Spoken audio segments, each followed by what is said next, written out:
Here we are, at long last, Oh yeah. the next art stream. I looked at Camilio for like a split second, and I thought it was a different character you were drawing entirely, even though you already said you were drawing it.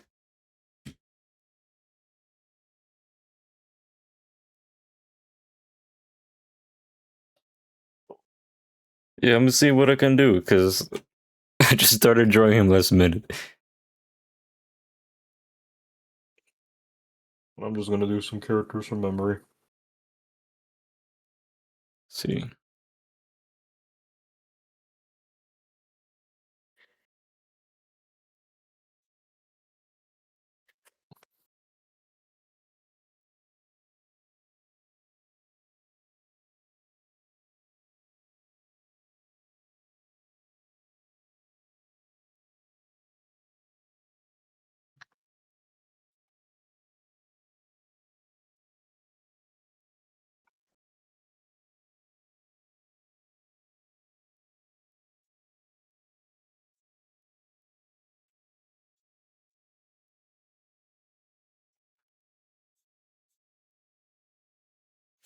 Oh yeah, but how have you been, Fuzz?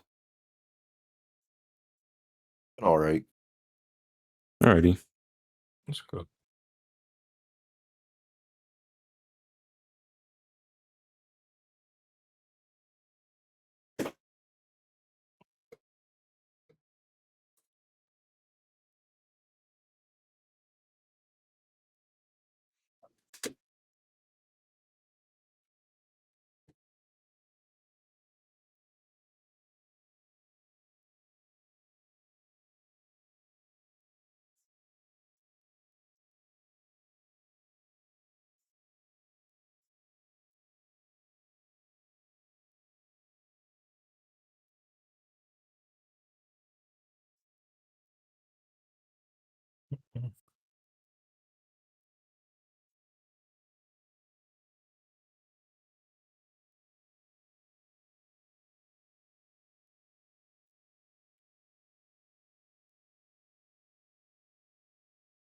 Camilo got super lanky over the years. Yeah. That ain't some clothes. I remember he would just draw him like just with like nothing on. Yeah. Because I just went like, just off like pure cartoon logic, just didn't wear anything.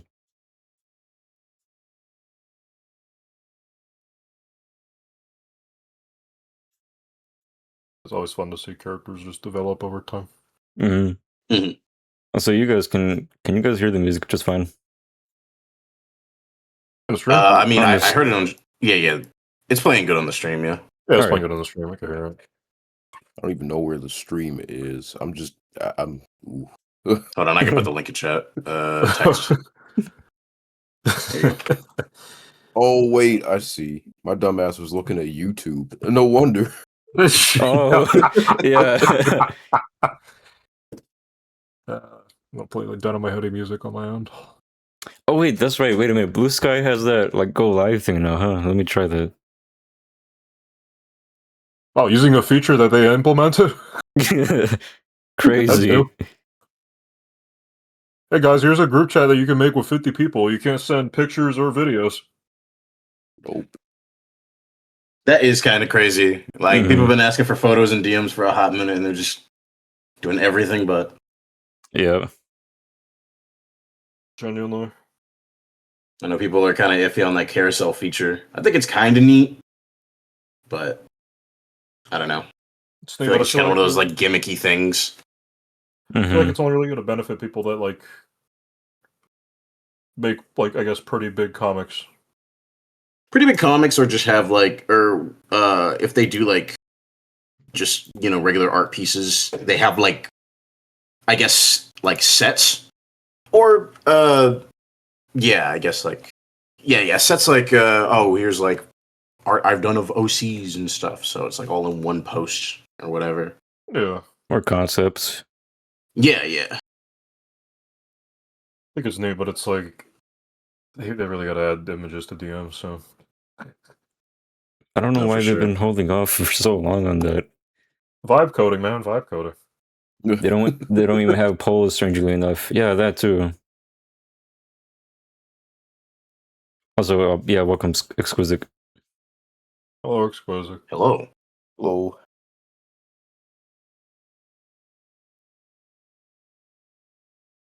The way I've been just viewing Blue Sky is like whenever things appear, it will be either pointless at the moment or we're still waiting on the thing that should be here.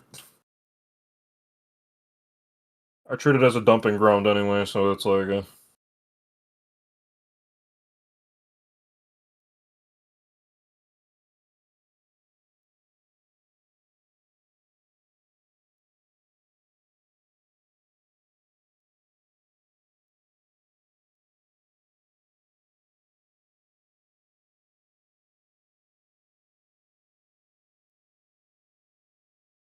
I am trying to look at backlog, and I just cannot get in. I think Dude, the that has been down for me today too. backlogged. Yeah. Yeah. It does like a security check that never like passes. It's weird. I was able to. Huh, that's weird. I was able to get into it fine. That's weird. Oh, look at Mr. Fancy backlog backstage pass over here. Oh. That's all you have to say.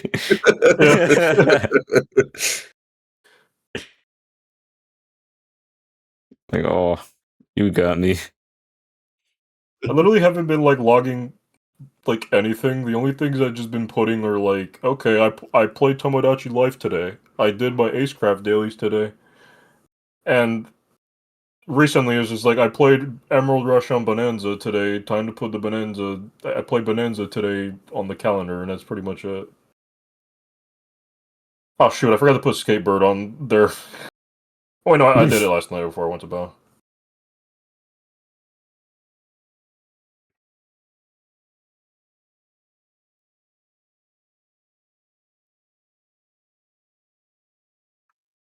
Oh, give me a minute. There you go.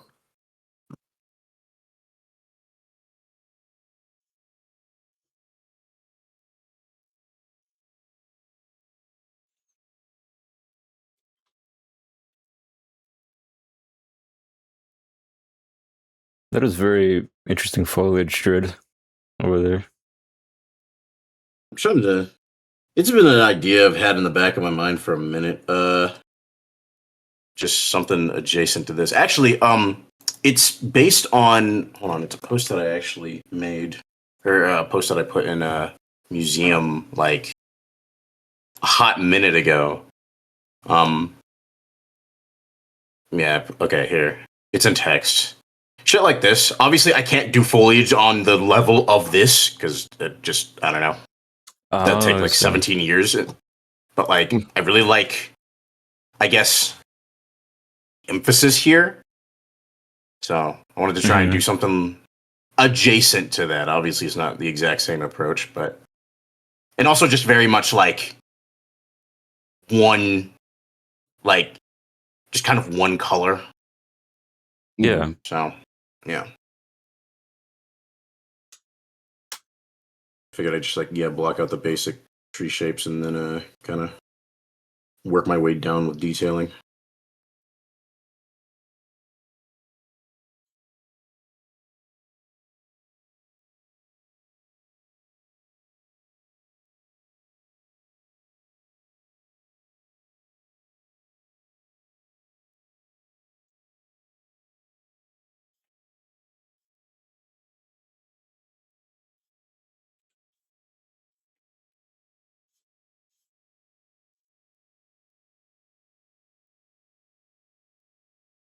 That is a big ass foot.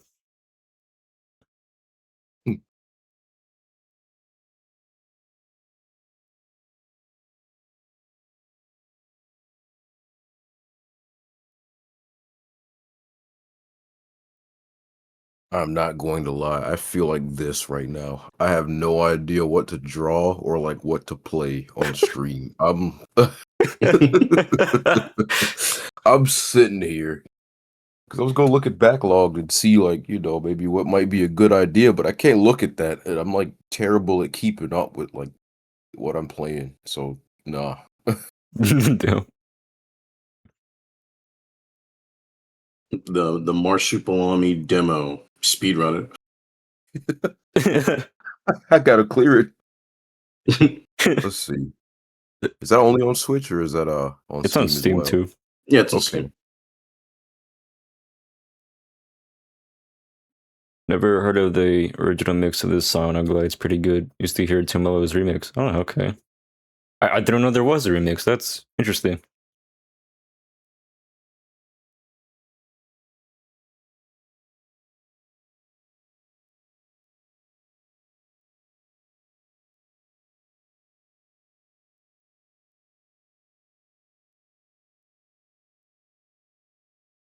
I have to remember to look up because I'm like when I'm looking down drawing, I'm like locked in. I have to remember there's a chat in front of me.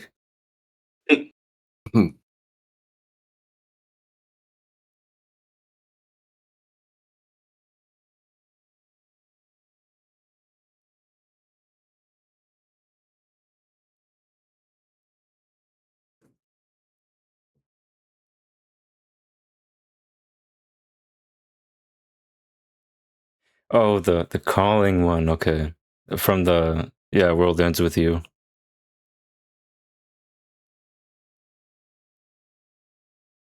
I'm surprised you never heard the original.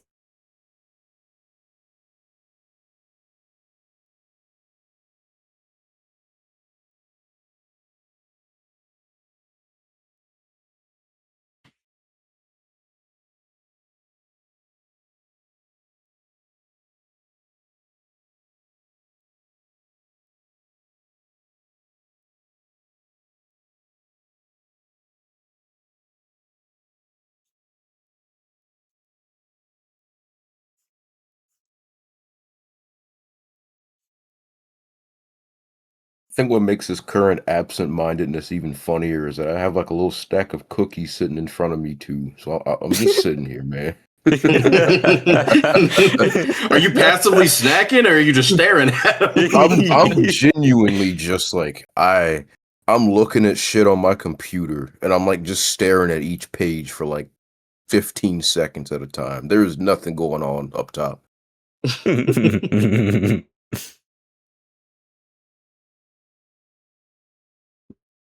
What was that one song you called like the unemployment song the other night? Oh yeah, Monstro Town from Mario RPG. Oh yeah, Yeah, I'm just guessing unemployment music. guessing you're feeling that. Yes.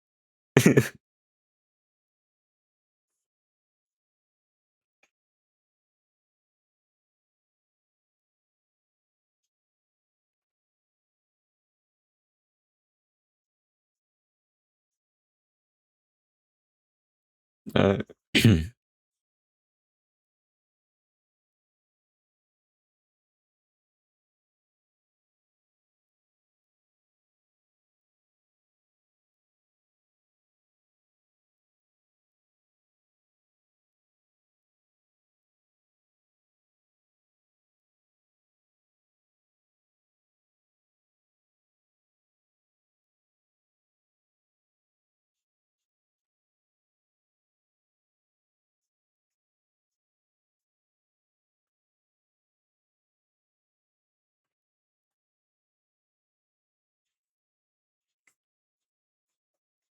if you do end up streaming something soon, Fuzz, let me know because Discord will.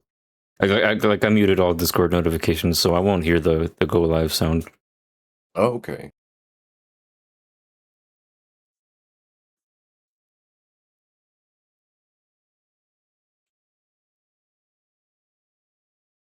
And also, won't it like push the other streams kind of out of Yes, position? it will do that too. But I'm like, I have a my OBS is like obstructed right now because I have like a canvas or like not a canvas, but like a reference board. Yeah. So I won't see that. I won't see it get messed up. Mm-hmm.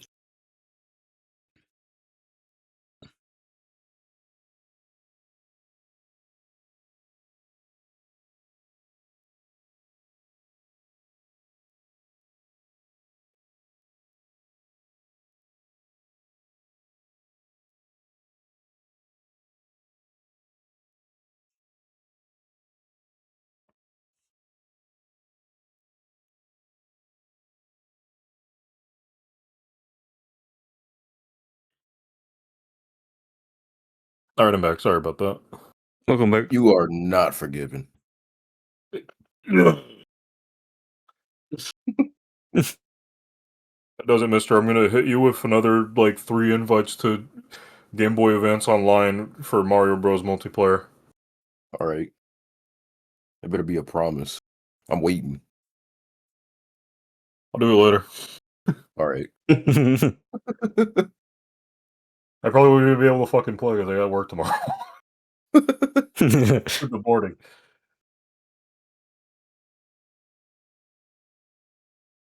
That actually looked fun when you guys played it last night. Oh yeah, Apparently it it's- was.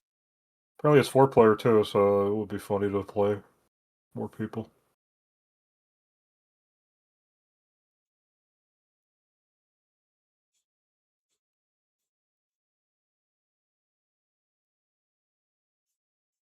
Oh, that's right, Dread. Since you're on my family plan, you have access to the expansion pack stuff too. Oh, really? Yeah. And that's also available for like Switch 1, 2? Yeah. Everything I think the but only thing GameCube, that's yeah. I think the only thing that's not on Switch 1 is GameCube stuff. But yeah, I Yeah. think you should be able to have like N64 and like Genesis, Game Mhm. Boy GBA. Advance. Yeah. Holy shit, okay. That's cool. I forgot to mention it to you because I upgraded it a while ago. It's funny because I saw the banner that kind of mentioned like, oh yeah, DK64 on the expansion pass or whatever. But I was like, I don't got that. So Yeah, my bad for forgetting to mention that. no, that's all good. That's cool though. Thank you for letting me know. Yeah, no problem. Yeah, of course. Oh, What?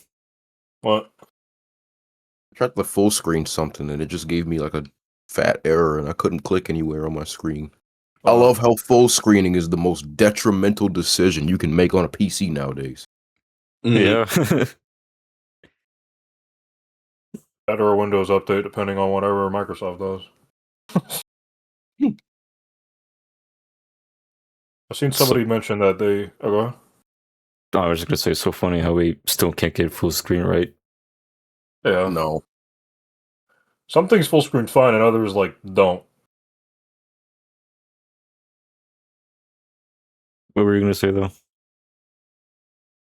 I've seen somebody mention that they did like a recent Windows, like the recent Windows update, and like it screwed up whatever files they had for clip, and I'm like, oh, that does not sound fun.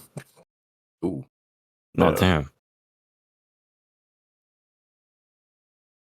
If that happened to me, I'd be seen on the news. Damn.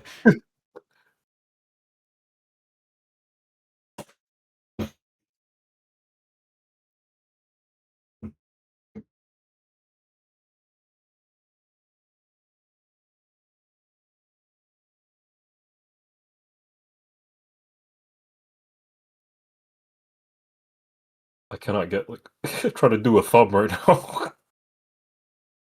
Should be that hard. Look at your own thing. No, I'm just gonna.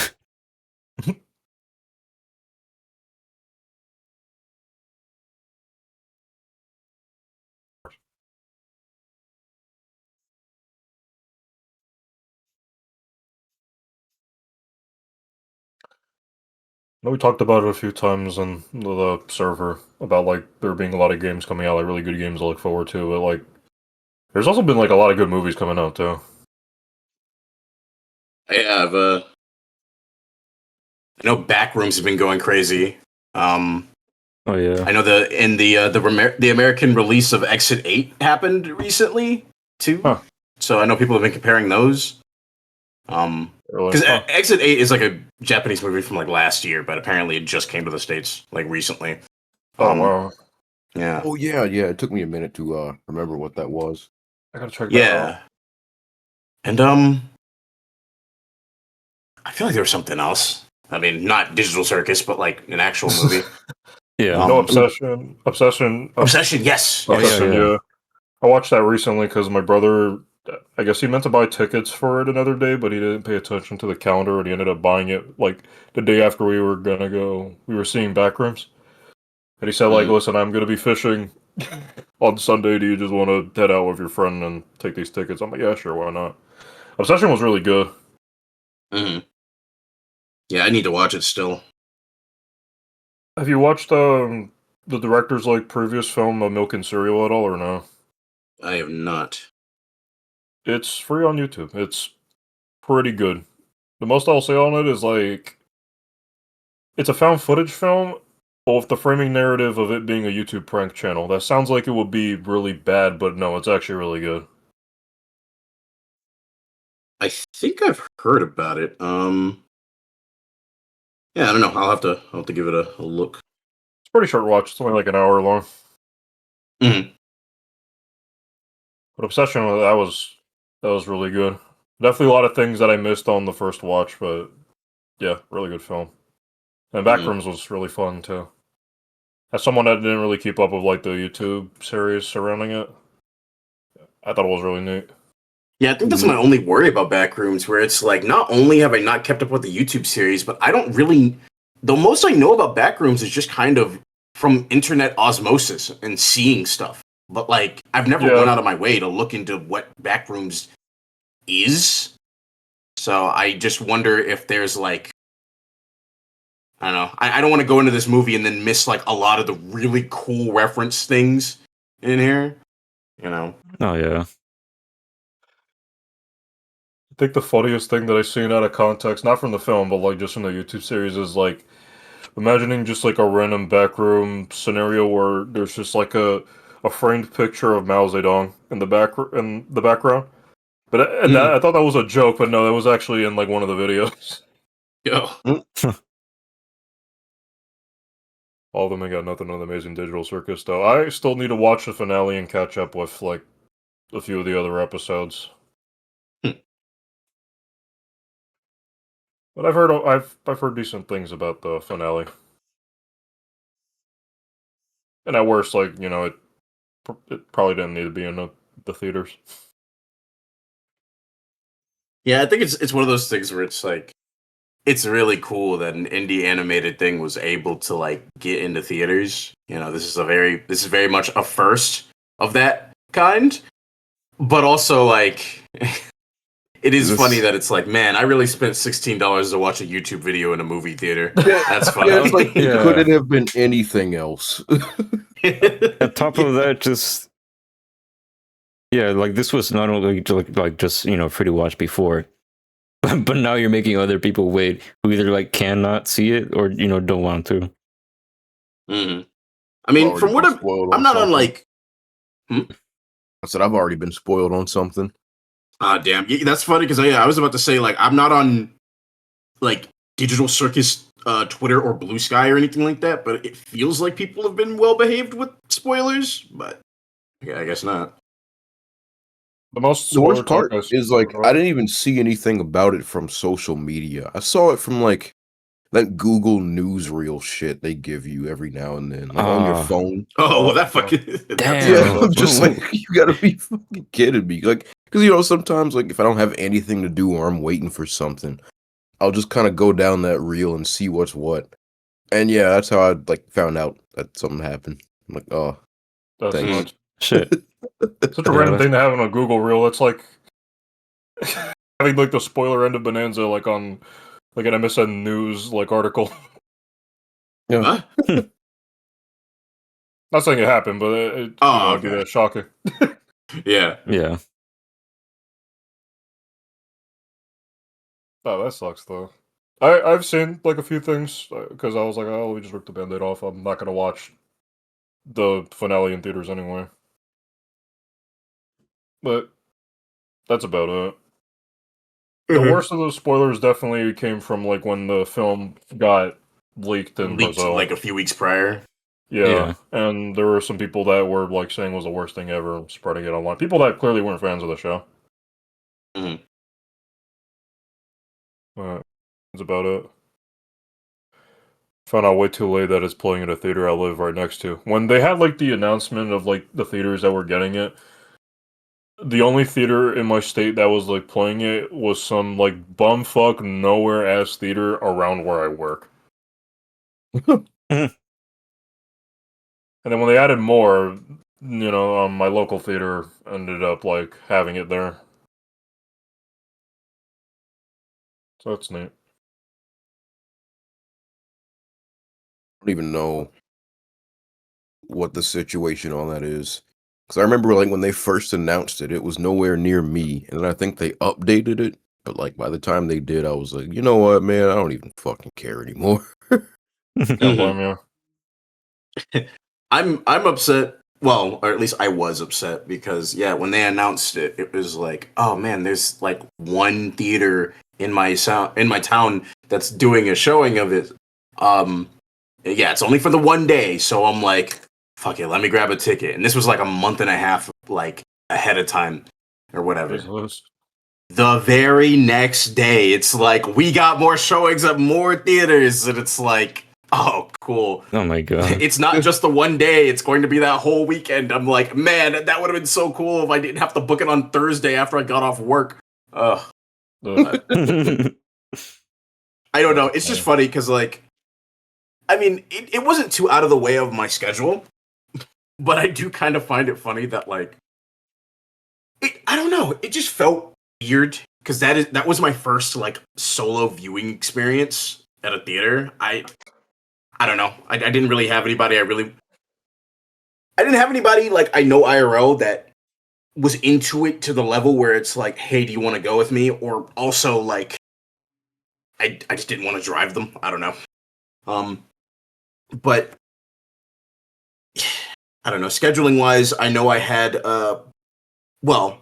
initially it got delayed, but like I initially thought like, okay, yeah, I'm gonna have enough time to watch this movie, and then I gotta get back home, and I'll have about like kind of like a 30 to 20 minute window before we start podcast if we do that, because it was again Thursday. And due to this, I missed I'm not a post credit scene. There's no post credit scenes. I missed a credit scene or whatever that people were like talking about after the fact that I had no idea, because I was just like, oh no, I walked out during the credits, because typically the credits time is when I would look over at the person I came with and talk to them about it before we walked out. But like the movie ended, or like the credits started rolling, I just got up and walked out because I'm like, all right, that's it, That was it. Yeah. I don't know. Very not melancholy, just very like movie experience overall. Yeah. Yeah. That's kind of why I didn't end up going to see it, because it's like I was in that similar situation of like, okay, it's near me now, but I don't know anybody IRL who I could just say, yo, man, you want to go see the Digital Circus last act with me, bro? Like, no. So I just kind of swallowed that idea. And also just similar boat of like, I usually go see movies with people. So yeah, if I went to that by myself, I don't know how I would feel about that. It's like driving all the way out, because like my movie theater is a good 30-minute drive. I don't know how I'd feel if I drove 30 minutes to watch Digital Circus by myself and had nobody to fucking talk about it with. No. So I just gotta put that idea in my back pocket, and I was like, oh, I can wait. I'm patient. Yeah. Yeah. Not to mention, it's definitely good that it's just, oh yeah, if you couldn't watch it, you just gotta wait 2 weeks and it'll be on YouTube, so it's like whatever. I thought about like going, but similar situation. I usually go to the movie theater with a friend, the one that's closest by me, that's like 5 minutes away.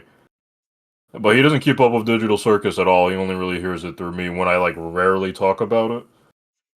Mm-hmm. I know he probably would have agreed to go, but it's like, why would I bring my friend to watch a finale of a show he hasn't watched? I'd rather just see it on my own time. Like, when it's online. That, and like, if I were to go by myself, which I could have, it's like, same boat as y'all, like, I wouldn't have anybody to talk with about the fucking film. Yeah, it's one of those, right? Like, you forego that, like, walking out of the theater talking about the movie vibe, and instead Okay, I watch the movie, I walk out, I drive home in complete silence, and then I hop on Discord and finally get to talk about it. Like Yeah. it's so weird. It's so like not what a theater experience should be. Yeah.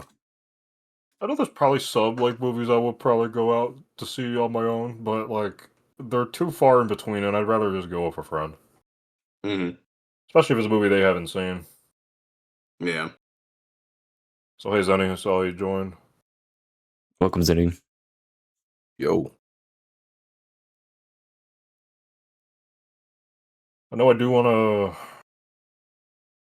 My friend and I have made plans to like go see Coyote versus Acme in theaters when it drops.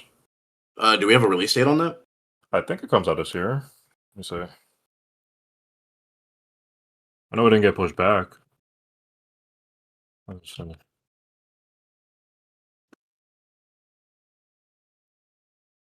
It comes out August 28th Okay. of this year. So it drops this year. And then I think Tom and Jerry The Forbidden Compass is being localized this year as well.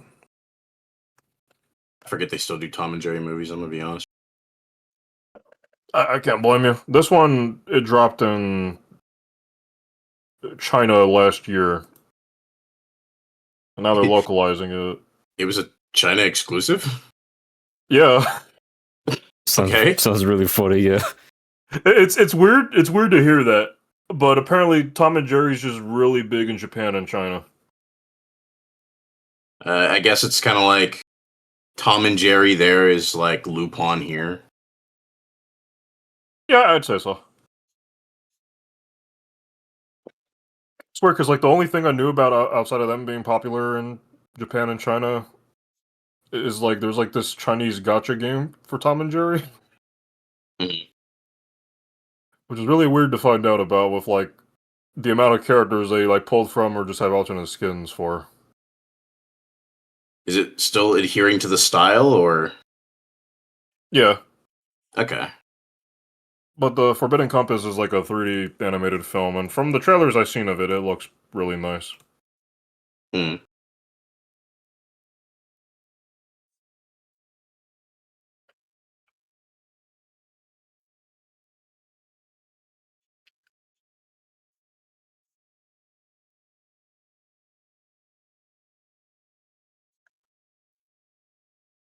Good to catch another stream with the Poogly Piddle Popper gang again. Yeah, man. Hoogly It's all- Piddle Popper sounds like a fucking. I don't know. Sounds like drugs.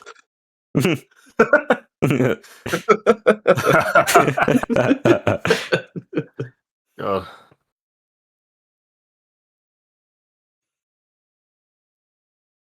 Sounds like a throwaway line from Psychonauts. Yeah. Yeah, it sounds like something that Ford would say. Mm.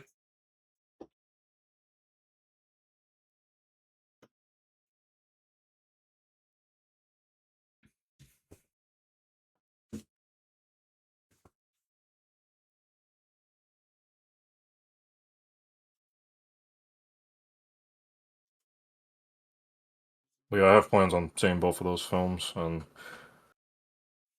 I got to keep tabs on like any horror movies that come out this year too, because I do want to see some stuff as well. So that's just been a genre I've just been diving into as of like past 2 years. Mhm. And then catching up with like the classics and then like some new stuff. Yeah.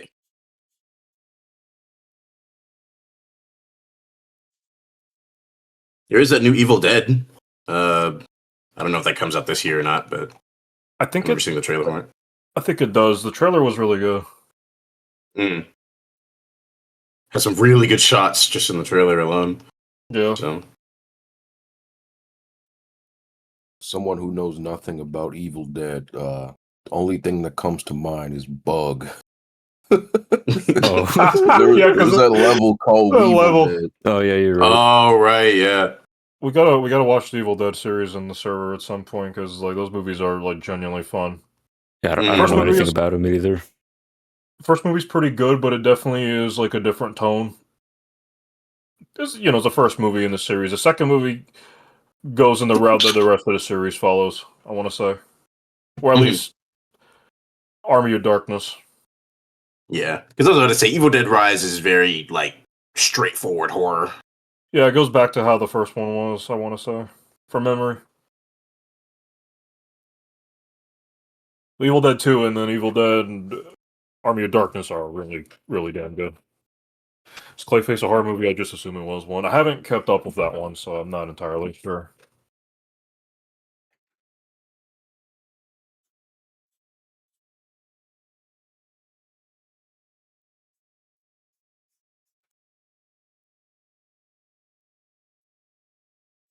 Cinders was really damn good, though. I don't want to say too much because I know Dred hasn't watched it, but God, that was a good ass film. Oh man, yeah. I really do need to pick up the slack and watch that. You got to.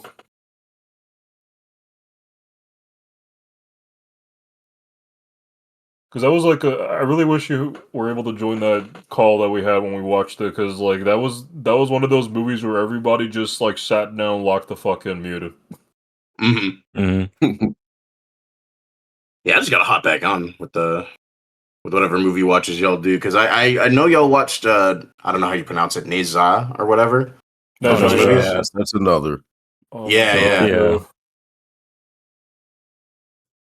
The small bits that one of was those I've funny, seen, those 'cause it's are like- visually great. So Those two are really funny because yeah, you watch the first one and it's like it's all right, it's all right. There's a few things that could have been done better, Mhm. and then you watch the second one, and it's like, what are we doing in America, dog? What's going on here? Yeah, Yeah. genuinely.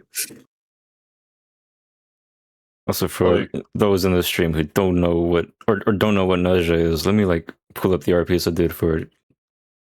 Because y'all, please watch these movies. Well, some people will probably say don't watch like the first one, but like nah, I think despite its faults, I still think it's worth watching, especially with like what 2 ends up doing. Yeah, Without saying too much, because oh my God, that. Ooh, one is like necessary setup. Yeah. yeah.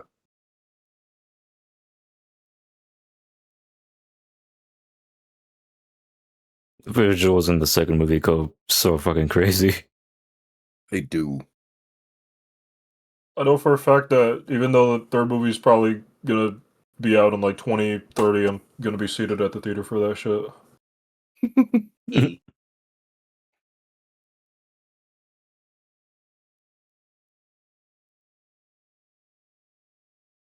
Shit. also, I don't think I've asked, but well, one, I know I've said it before, but yeah, great colors on the on that art piece, Pun. But also, I guess was it inspired by like some color direction in the movie itself, or did you just kind of Oh, go for no. that? Yeah, I just went for that. Oh, okay, that's sick. Thank you.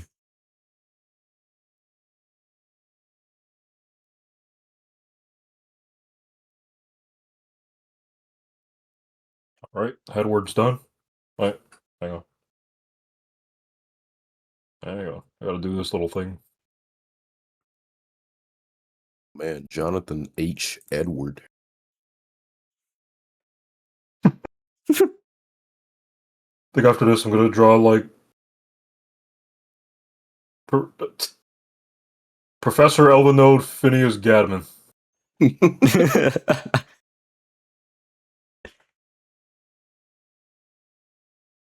That's still one of the funniest fucking names that we thought of for EGAD and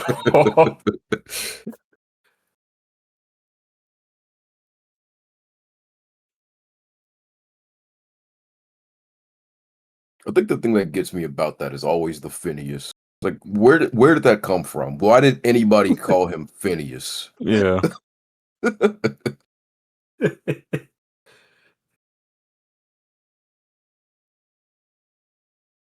We just have a lot of fun doing stupid ass names in the server. Stupid ass, like long, elaborate names. Mhm. Alright, he's done. Let me do Phineas. I need you to send me more of those yellow M&M's pictures so I can like come up with more.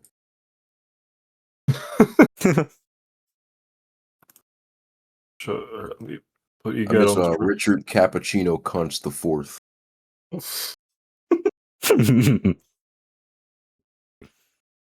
Alright, what do you got there? Oh, I said I'm gonna do this like without refs, but like, I don't care.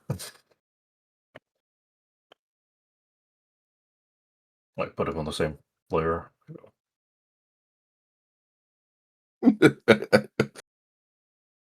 Something about you just dropping them in on the canvas next to Eddie is funny to me. Yeah.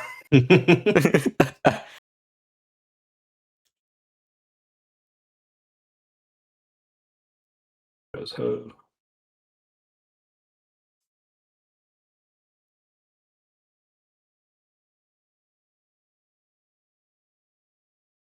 We are a good ways into this stream, and I'm still sitting here just watching y'all do stuff. Let me hold on. You should draw the yellow M&M maybe. Oh man. Oh, Eminem.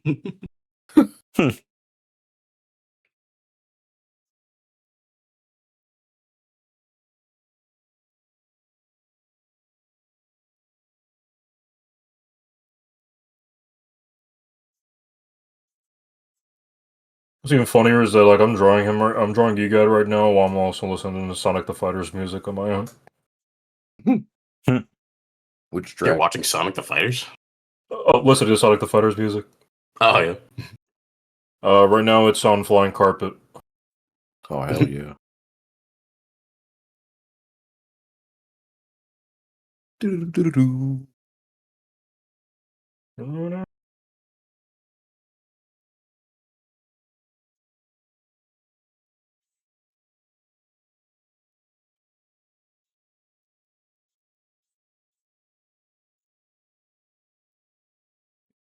You ain't alone. I hopped on here so I could draw, but I'm just watching. I do that a lot.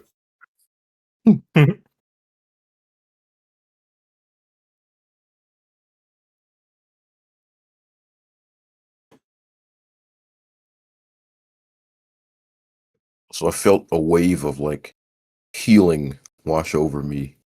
Sonic the Fighters was mentioned, and I didn't feel like talking about Sonic for like at length. Yo.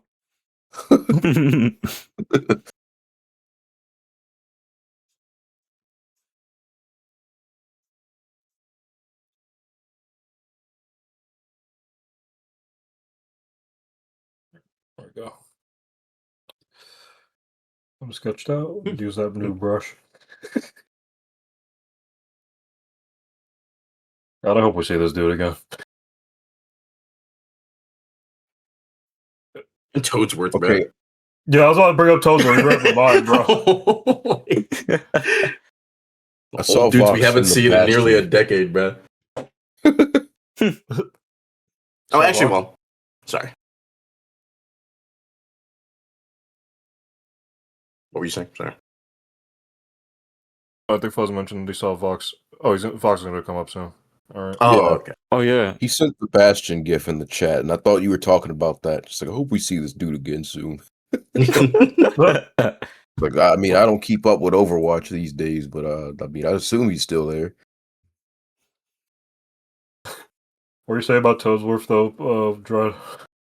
Oh, no, I was like, well, I had to remember. I was like, oh, well, you know, because I said, yeah, old dudes we haven't seen in nearly a decade. And I was like, well, Egad was in Luigi's Mansion 3. But I was like, damn, wait, how long ago was Luigi's Mansion 3? Like, 2019.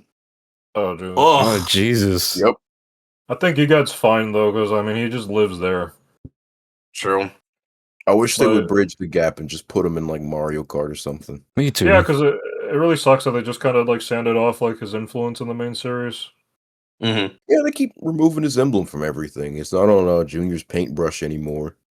And then like, despite all the carts in Mario Kart World using like flood heads when they go on the water, they're not there either.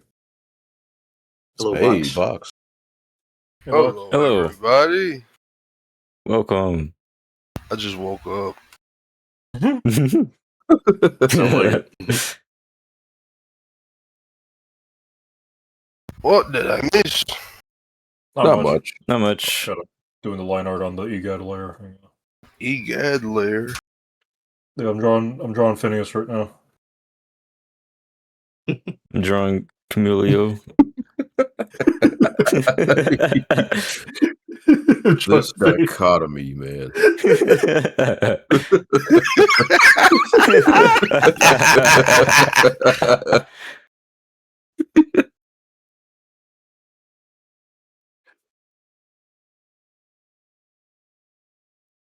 I gotta lock in and make a 3D model of my Sona so I can like do the N64 style portraits I was talking about. Oh yeah, Oh, that'd be That'd be cool. that'd be really fun.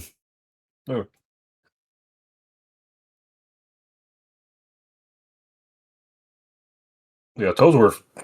That motherfucker gone, bro.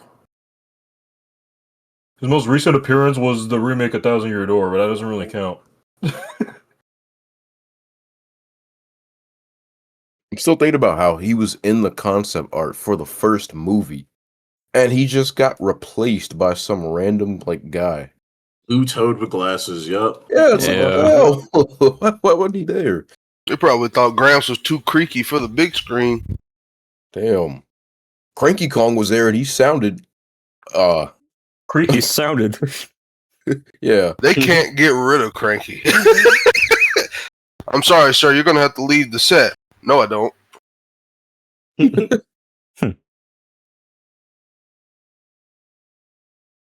As long as I carry this big stick, no one can make me leave the set. There you go.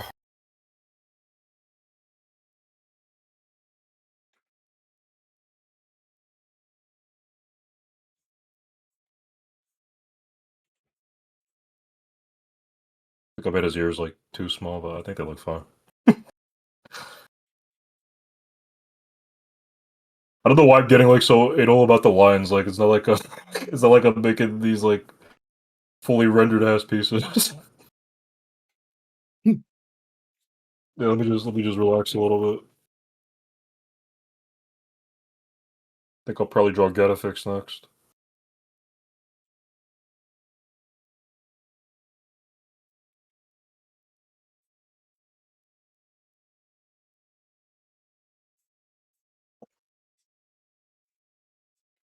So it's been a while since I like drew the Asterix characters in a minute. I'm still thinking about when you first got the tablet and you just decided to make perfectly accurate drawings of both him and Obelix. It went from like me like taking the stabilizer off of like my pencil brushes because that was holding me back, and then like when I got this tablet, Yeah, that was some That shit. shit was instant. you unlocked. Yes, I did.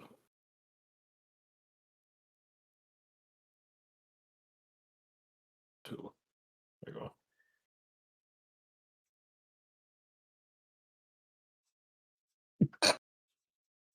Forgot he has like a single buck too. Not even centered. It's like to the side.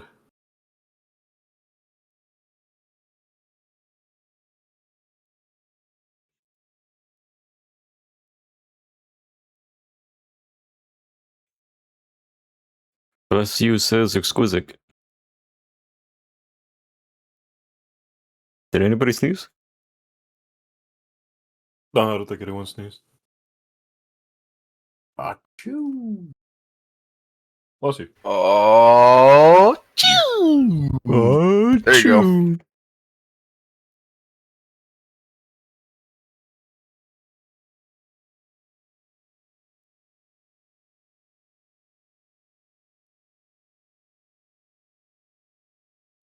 I gotta figure out what I want to do because I have like nephew brain fog right now.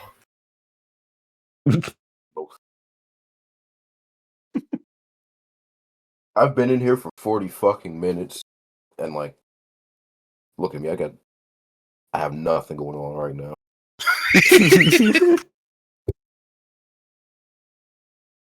I was going to wake up earlier. I like spent like a bit of the morning doing like maintenance on like the server that Tree and Zenny, Tree, Zenny, and ND have, And then I went to sleep. I was like, "Oh, I'm going to get up an hour early," and then the medicine kicked in. Oh damn. Yeah. Had my niece not knocked on the door, you wouldn't have seen Unc until probably 7. Wait a minute. Yeah. Normal call hour. Oh, you thought I sneezed? No, I didn't sneeze, exclusive.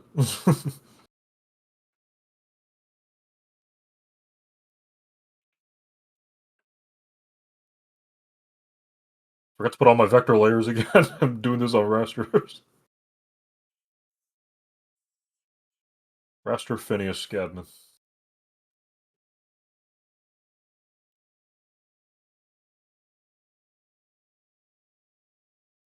Ah, shit.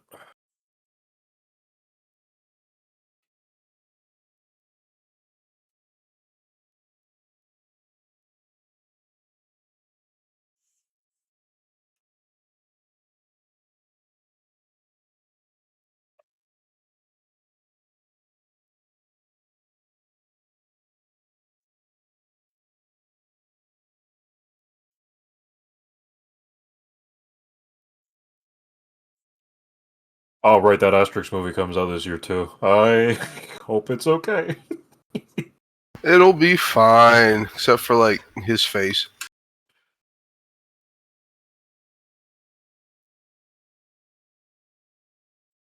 It would be neat if we get more like Netflix miniseries for the series though. Because Big Fight was Be nice. so Yeah. damn good.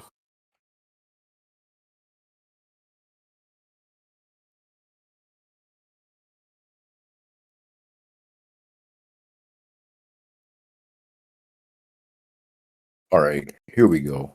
I think I got something. Yo. Let's see.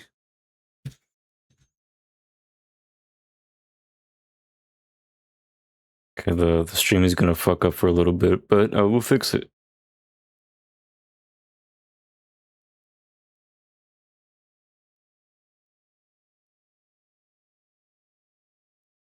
Jumping Flash. Oh, Jumping Flash. Wow. Let's do it.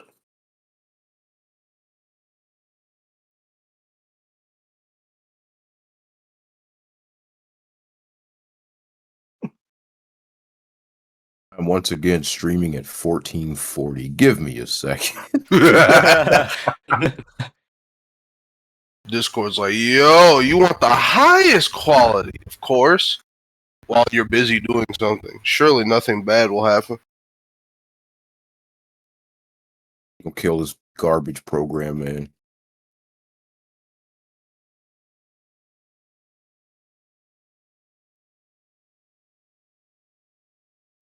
Discord, I think it's neat that you give me the highest quality. However, I kind of want to like change it myself.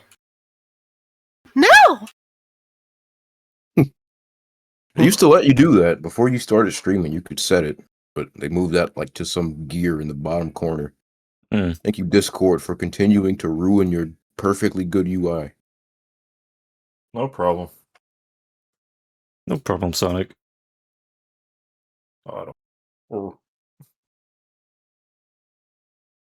Gotta get used to this game again. It's been a minute. all right, Michael Gadman's done.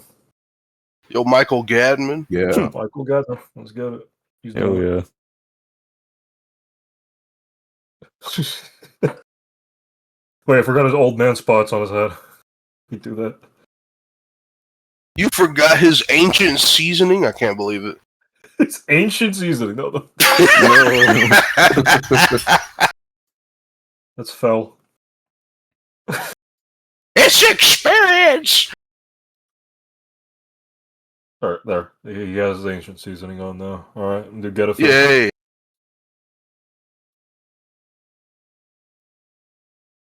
All right, back in business. I keep saying it. This game is so interesting to look at because, again, this feels like something that would be some like, like indie project you'd see on Twitter. That's like kind of aiming to be this like surrealist old PS1 game that never existed. It does feel like Yeah. Oh that. no, it did. It's real. Are there any indie products inspired by Jumping Flash? I don't know. I Not don't that I think can so. think of. There really Not that I should can be. remember. There should, There yeah. should. That'd be really neat to see. Yeah, gotta fix here. I'm just gonna stick with like the pencil brush, or maybe I might make a new pencil brush. Let me do that.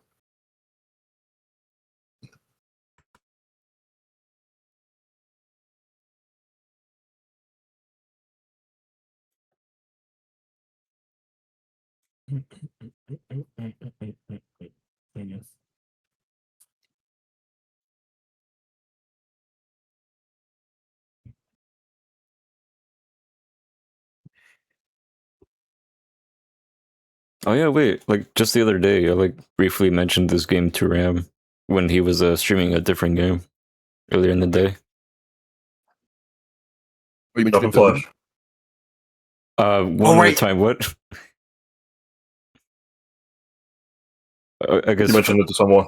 Oh yeah, I did. Who'd you mention it to? Oh, Ram. Oh yeah, Ramathon. Like, was he streaming that other like PlayStation game or whatever? Yeah, can't that's remember what the it name of it. was. Yeah. I think it was like Tiny Bullets or something like that. Because Yeah. Oh. it got like a fan like English patch. Oh right, yeah. I remember I posted it in the server a while ago. Look neat. And yeah, he mentioned that Ooh. it also had tank controls, and that kind of reminded me of like Jumping Flash, since I think this game also has it. Certainly looks like it. Kind of. It's like a weird hybrid, right? Yeah. I know Croc was like a weird hybrid of tank controls and analog. Hmm. Yeah, Man, that's I weird. gotta hop on Croc. You should. It's an okay time. I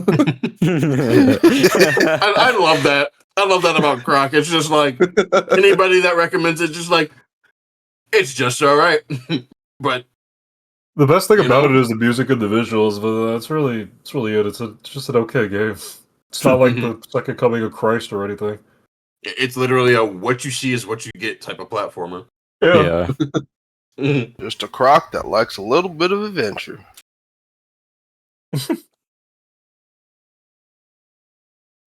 It's funny because like I keep thinking about like some of those arguments people were trying to say about like how people don't like talk about Croc in the same reverence as they do Banjo because Croc sold pretty well. But even for reviews at the time, they were just saying like the game was all right. It only reviewed so well because it was, one of the first few 3D platformers out there. By the time Croc 2 dropped, nobody really cared. I'm not gonna get into it like super heavy, but this like wave of people trying to downplay Banjo is so like goofy. Right? It's just like it's really rampant, and it started running rampant ever since like he was in the talks like being smashed, and it kind of never Mhm. left after that. It was just that effect just kind of eternally lingered Yeah. Yeah. because I it's feel, like like, I feel like it started at the same time when like Scrimblow started being used as a derogatory term for like platformer characters that aren't Mario, technically, Yeah. or like the big names, Yeah. right? Because yeah, or when we- humanoid, yeah. yeah, Because I never saw it for any like that were, the few others that were. It's always just if it is a cartoon animal or something, yeah, it's a scrimblow and not worth talking about. Hmm. Yeah, it was always like a weirdly annoying thing. I don't know what would always happen to Banjo. Like, no, he was a successful franchise. Just because you weren't a fan of the game doesn't mean it didn't do well or made history, Yeah, Mhm. Yeah. because it's like, okay, you can make the argument, oh man, Croc sold just as well. Why does nobody talk about that? It's like, well, I think the fact that there are still games being inspired by Banjo and not Croc should speak to the quality gap that may be present there. Also, it's just like when you look at like, I feel like it's just if you look at like gameplay of Banjo and see what like the loop is versus Croc, it's like there's kind of a difference in how they like tackle being collectathons. You know, with Banjo and Kazooie's like expanding moveset and the world's like changing and becoming a little bit more diverse to account for that across the two games. I mean, hell, you could even say they kind of kept that element in Nuts and Bolts where you get more car parts and the world start accounting for all the stuff you can do with it. So it's just like, I don't know. Banjo's always been playing with more concepts. Like, sure, yeah, Croc is a fine platformer, but it's like, what is it really doing that, you know, holds anything against its contemporaries? It's just kind of, I don't know, it's just kind of an alright platformer. It's just like it's a platformer. You jump, you collect crystals that act like Sonic's run, rings. jump, and collect crystals. In this book, like That's been a hot topic Get him too. out of here. Nintendo Direct, Bro, like if they had like Crocs re-released in a direct, I know for a fact it probably would have went exactly like that. yeah. Who knows? Buck Bumble's probably getting a remaster soon, so there's a chance that we could get that for that game.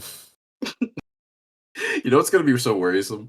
If they do a remaster of Buck Bumble and they like do a remix of the main theme and it for whatever reason doesn't hit the same way as the original. Oh, That's- It's like, That'd be damn, funny. this main theme was the only thing the original game had going for it.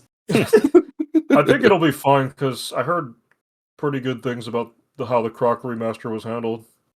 Mm. So I think it'll be in good hands. But I heard Buck Bumble is just an alright game. Also, I look at it and I'm just like, this feels like started it'd on Bubsy. Oh yeah. Oh man, yeah. No, like I look at Buck Bumble and I'm like, I'm sure some people have fond memories of growing up with this game, but this looks like it'd be hell to control with an N64 controller. Right? That's what I was thinking when I first saw it. I'm like, this doesn't look like it will control decently enough on an N64 controller. Yeah. It's a gameplay of it in ages. The Croc remaster. Yeah, it was released, I think, last year. It's a simple remaster, but it's pretty neat. Yeah, it doesn't So have like developer commentary and like little extras about the development. Commercials, Yeah, that's cool. concept art, and stuff like that. They put a lot of love into it. Mhm. It was handled by the original team members of it too, so yeah.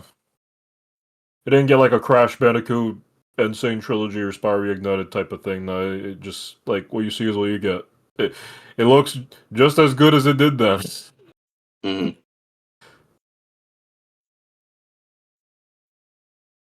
Never heard of it fitting for Croc.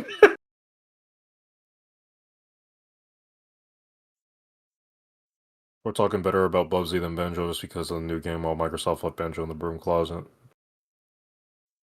Yeah. Bubsy will receive no accolade from me. No pun intended. they'll see a bunch of malice from me. I don't give a fuck if that game is good or not. The most I've seen Even about then- it... I'm Okay. sorry. There you go. Oh, I was just gonna say, even then, I've already said a bit of my thoughts on that game. No, just because it controls good doesn't mean everything else about it is good. I remember seeing a post on Blue Sky saying that the more they've been playing it, the more they've just been yearning for like Super Mario Sunshine type Shit. of like platforming challenge.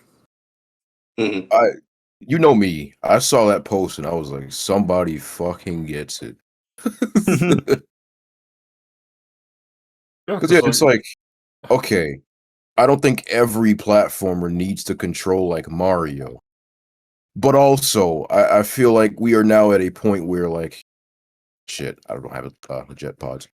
We are now at a point where more platformers kind of follow this like, just, you know, that trend of like, oh yeah, you can do this. And there's like a double jump and there's all this midair movement and you can save yourself from this and that. It feels like more games are doing that than not. So now I'm kind of at that point where it's like, okay, can we shake it up? Can we go back to like, you know, maybe taking some notes from Mario, just keeping it simple. You don't need all this like crazy midair movement, all these options. Just when you go up, you come down. Maybe you can do one or two things in the middle of that. I know Sunshine has like crazy movement too, but it's like the level design accommodates for that. And on top of that, there's challenges that accommodate for you having to work around limitations. Like, you don't have Flood with you. You have to like get accommodated more of Mario's acrobatics. Same thing for That's mainly 64. what that post was talking about too. Because it's Yeah. like even Sunshine, as much as I love that game, is kind of guilty a bit of like Flood just sort of being able to Trivializing everything. trivialize a few things. So yeah, those Yeah. like those levels where they take it away from you are my favorite part to that game. Everybody's like, "Oh man, those levels suck so bad," and I'm like, "Damn, get good. This is the best fucking part about Sunshine." Yeah, Flood definitely does trivialize a lot about Sunshine, but he's still really fun to use. And even then, you have to put in the effort at times to, get used to Flood's tech. That is 'Cause true. there are some people that genuinely just do not like using Flood at all.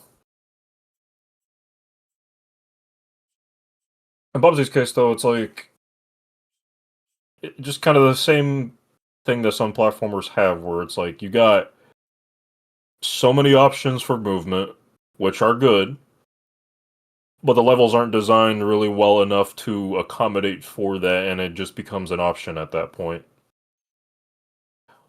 Which, like, if they wanted to make a speedrun game, then, leaning in that direction with crazy movement and skipping shit, that's fine. Yeah, I think the best thing about speed games, or what makes speed games most interesting, is when you're kind of when it's like tight movement around and like really clever skips around intended casual like platforming experiences. Because it's like, I don't know, a good speed platformer should be to where like a casual run and a speed run look very different. Yeah. As opposed to like a casual run will have will have the player skipping over a lot of shit half the time just because the move set and the non-restrictive level design allow for it, as opposed to it's a pretty it's a pretty I guess like I don't want to say limited move set, but a move set that like to the average eye is very like simple, but used in the right way can move around like tight platforming challenges in ways that people wouldn't initially think. That's exactly Yeah. it. The way we always put it when we kind of talk about this is like speed running is fun. You got to make the game like you got to make the speed running is like it should be a second. I don't want to word this. You shouldn't design Should things be the for main speed running. focus. Yeah. Yeah. That's exactly it. Just you need to make the game good first, and then once you have that good foundation, then let's talk about some skips and all that kind of stuff. Mm. You can tell Because once... like my big thing with Bubsy 4D is like, oh yeah, he controls really good, and then the level design is non-existent. Yep. Is that the case for the whole game? From what we know, yeah. From what we've played, Because, like, again, like I said, if they wanted to lean into it being a speedrun game that's meant to, like, you could tear through the levels, then I feel like the levels should be a bit more challenging, so you have something to work up against rather than the levels feeling like an option because of how much Bubsy can do. But from what I've played of the demo, and, like, what I've seen of the game further from other people, it just kind of feels like they just wanted to have, like, a cracked out moveset for level design to be an option, but if you were to, like, invest time into playing the game like a collectathon, because there's collectathon stuff to do, it's not very engaging. It just kind of feels like it's just there. That's what kind So, of got me when I played the demo, because like I just saw these people saying like, "Oh man, yeah, it's really good, bro." It's like, "Whoa, Bubsy is back, Game of the Year," and then I played it, and I was like, "This level design is doing nothing." Did we play two different games? Because I don't see it. the tutorial stage was the most intricate stage of that demo, and that's still crazy to me. again, seeing how that game turned out, it just kind of makes me, like, worried on how Demon Tides is whenever I was gonna feel ask like about getting that. around to it. Yeah. So I wasn't too big on Demon Turf. I do want to like give it another shot after figuring out the control shit was just a setting I could have fixed up, but I was already I already beat the game at that point. I was like, oh god damn it. But Mm. it had still had its issues, but there was more cohesive things about it that stick out that Bubsy 4D doesn't do. And so hearing how Bubsy 4D turned out, I'm like, I kind of hope they didn't slack on their original game. Yeah, know. that's what I'm hoping for sure. Because it's like I have a passing curiosity about Demon Tides, just because I didn't enjoy Demon Turf. I heard it was really like hyped up. Like I'm like, okay, good 3D platform or whatever, and then I played it and I just could not I couldn't get behind it. So I don't know. I would hope that the new game would address some of those issues. Yeah. Is there a demo for Demon Tides, or is it just There is, yeah. Okay, yeah. Hold on. Let me go ahead and fucking download that, just because, I need to see for sure. I think the funniest thing that still sticks out to me about... Did you ever beat Demon Turf at all, or no? I'm gonna be honest, I don't... I feel like I did, but I don't remember the ending super well, so I'm like... Oh my god, that ending was so ass. Yeah, wasn't it just like... There's just like some... The Demon King was just some guy? Yeah, so... I streamed the game on call, like, start to finish, like, over for a few days. So, when the game starts, I know when you beat the tutorial level, there's, like, a kid that's outside of Beebs' house. And you could choose to interact with him or not. He's a completely optional interaction. When you interact with him, he just, like, starts giggling, and Beebs is like, what's so funny? He was like, oh, nothing's funny at all. Don't worry about it. Apparently that dude was the main villain of the game the entire time. But you wouldn't know that if you didn't interact with him. So, by the time you get to the end of the game, where it's like the build-up of taking down the Demon King, because Beebs wants to become the Demon Queen of like the turfs and shit. Yeah, he was like, haha, I got you real good. I just wanted to be your friend. I'm actually the Demon King. I was just laughing the entire time. I was like, that was the stupidest fucking setup you could have had for a character. Because you only see that character once outside of Beebs' house. And it's optional to talk with him. I didn't think about that dude for the entire playthrough. So what do you mean he was the main villain the entire time, Yeah.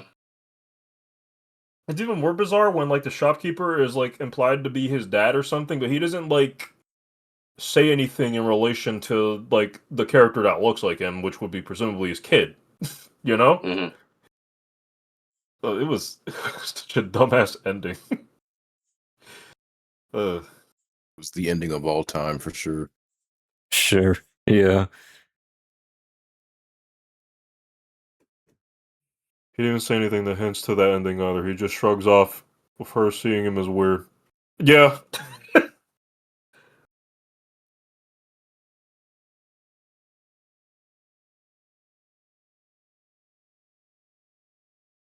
To be fair, at least that's in a platformer. If that were like in an RPG or something, that would probably be a lot more infuriating. The platformers, they don't really do stories too often, so it's like, it's whatever. I feel like this is just a me issue. I wish that wasn't the standard. Because I feel like when a platformer, like, actually does good story, that shit hits super hard.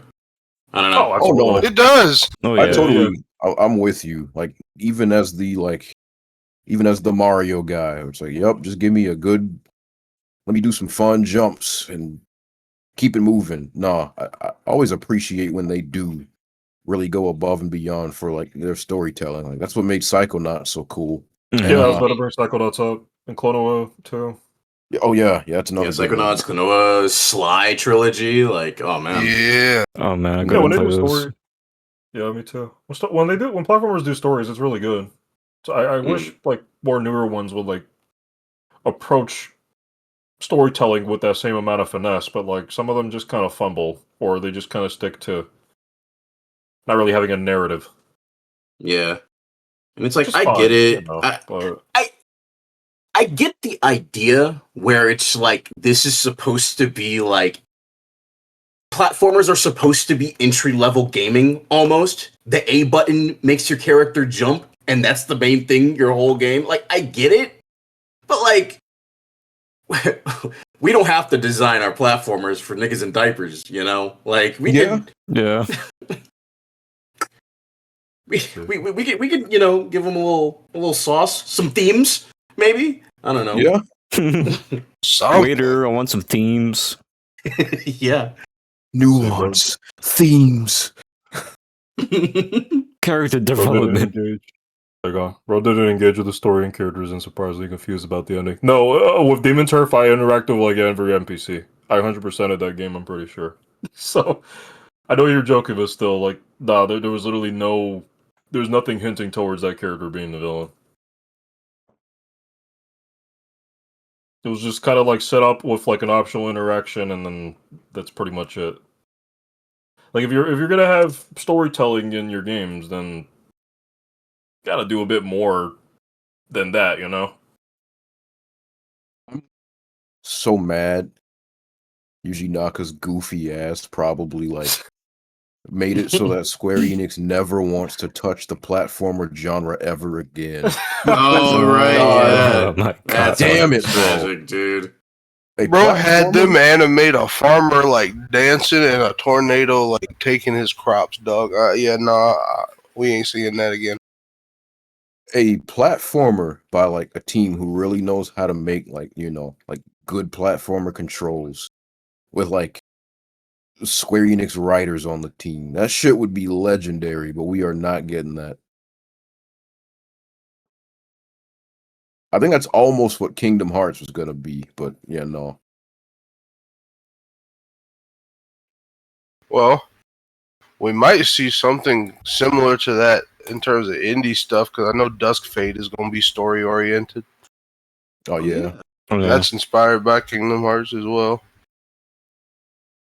Give me a platformer with good story. A story and some good level design. Good level design and theming. Theming? Hey Lou, give me a platformer with everything. Platform with everything.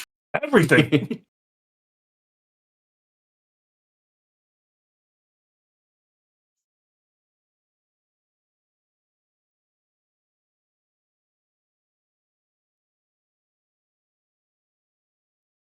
I know I talk about making like a fuzzer 3D platformer all the time. I don't imagine putting a I'm torn because it's like I feel like it would be really cool to like do something interesting with the story there. But admittedly, that is just another case where I'm like kind of just focused on making something fun first and foremost with that.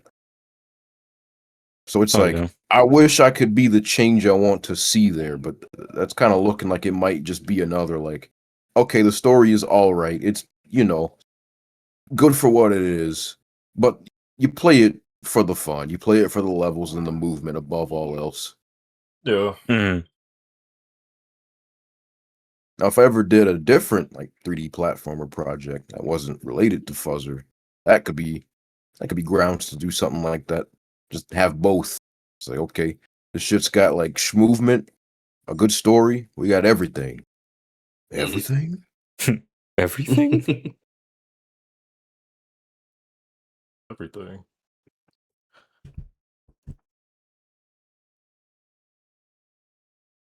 Yeah, because like I know- funny enough, while we're having this talk, I'm playing Jumping Flash, a game that is literally just you are a rabbit robot in space.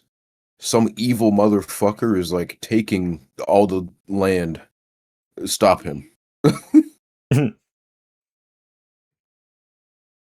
Benny, I do want to have like a balance of like storytelling and just having like really memorable and cool character interactions and just really good characters overall, but Oh yeah. I do want it to be really fun to play through. Mhm. My hypothetical platformer was dead as a Simpsons prediction. I wish I actually made it.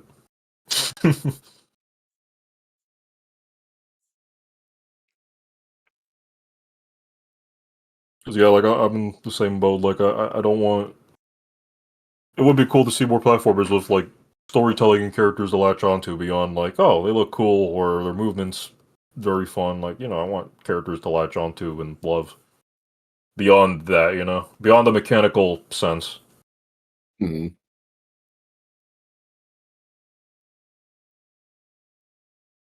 That's what you get with broadening your horizons. Playing a lot of genres. Now that I think about it, I wonder if the new Spyro is going to do something super story oriented. I hope so. Because I'm curious. that game's already looking good as is. If they start doing like more like deep story stuff with that, I'll be happy.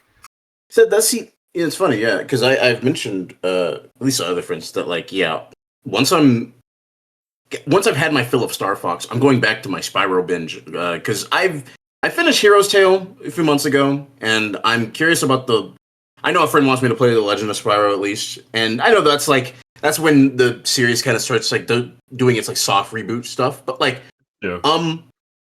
I don't know. I'm curious about it, and yeah, if the new game does kind of take some more story like with it, wasn't the whole point of like A Legend of Spyro to start adding more story to the the characters in the world and stuff? I believe It so, was, yeah. and then it went a very strange way about it.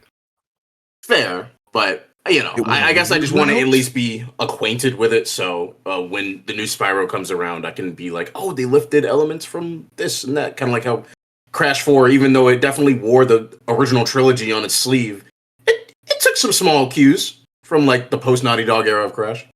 Yeah. Oh yeah, for sure. That's what I heard. Probably won't work today, but imagine another M-rated platformer like Conquer. That would be pretty swag. That's why I'm kind of interested in Bradley the Badger. I know it's not that, but it's kind of given a vibe. I don't know. I know the closest thing to that I played a while ago was Hell Pie. That was a neat game. That was a pretty neat game. Would you say it hit like similar cues, or was it just kind of like it had that like indie platformer humor, but the humor was just more crude this time around? I'd say it was like probably a tad more edgier than Conquer. With like certain things, because I think about the one level where you have to help a drug dealer.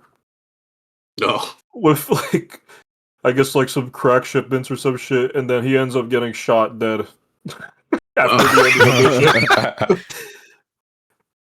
Yeah, I've had that same thought before. It would be really nice if games weren't so laser focused on trying to find the audience trademark, and we could just get more stuff like that. Like, yeah, give me a platformer, just just a platformer with a really good story, tackle some like genuinely like mature themes. Let it earn that M-rated badge, not necessarily through just crude humor, but like actually tackling some real shit. Mm-hmm. And again, Psychonauts is once again the closest we've come to that. Yeah. Yeah, absolutely. Psychonauts gives you a lot to think about, especially the first one too. Like even like way back then, it was really crazy to see how open they were with like certain topics and themes in that game, and how that carries over to the sequel. With something like Conquer again, I feel like you have to get the right people for it.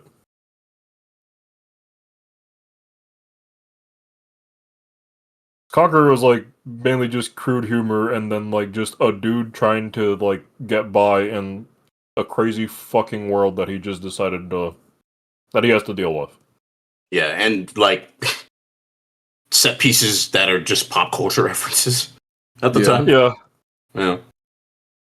Like I do find it funny that it's like, yeah, the game ending on an alien set piece. It's like I don't know. That's funny. I don't think something like that would be as well looked upon now. No. No. It's like the prospect of like bringing Gex back with like a new game. Like, how would you even go about that? I feel like for Gex, it's like a little bit easier to do. Just what? Okay. Well, I need to ask this because I don't know. I don't want to act like I know for sure, but like, is Gex like? Are all the Gex games kind of pop culture heavy, or is it just mainly Gex 3D? I want to say I think after.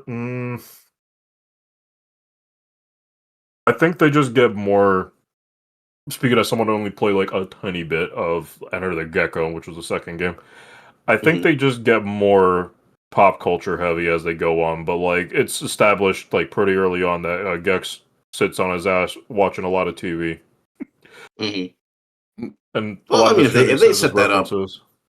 if they set it up that way, like he is, yeah, like watches a lot of TV and like this is kind of how he gets his humor and just general way of being, then it's like I think it'd be fine for a Gex game to be very heavy-handed in its referencing, because like at that point, it's no one. You can't say that it's like wrong to do. That's Gex, And there's definitely a lot of new pop culture shit he could reference. It's just how they go about it. That it's the execution, I guess. Yeah, that's what I'm. Yeah. Yeah, the execution. You just have to execute it right. Get the right people to execute it. Yeah. Nope. All right. Oh, Conquer, yeah, you definitely would have to get the right people to execute crude humor and things like that too. But also, I'm not sure what type of platformer they would go for. Because Conquer was like a collectathon, but also a parody of Rare's collectathons. Yeah. They're making fun of themselves. It's funny how it's like it's a parody. It's a parody of the game it was. It's wearing its own skeleton. Like, weird. Conker's also funny in the sense that it like slightly plays itself up almost like a point and click with context sensitive like areas and all that. Yeah. So I have to wonder, like, if there were like a new M-rated platformer game, like what angle would they go? Because like, I guess the easy way out would be like doing a parody of platformers that exist today. That or you do something like Into the Unwell, but like with a whole like more intricate plot. Yeah. Oh, yeah. I mean, I like Into the Unworld. I like what I played of its recent playtest. I do kind of wish that a game with those visuals was a little bit different. Like, what if it weren't a roguelite? Yeah. Yeah. Yeah. That's always usually the number one thing. Because, like, I watched the gameplay of it, and I was like, oh, this looks cool. And then I saw the tags. I was like, shit! I'm still gonna play it because I really did enjoy that playtest, but I really wish it was just like a regular old platformer. Like, the roguelike elements aren't like bad. I'm fine with them. They kind of like, now that I've been playing Emerald Rush, it kind of reminds me of like how Bonanza's Emerald Rush is. But I don't know. The worst thing I probably will say about it, like when that game comes out, is like, this really probably didn't need to be a roguelite. I guess I really just gotta find one that I like. Because I'm very much so a person that's not really a fan of like, oh hey, you got this far, dead. Now you gotta start all over. I think it's, for me, it's like, I feel like there's bound to be a good few that I do really enjoy. I'm just kind of not a fan of how it's become such a prevalent trend where it's like, kind of getting to the point where there are so many games doing this that like, you kind of have to wonder if some of these even needed to be roguelikes. Yeah. Yeah, it still kills me Like with haste.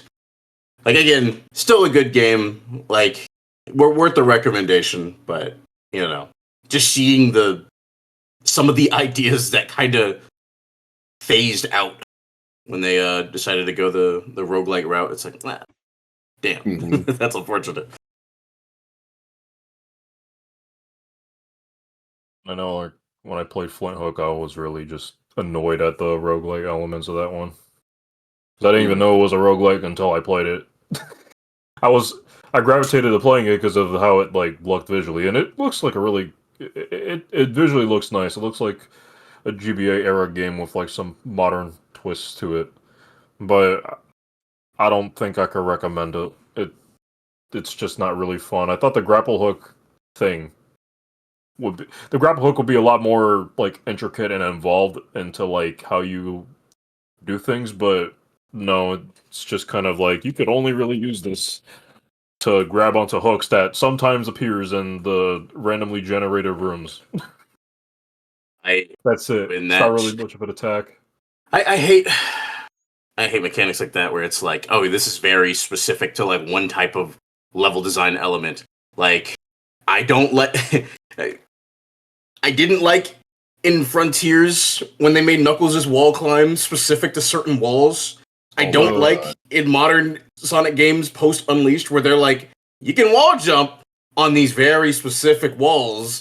I don't know. It's just like, or fucking Forces with the custom characters grapple hook. It's like there's so many cool concepts you can do with a grapple hook in a 3D space, but like they're just like, no, you can only use this grapple point in this one specific way.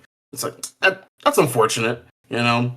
I would hope that would get explored again, but I mean, you know, maybe if they ever decide to nut up and make a game where you can, I don't know, play a comic character, I could see like Tangle playing that way or something like that. But that's way off. So yeah, I probably ain't gonna do that anytime. So yeah, Shit.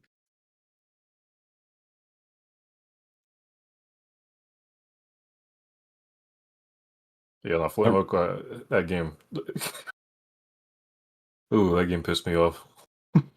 I never want to touch that fucking game again. I remember I beat that final boss and I was like, damn, rip Bozo, because it has like an in memoriam thing for the final boss because there's like a true ending. I'm like, I'm not going for that shit. I'm good. He can stay dead.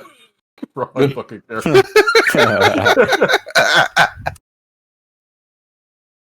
Also, no, just briefly circling back, that wall jump thing is like, I'm not gonna lie, that's another thing that kind of like feels really prevalent throughout the genre as a whole. I'm like, please, can we do more with this concept?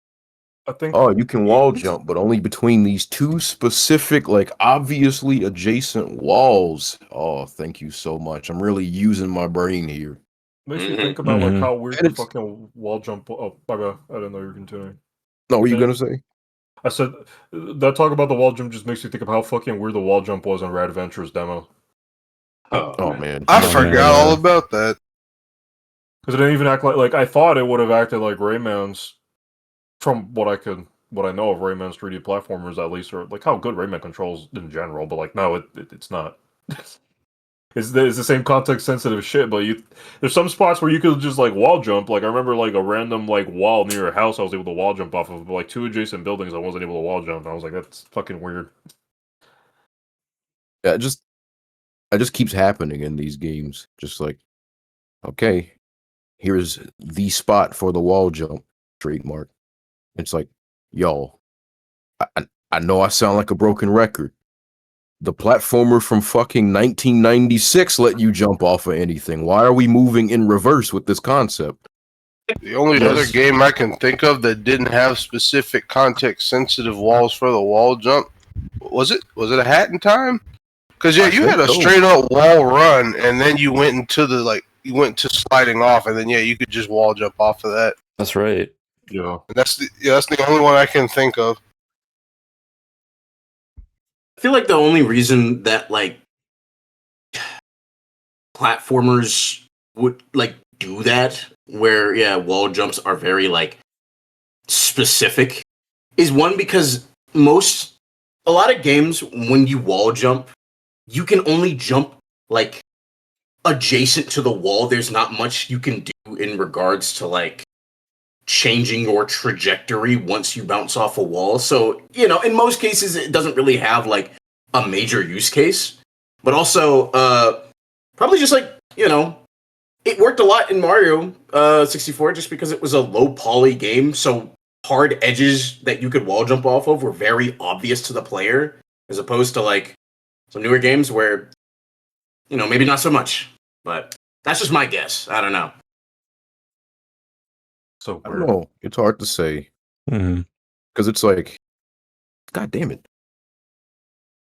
It's like it's part way that, but like I don't want to call it laziness. That is not a word I like to use in game development at all, really.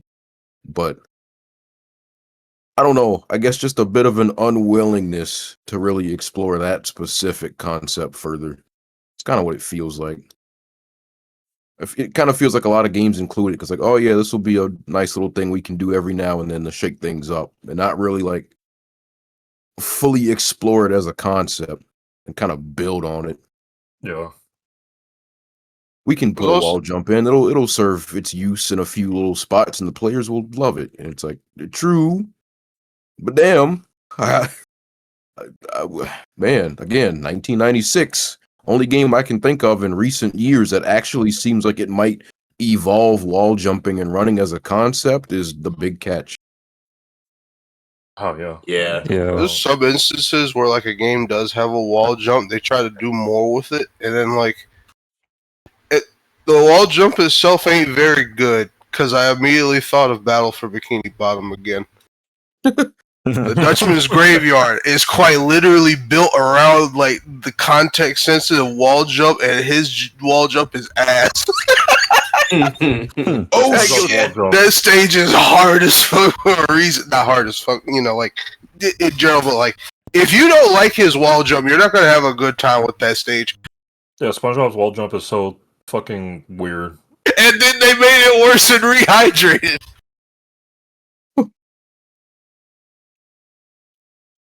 Because rehydrated. It's like you don't have the weight to it anymore, so you just bullet off the wall the moment you tap the button. And it's like, I understand why you did that. However, there are two horizontal moving walls you have to wall jump or like between, and nah, making it feel like that just made that a lot worse.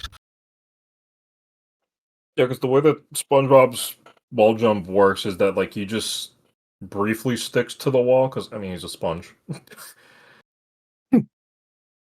He sticks to the wall, and the moment you hit the button, you have to like wait for him to like kind of get unstuck, and it actually feels nice when you like get used to it. But yeah, no, they removed that part and rehydrated, Yeah. so it just feels unfinished and weird. As just So most of it's that like, game. I guess it's a good way to describe it is wall jump in that game kind of programmed to feel like a gag that would happen in the show. Yes, Yeah. Okay. they like set it up, making you think it would only be used as like a context sensitive one, just like the between two walls from most stages, and then Dutchman happens. Mm. Because that game has like, what's one obstacle I can think of? Nearing the end of like, I want to say the second portion of that area, they have like a bunch of these like sticks with like really small squares that are moving like in a rotation. You have to time the wall jump to like get up those, and that's a fun little obstacle. But also, rehydrated. They took away that part of him like unsticking to the wall, so you just bullet upwards and like overshooting those like specific planks. So you just fall all the way back down. It's not hard by any means. It's just a nuisance. Oh yeah.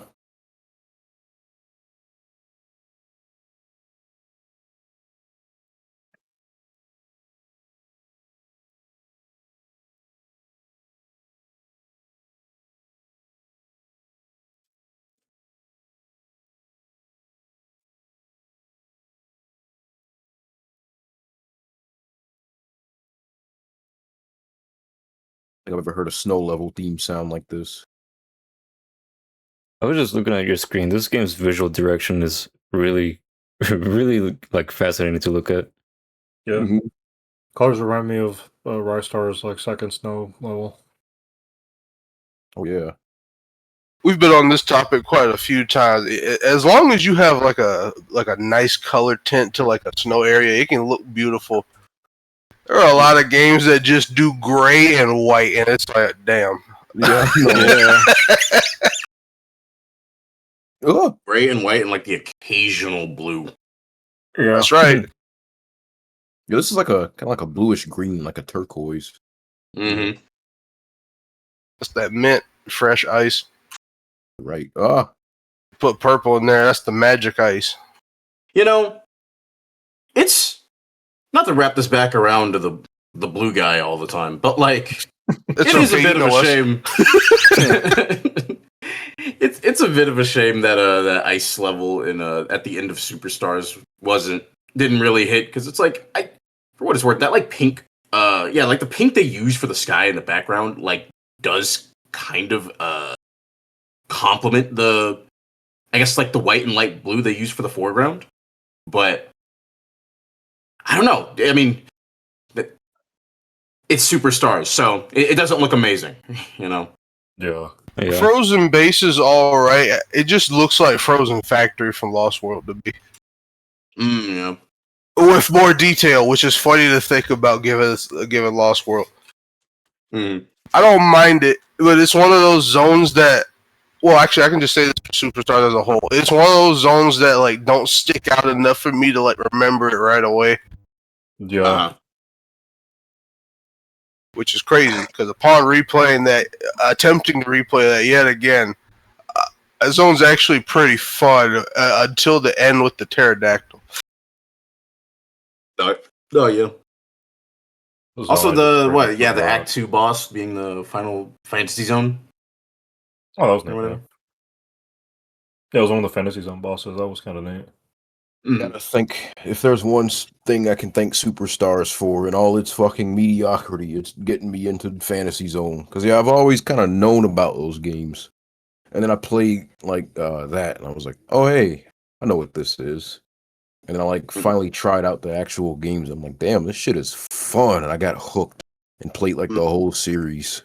Still not over like the whole plot behind like Opa Opa's father. The Fantasy Zone no, the story is insane because you look at the characters and everything, and it's like, oh, this is probably gonna be another like glup shitto game where you play as like Opa Opa. You have to stop Meanie from destroying the world. But no, there is a whole plot about like space government embezzling money and like the economy going to shit. His father was behind everything, and then like he dies, and there's like economic crises. Like, what the fuck is going on in Fantasy Zone, man? The whole Opa Opa second sounds game is like him overcoming like trauma from being exposed to war at a young age. Just what? It's just even funnier knowing he sounds like a bird too.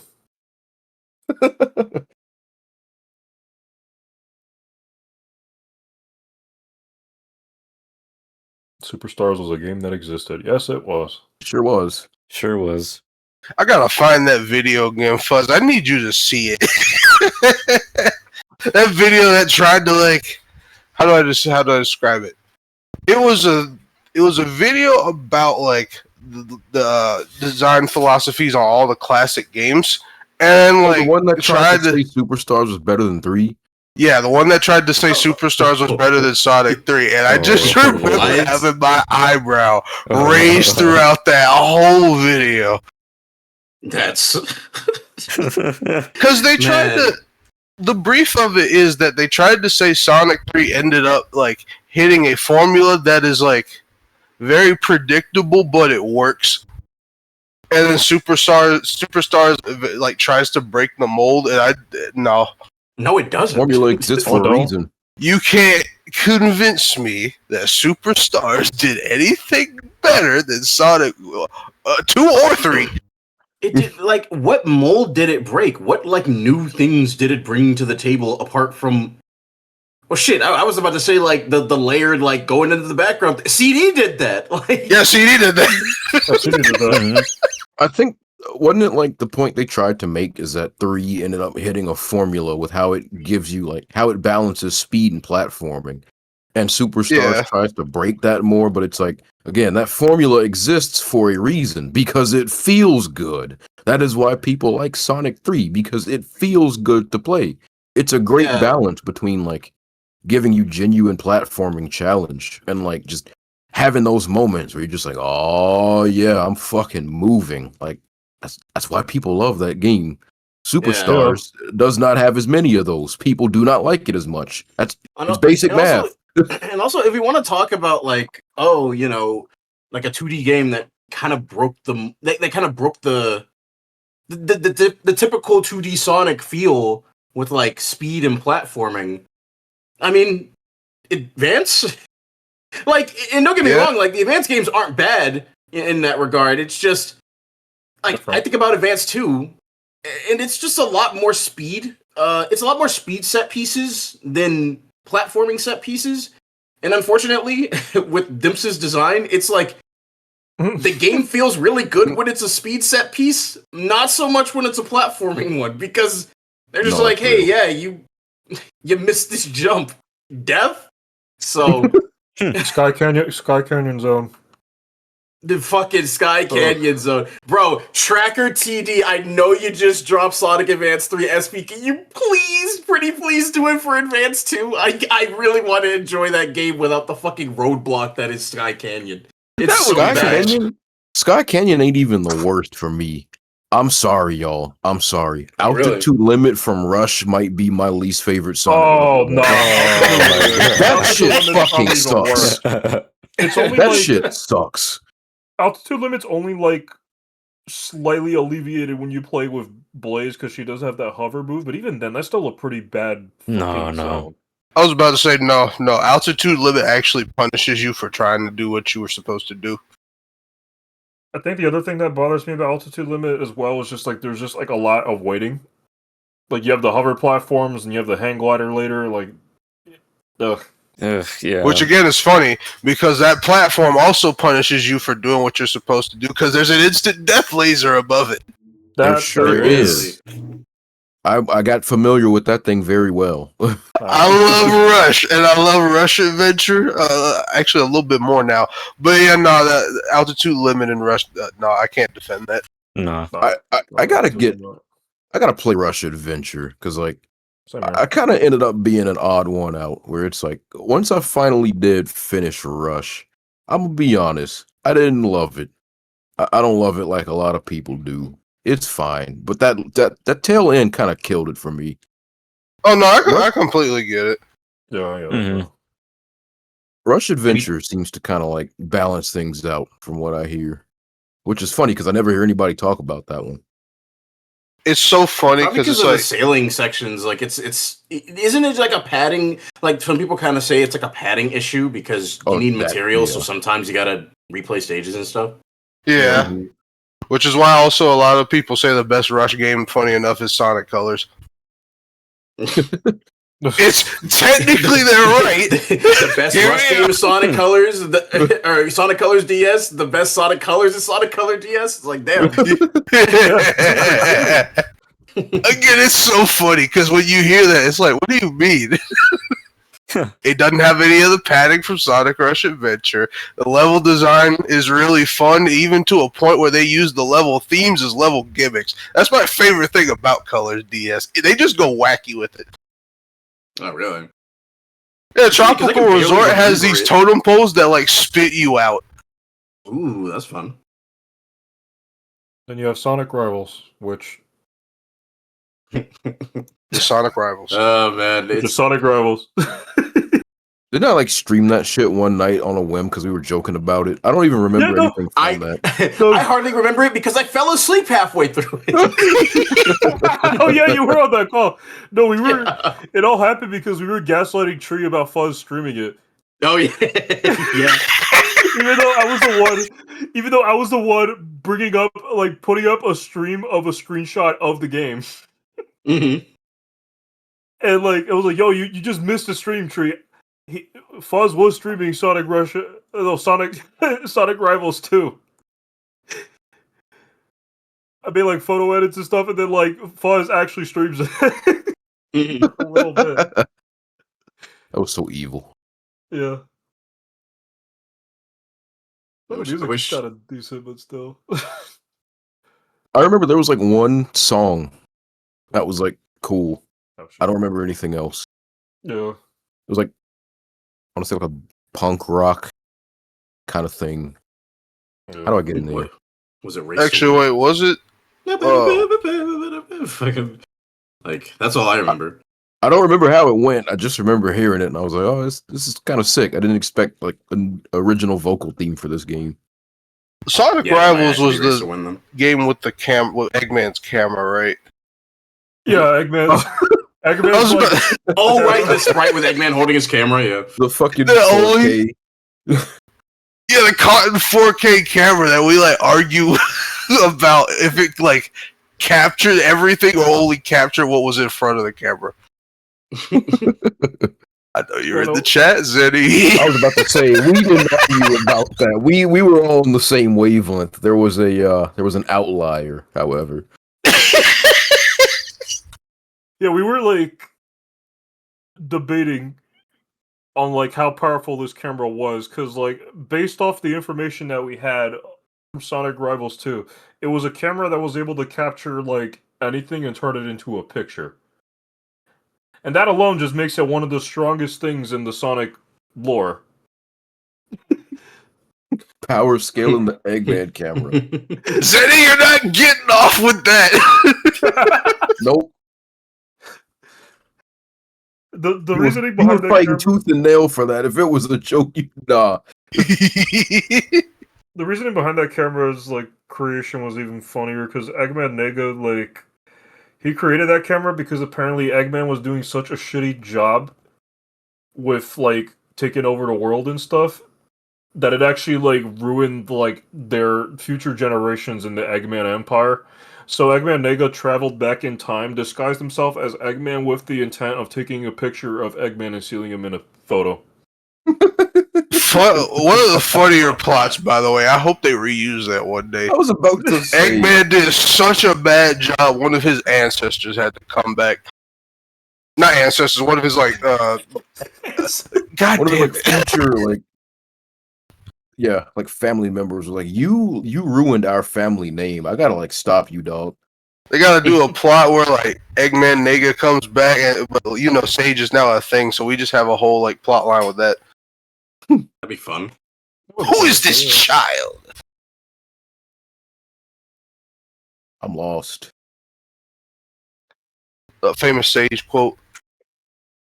Might as well have been. I see Sonic and Tails are laughing about an inside joke. I'm gonna start crying and having flashbacks of when my dad yelled at me. I still think about my playthrough when I was streaming that game from start to finish, where like I got to that cutscene and I had like Sonic and it, Sonic's friends and like the birthday stuff, and Sonic was just wearing the Santa outfit the entire time. Oh my god. I did not take that shit off. No, Sonic, don't be sad. It's your birthday. It's Christmas. Christmas. Why are they so happy? I don't get it. I don't understand. Fucking singing. That That game did her dirty. I feel hope so she gets a bad. better introduction next game. I was about to say, I feel so bad. They really wanted to have an emotional moment with that scene with the song, but it's just funny. Yeah. It Wait, had no, no funny. B-roll with Eggman. It quite literally was just him sitting Sage, around. yeah. Yeah, Sage. I forgot about that scene, yeah. I'm sitting around mad as fuck in the cyberspace.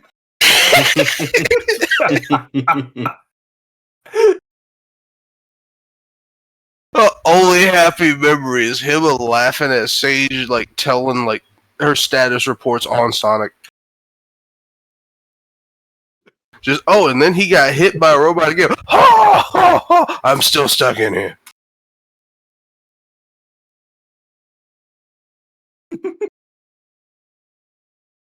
Light him up. Light him up.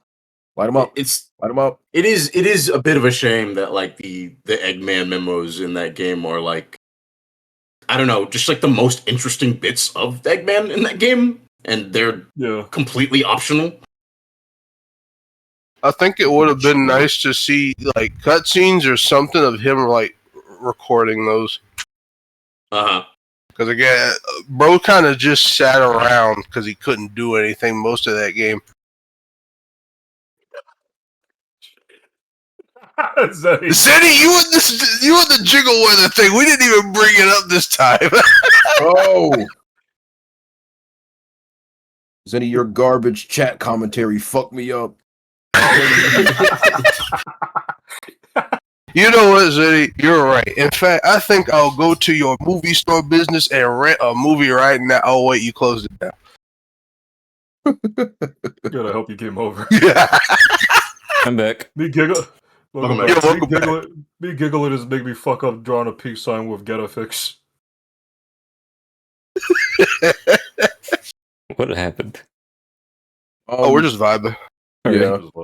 We started talking about Frontiers, and then we started like getting on Zenny again about the semantics. Yeah. It's okay though. We still love you, bro.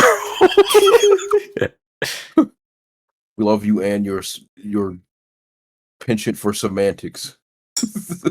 It's okay. You can hit me on the head with a sword later in like Minecraft. Control your clothes. No, I'm gonna let him run free. This is a loose format stream. We just can't say things that are against Twitch policy. I can, poopy head. Oh, damn, don't say that. Oh, you're gonna get me banned.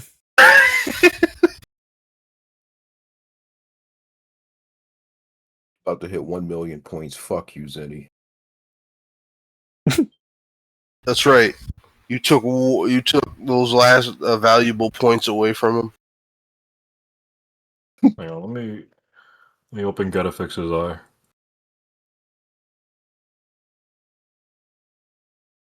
Get that old man wrinkle out. There we go. Okay. Oh, I'm hungry. I'll be right back.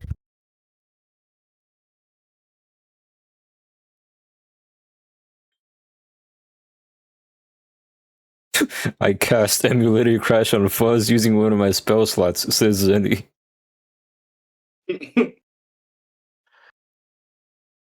He's still talking? Yeah. It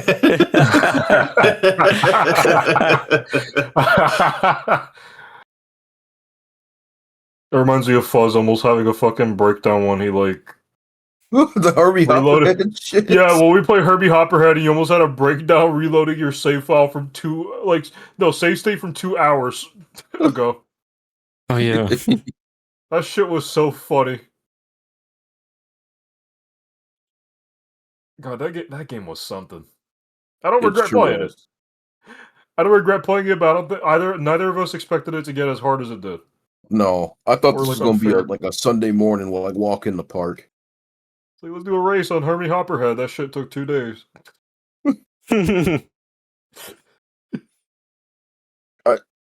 I wish you were there to witness some of that, Dread. That game was interesting. Yeah. Yeah. What is? I've never heard of Herbie Hopperhead. This definitely sounds like a game you niggas would play, though.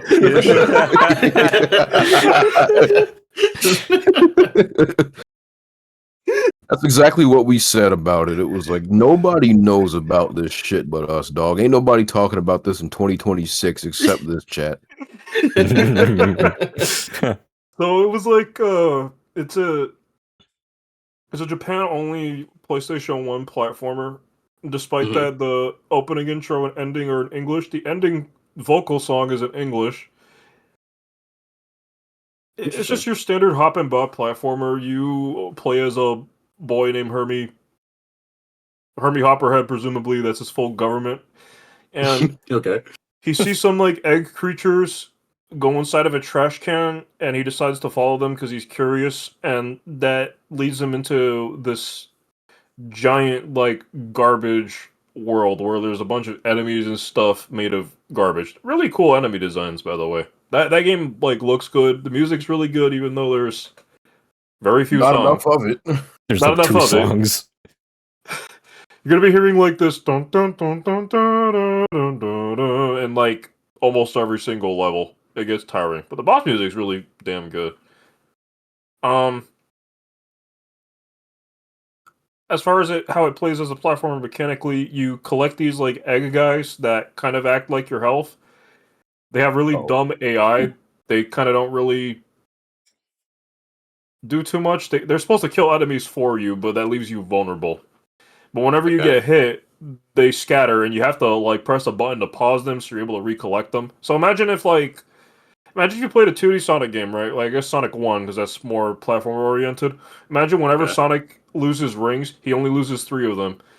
And to recollect those rings, you have to like press a button to freeze the rings in place for you to grab them. Seems like It's just seems like they're adding extra steps to something something super basic. Yeah. Mm-hmm. Okay. It's manageable in like the first few worlds, but then like when the game wants you to do more precise platforming and also like deal with really bad enemy placement, and the enemies constantly respawn, it becomes hell on earth. It does. Fuzz The and I game were gets pretty damn hard. Yeah. Fuzz and I were genuinely on this one level for like an hour or like 2 hours or so. So we had to like save the quote unquote race for another day. Mhm. And then for some reason I was dealing with issues with that game on Duck Station where I had to like change the rendering engine like twice. Because for some reason the emulator would crash on my end when I got to like a water level, but it didn't crash on Fuzz's end. And then when I got to like a later portion of the game, it crashed on the renderer I put it on earlier, so I had to change the renderer back just to beat the game. It's weird. Yeah. But it's one of those games where it's like I don't think I could strongly recommend it. Like I'll recommend like maybe playing it once because like it looks nice and it sounds nice. But it's also not like a hidden gem. I'll put it to you this way. If you are ever in dire need, just like, God, I need platforming of any sort right now. Yeah, it's worth a look. Okay. If you have anything else that might be of a higher priority on your list, do that instead. Yeah. Gotcha. It's like, man, I'm really hankering for an A means jump ass game. It's like, okay. Yes, exactly. That is exactly how you should describe it. Yeah. That's basically what that game is. Because Hermie Hopperhead, he really hops on Lives shit. up to his name. He hops. He does indeed. I made this fucking GIF, which again, like, nobody outside of the server is going to understand it.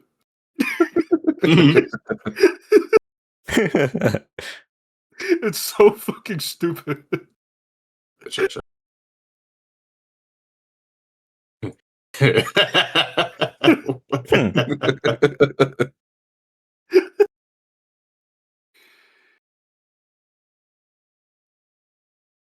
No, but the character designs are like really cool. I'll send some of the 2D art.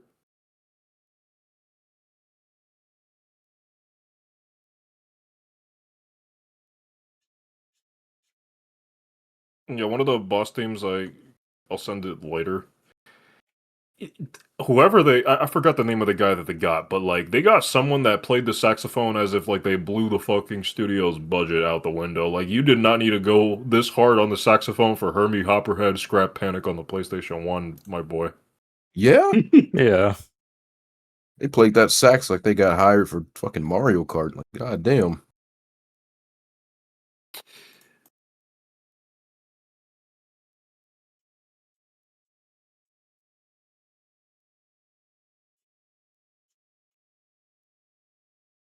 Oh, stop shooting.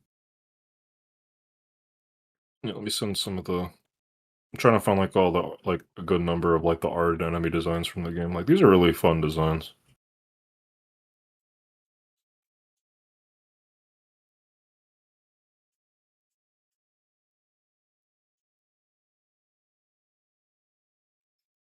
I'm back. Welcome back. Oh, Robert, you can't die now. A means jump ass game. Oh shit!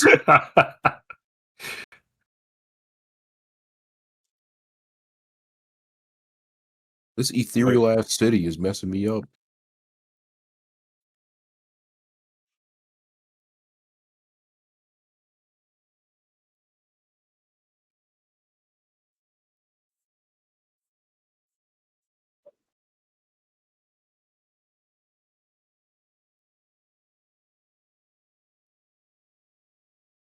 No one get a fix. I'm probably gonna draw Hermie.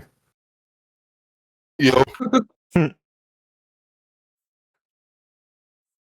trying to like wrap him up, but I just got locked in with like drawing his face. I mean, I can't blame you. He's a good character.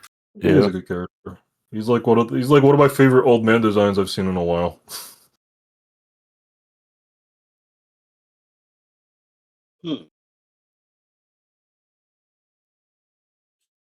Oh, his people's not that big actually. It's not that small either.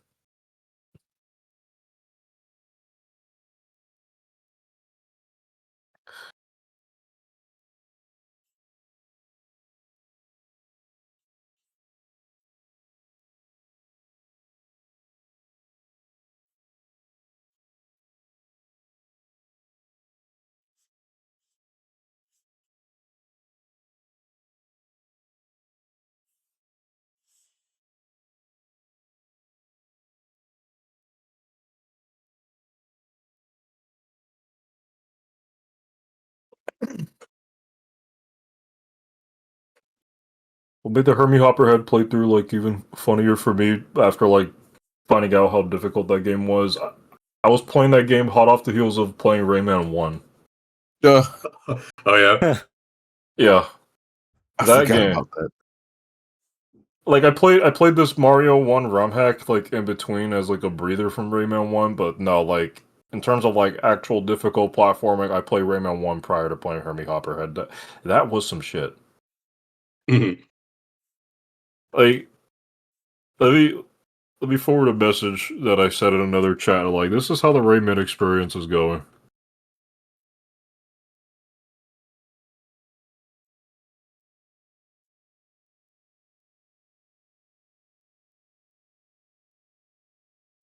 I want to be out here in the ethereal fog.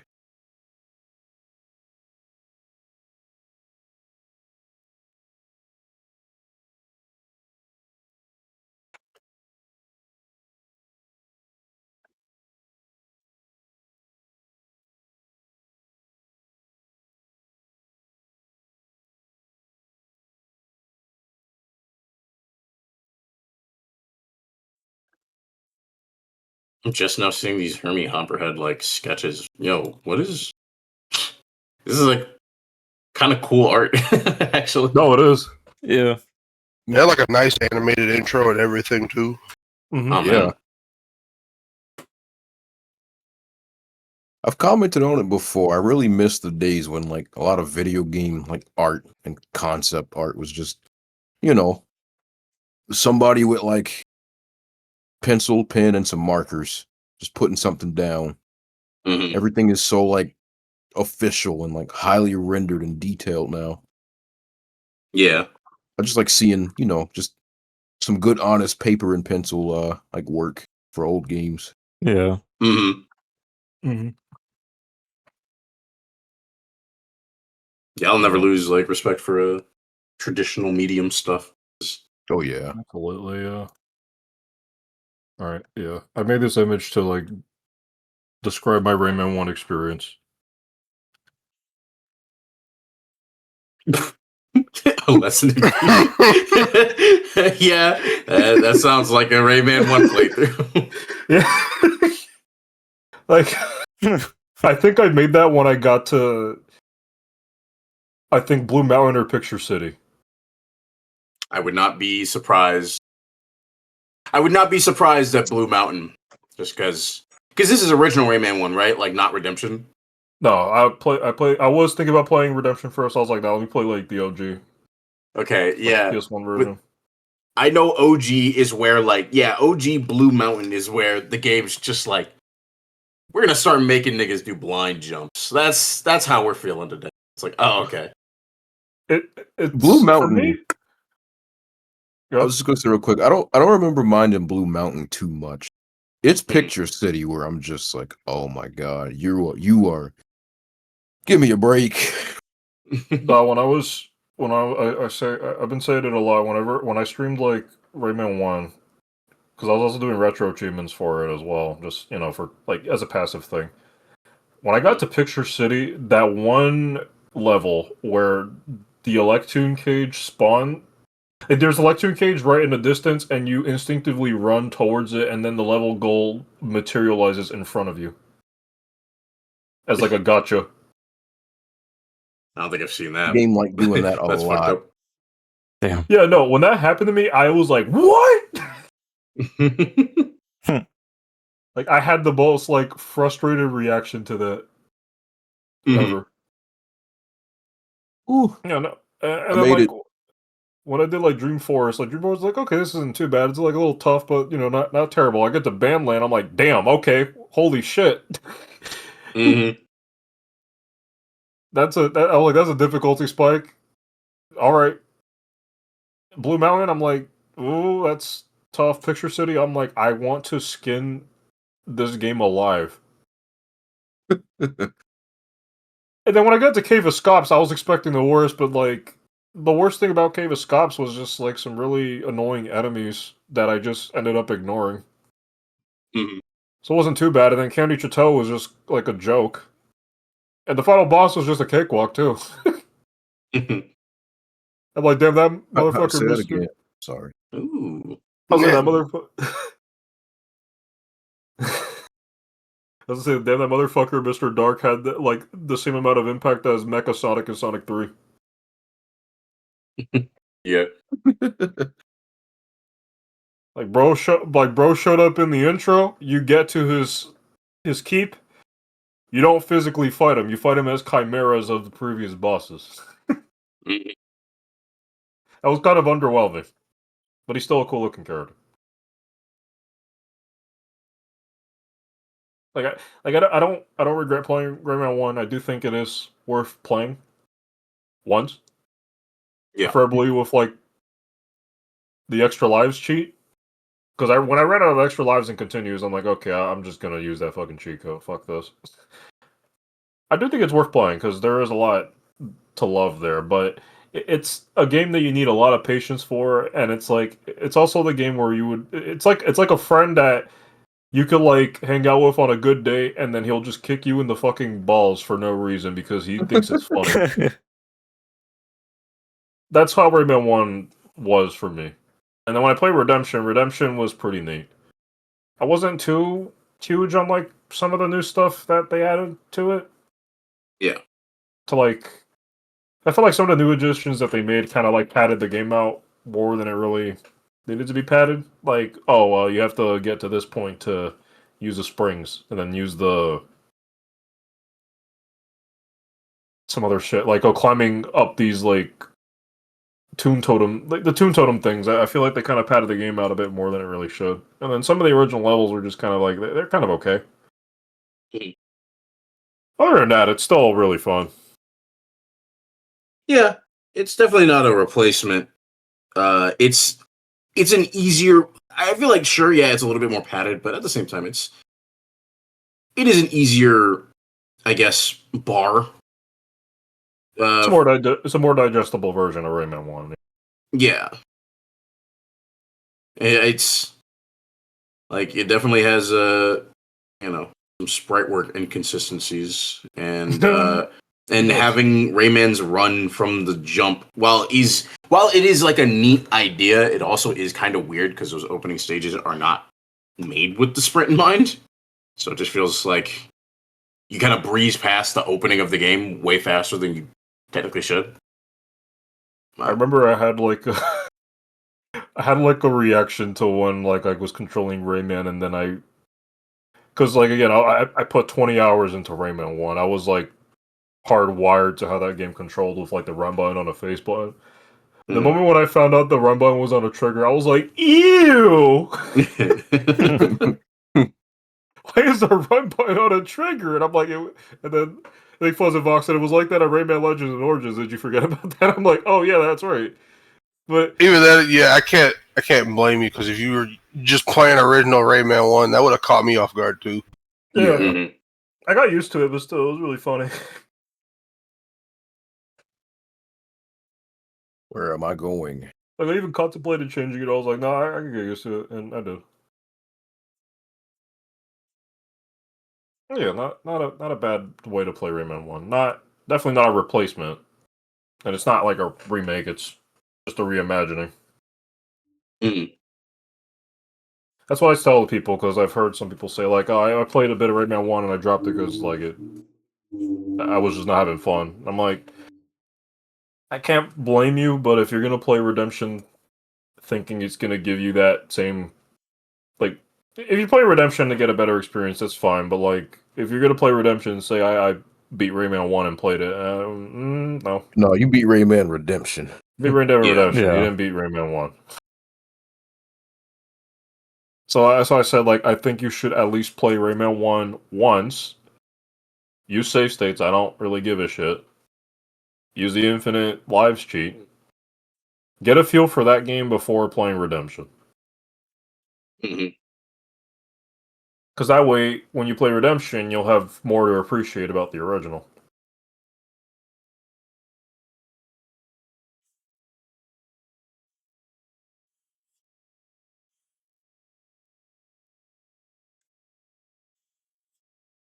I do like how they expanded some of the levels like Candy Chateau, though. That was pretty neat. Mhm. And Mr. Dark's like actual boss fight was actually pretty cool.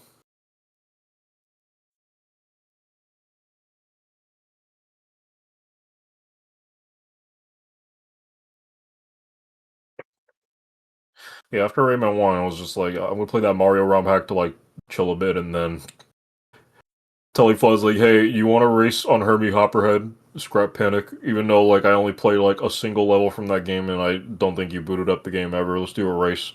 We thought it was gonna be a walk in the park, and it wasn't. God, yeah. I know after I beat that game, no, I started Redemption like around the time that we were playing Herbie. But after that, I just kind of been hopping around like some games that I still gotta finish. What I've been doing. I finally fucking finished Jet Set Radio Future after all these years. It's like, damn, Jet Set Radio fan finally beats the second most beloved game in the series. I mean, shit, that's better than a lot of them. A lot of them haven't even played the original. True. Yeah. No, that's real. I've seen a lot of people who swear by like Jet Set Radio's art style and music and characters, and it's like, have you played the game? No. And no. I mean, to be fair, it's like, yeah, niggas swear on the art and music because that's all they know about. Yeah. It's not like they can't play the game like through official means at this point because they could remove the first game off of Steam. And Jet Set Radio Future is still stuck on Xbox. It's not even a backwards compatible title. I'm a Jet Set Radio fan. I love Gum, and my favorite song from the game is Sneak Man. Oh shit! Oh, let me guess. You like room temperature, like purified water too, don't you? Daring today, are we, sir? Saltine crackers, vanilla ice cream. No ice cream, no toppings. Yeah, no toppings. Bit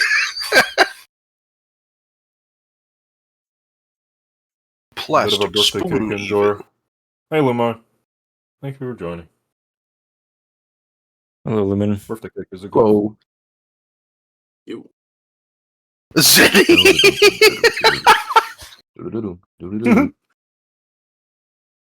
feel like I can't recommend Rayman 1 to anybody because I know they're not going to have a good time. Yeah, I feel that because I've said the same thing about Blinks the Time Sweeper. When I beat that game, I enjoyed it. I wish I knew about the Platinum Hits version before getting as far as I did in the original one that I played. But despite enjoying my time with it, and learning its quirks as a platformer and its mechanics, that's still a really hard game for me to recommend to people because you need a lot of fucking patience for that game. Try it. Especially, Billy Hatcher and the Giant Egg is one of my favorite platformers. I should try Blinks. I think you'll have a good time, but Everwinter, you beat all the Crash games, right? Not 3. I've done 1 and 2 recently, but yeah, I still got to do 3, which I almost played today, but I was like, I might save that for later. Have fun with the ice physics and Blinks. You have a game.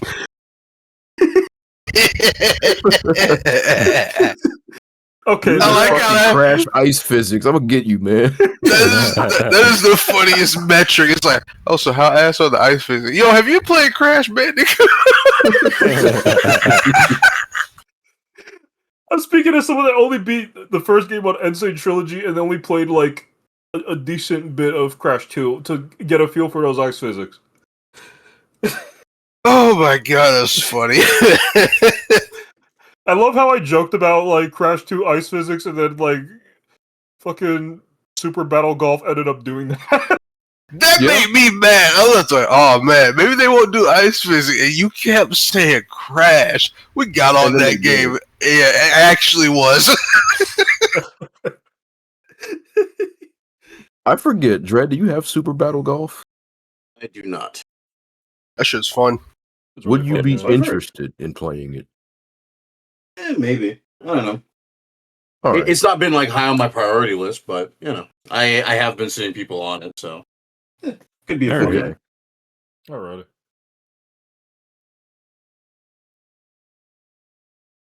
Yes. Blinks' ice physics are interesting. I'd say the level designs themselves are a lot more annoying to deal with in Everwinter, but after you get over Everwinter, it's just kind of like, yeah. Blink's got a sequel, right? Yes. It did, yeah. Okay. What was I that haven't played on? it yet. Xbox? It was also on Still, Xbox, yeah. It's Okay. still on Xbox, unfortunately, yeah. I think it emulates fine now. I know Blinks 1 took a bit to get working, and you could play it fine.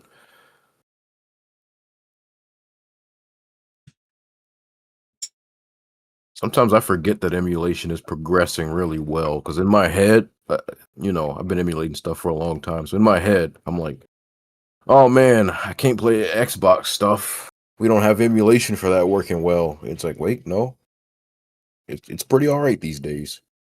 Yeah, it's weird. It's weird to consider. For the longest time, 360 emulation was like bad. Yeah. Yeah, that was pretty good. That was pretty good, and we're getting recomps and stuff. Mm-hmm.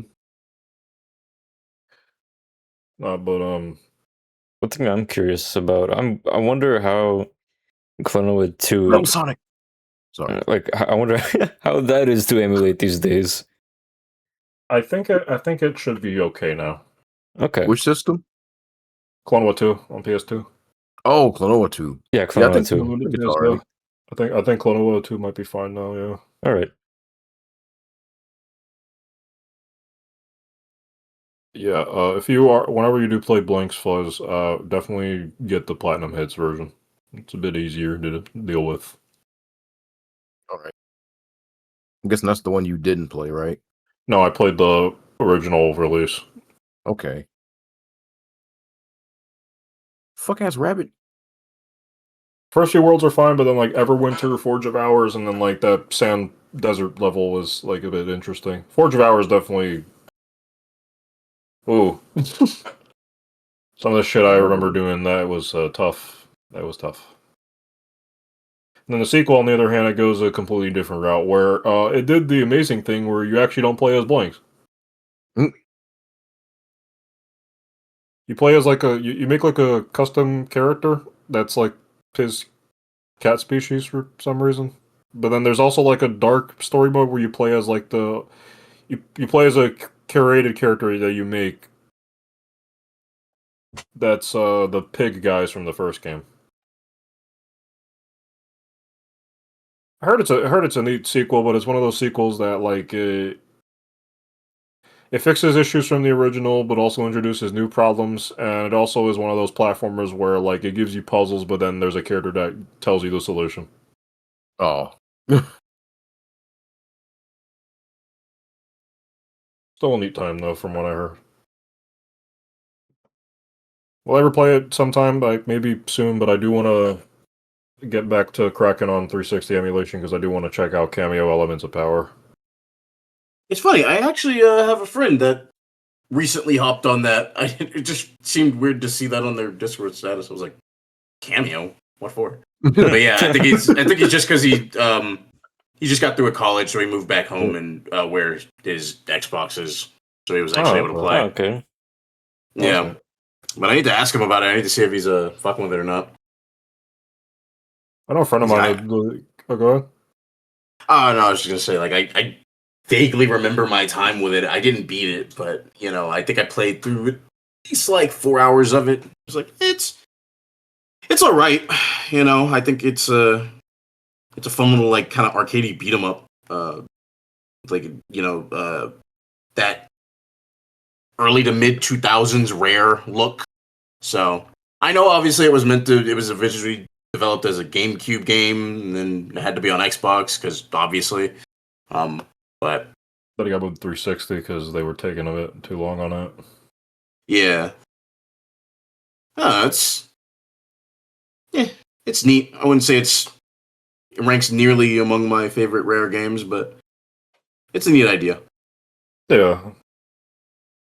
It's nice to hear at least, because, if it were bad, then it was like, yeah, I probably won't play it. I'm more curious on Grabbed by the Ghoulies. I know this is something that we, bring up rarely, but... they just fucking hate that game. They just hate that fucking game. I need to know why. Because from what I've seen of it, it doesn't look that bad. Maybe it was a like an artist thing where it's like they wanted it to be way better in their heads, or like their ideas were way better, and when they look at the execution, they're like, we. I mean, was it critically panned? I don't know. I don't know if it was.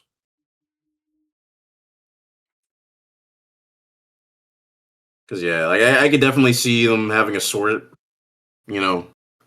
about it if it was kind of panned. I was like, damn, really tried with that one. Oh, hello, QP. Grabbed by the Ghoulies mentioned. Yeah, we got grabbed by the ghoulies mentioned. That's right. Grabbed by the ghoulies. In 2026. Maybe they have a sore spot for it because, yeah, probably a mix of maybe it didn't turn out the way that I wanted, but maybe it took priority over other things that they likely were having in the works with Nintendo before they had to axe them when moving with Xbox. Oh, yeah. So no, Banjo 3 was not really a thing that they planned. It was just a little tech demo at E3 or Space World. But they had a lot of plans for Conker's Bad Fur Day sequel for the GameCube, and they had to just toss all that because Microsoft was like, yeah, do a remake. Also, there you have it, Zenny. I game overed, as in I finished the game.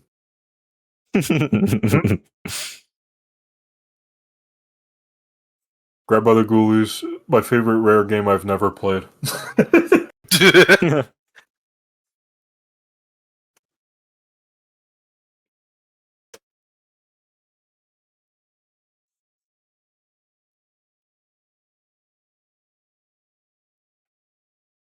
That's enough of that. Let's see.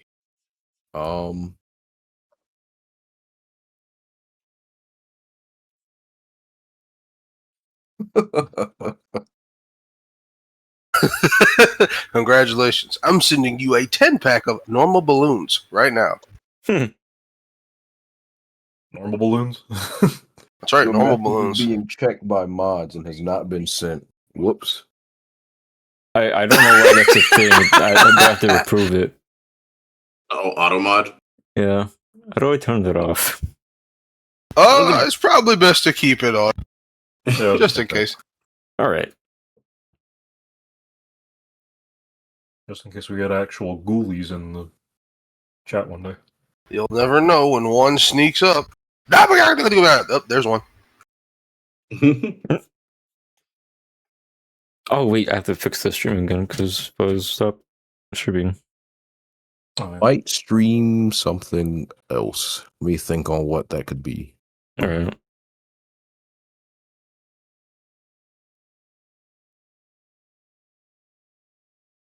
Well, Dread, have you played the demo for Marsupilami 2 yet, or no? I have. Yeah, I need to play it again. Just because I feel like it's been so long since I played the first game. And also I played it like really late for some reason. I just I kept fucking up. Getting used to the controls, or at least like swapping, on the fly. Yeah. I don't know.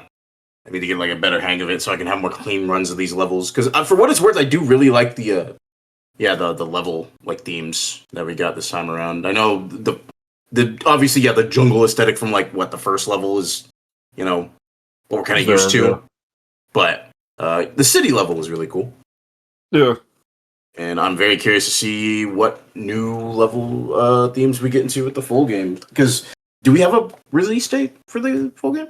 We do, actually. Yeah. Let me double check. It comes Is it- out. What to say? Is it another October banger or sooner than that? I think it might be. Wasn't it clicked the first game up. September or something? September, I think. Okay.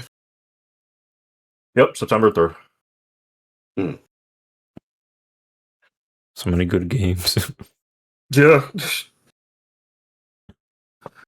No, from when I played it, I was like really surprised at like how fluid it felt. I know the first game felt really fluid as is, but like the improvements that they made to it further, just to make it control a little bit better, it goes a long way. Mm-hmm. Especially with like the character swapping thing. I had to get used to it too, because I know with like okay, it's kind of hard to like talk about these characters yet. I don't know if they have names or not outside of Marsupilami, but It's just a species. it's just a species, yeah. So Yeah, it's just a species. In game, they did have name tags. Actually, now that I remember, oh yeah, they do. it was like Hope. Hope, Punch, and then I forgot what the main guy's name was. Yeah. That is the Marsupilami. It's like Toad or Yoshi. Yeah. I like he has like a little air dash before he does his hover. And that's something I had to get used to, especially with like changing to the other characters to like use their abilities.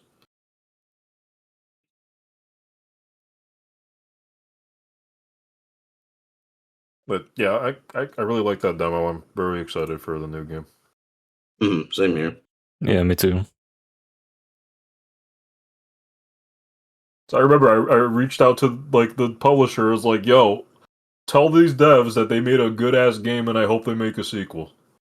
Did they ever respond or no? They responded to me saying that. They're like, yeah, we're gonna forward this to the like developers like right away. Thank you for your comment. Oh yeah. Oh, nice. And yeah, just to like see that sequel like even like appear, because like I only found out about it because Wario64 tweeted about like pre-orders opening for Marsupilami 2. I'm like, what? Wait, what the fuck? A sequel? There it is. That's just how I find out most of like the smaller game news now. Yeah. Yeah. Like I would have never known there's like a new Garfield 3D platformer happening if it wasn't because of Wario 64. Yeah. I still don't understand why Wario 64 got banned on Blue Sky or suspended or whatever the fuck. They did? They Yeah, did. they did. Yeah, they did. I think they got their. They were posting their too many account- good deals. I think their account think might it have literally. released it. Okay, they got their account back. From what I'm seeing here, but yeah, I think it literally happened when the or after the state of play last week. Didn't they get their account Wow. banned like temporarily because of the Rayman stuff that was leaking out? 'Cause I think that Maybe. was. Oh, were they probably covering the that was- Rayman leaks? Like, I kind of forgot. I don't know. I feel like that's what it was. It's kind of hard to scroll down from to see if they were posting about that 2 weeks ago. Yeah, let me check another server. Let's see. Yeah.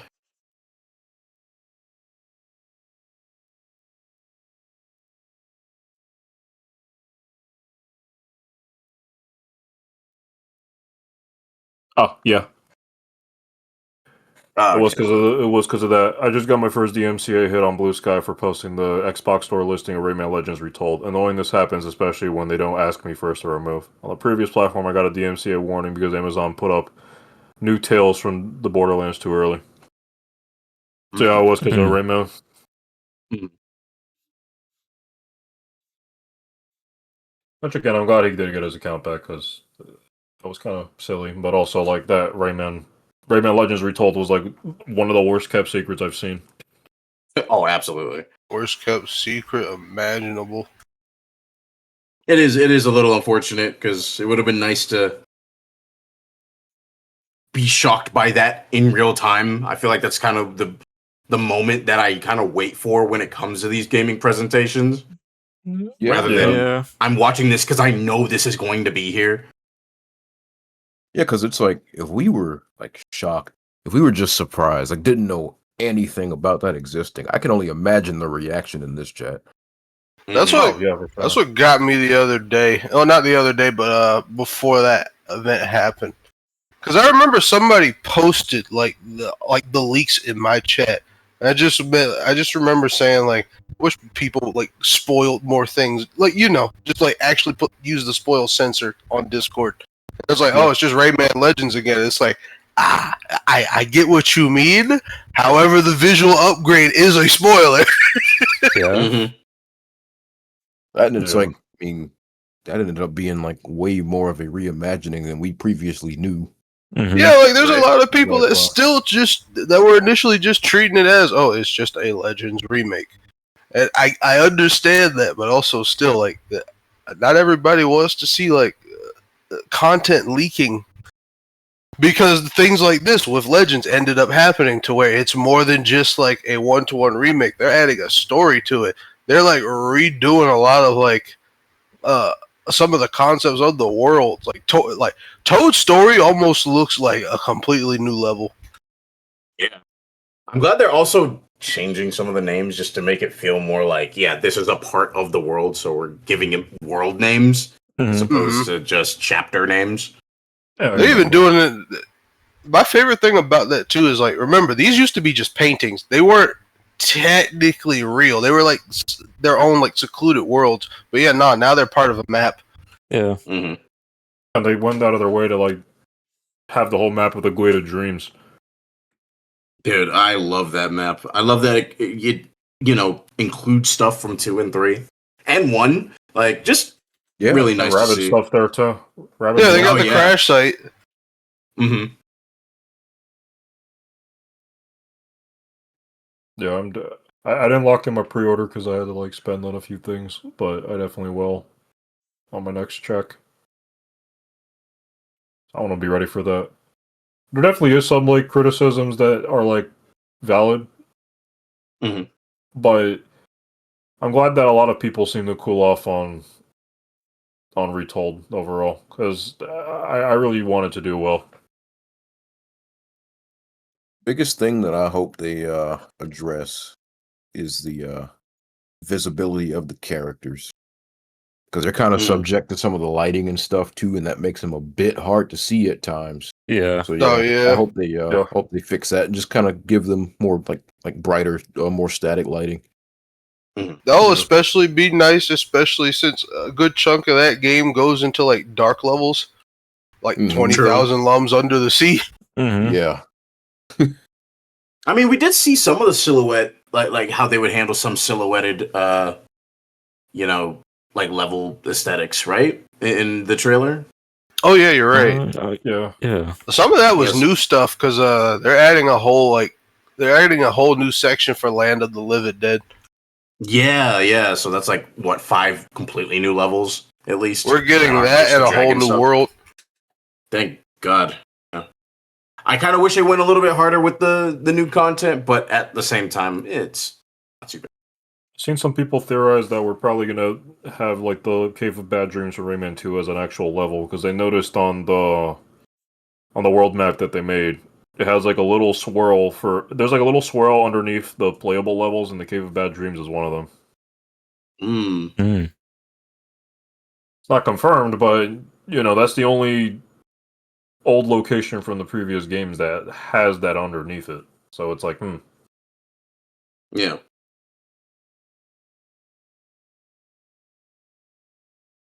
I mean, I see what you're saying in chat, Jay, and like I get it for sure that like Legends is still a great game despite just being focused on like levels and gameplay and stuff. But like, I guess it's just the idea that like out of all the mainline games up to that point, Legends kind of brings the least to the table. Like that's new. Guess So that's true. Yeah. yeah. Yeah. So it's kind of just built off of what Origins did. mhm. Yeah. If there's people that are saying that Legends was bad and needed these fixes, like no, Legends was never a bad game. Yeah, no, worst none of thing these you could games are say- bad games, but I can understand when somebody says like Legends is like it has the least going for it than out of all of them.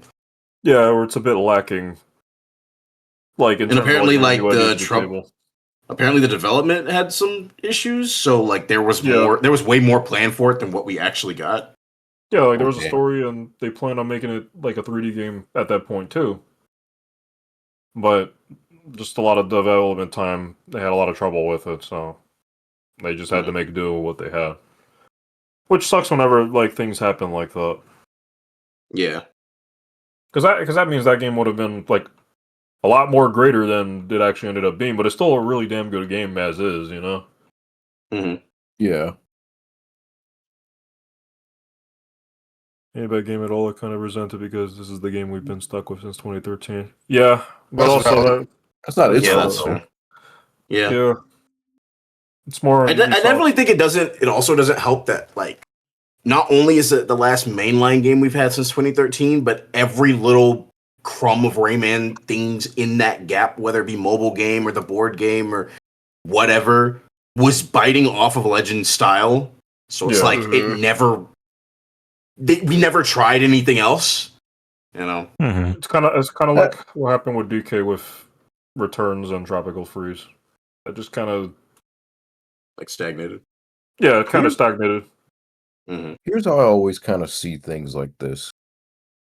I personally wouldn't blame the game itself for any of that. That's more on the studio, just kind of like. That's more on the management of the studio itself. I wouldn't say, oh man, Rayman Legends is the reason we've been stuck. Like, no. No, for sure. No. Oh, no, 'Cause for it's sure, like- no. That's kind of how I feel about like New Super. Because we talked about this the other day. You'll I never remember hear me reading that. badmouth New Super DS. That game was not the issue. The issue was them getting comfortable making games that way over and over and over and over again. Mm-hmm. Yeah. Yeah, New Super DS actually had a lot of unique shit in it, like that never came back in future games, and also was never seen in games before it. It also was the only 2D Mario in like 16 years when it came out.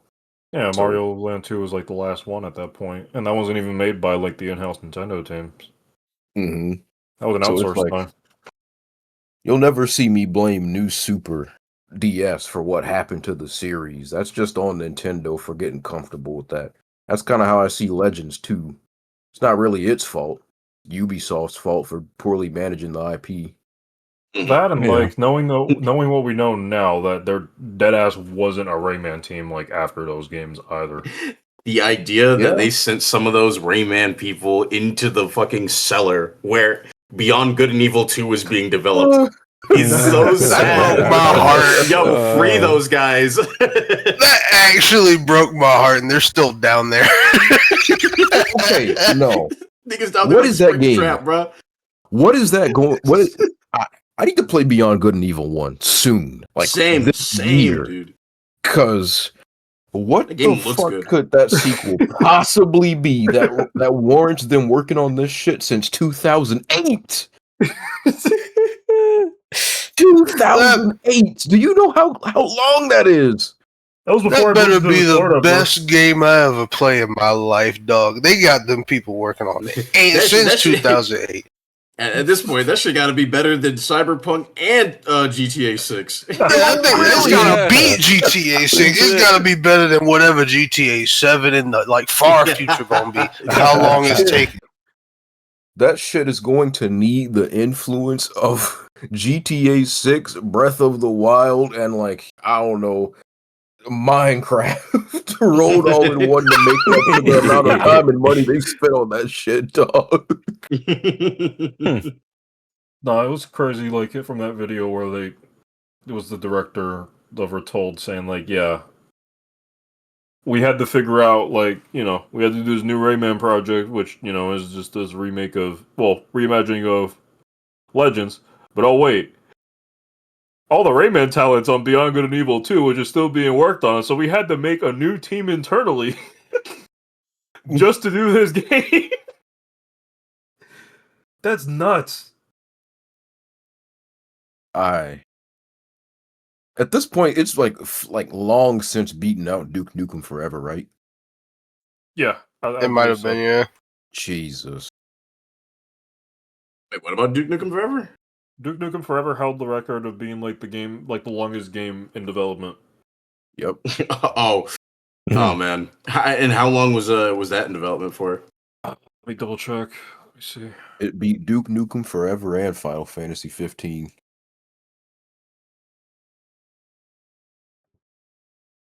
I just don't know how you can I understand that teams run into issues, but Christ, man, 10 plus years is something.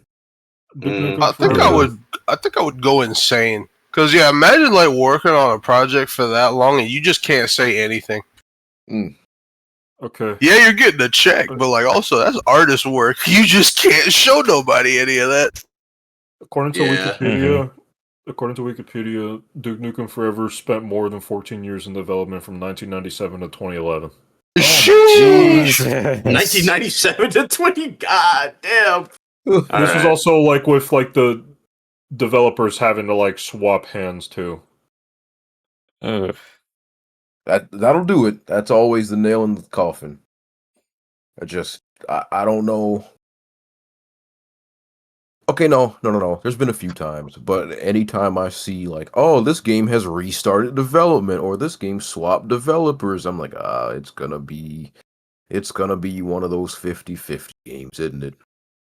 It's gonna be one of those games with a lot of good and a lot of wow, I can see where you cut corners to make up for the time and money you lost here kind of games. Yeah. Only tangentially related. I'm kind of excited for Dragon Quest 12. Also, has any shout out to Prime 4? Yeah, Prime 4. Yeah. Oh god, Prime 4. Jesus Christ. That has to be the most transparent I've seen Nintendo in a minute about a game not being as good as it should have been. Yeah. Yeah. This is what happened. They were kind of So I got Get It Fixed on. This is so fucking funny looking.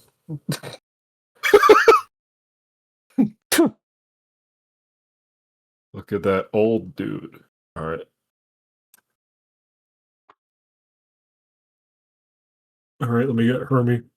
Are you still planning on streaming something, Fuzz? Yeah, I'm back on soft lock talking mode. All right.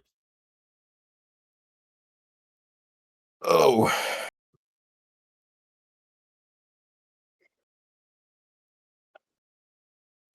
Prime 4. Jesus. Zenny, that's what I said earlier. Just busted on the tablet. It started making accurate asterisk characters.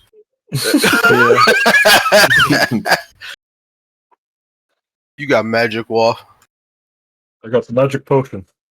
Yeah, the magic potion. Potion. Let's do this, Hermie. Hurry up, Hermie. Hurry up, Hermie. Things you will never hear in that game. Right? That has to be the only game I play with the biggest fucking timer I've ever seen. Yeah.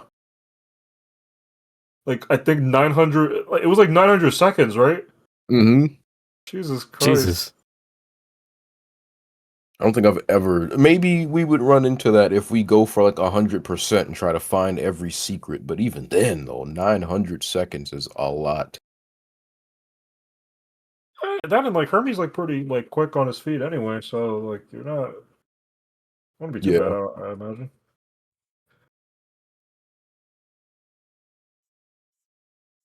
Looking at my list of stuff I had like in motion on backlog, I see Burning Rangers and Mario Eclipse. 2 games I'm really gonna have to like psych myself up to play. Where did you leave What's, off on Eclipse? I don't know. What were you saying, though, Joe? Oh no, I was about to ask like what's the hang up on Eclipse? Yeah.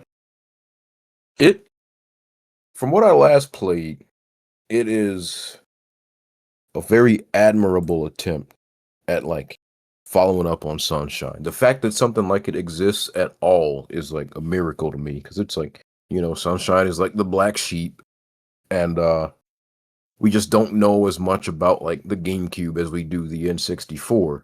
So really, really impressive. But you know me, I'm very particular about my Mario. So Yeah. there's a lot of stuff they added in that game that like is cool. I appreciate the attempt, but I feel like it really feels fan made in a way that kind of sticks out like a sore thumb against the rest of the game. And what I mean by that, Mario Sunshine, I personally consider to have the best overworld level design in 3D Mario. Just between Galaxy, 3D World, 64. I think Sunshine overall is the best design. Mm-hmm. Really good balance between like scope, scale, having like some good landmarks that kind of give you something like a point of reference, something to work towards, something to kind of look out over once you get to it. Eclipse is big and not in always a good way, I feel. There's a Too lot of levels spacious. in that game. Yeah, there's a lot of levels that are just really, really big, and I feel don't really have those good waypoints or that flow to the area design that I feel Sunshine was really good at. Yeah. Really, Like the main one I think of is Erdo Rock, where it's just this really, really tall village level, made up of huge cliffs. Cool idea, really great idea. I love it.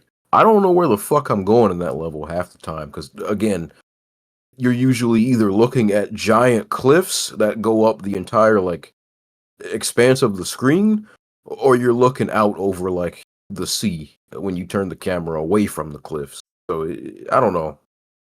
Mhm. It's kind of hard to get a grip on where you are in that level. Yeah. as much as I like the clips, I definitely do have like similar issues with it, where a lot of the newer levels they kind of fluctuate between like, oh, okay, this kind of fits nicely into Sunshine, or like this is a fan made thing. And I don't want to say that to be mean, but it's like Fuzz said, like a lot of like some of the levels lack like a nexus point for you to like, pivot your way towards when you get lost or when you're doing certain missions. Mm-hmm. Urto Rock, I got used to. It's still like a little weird, but I did get used to it. I think the worst of it was definitely the Pianta Pit. That I felt like I was like lost for an hour. God damn. Hey, when that happens.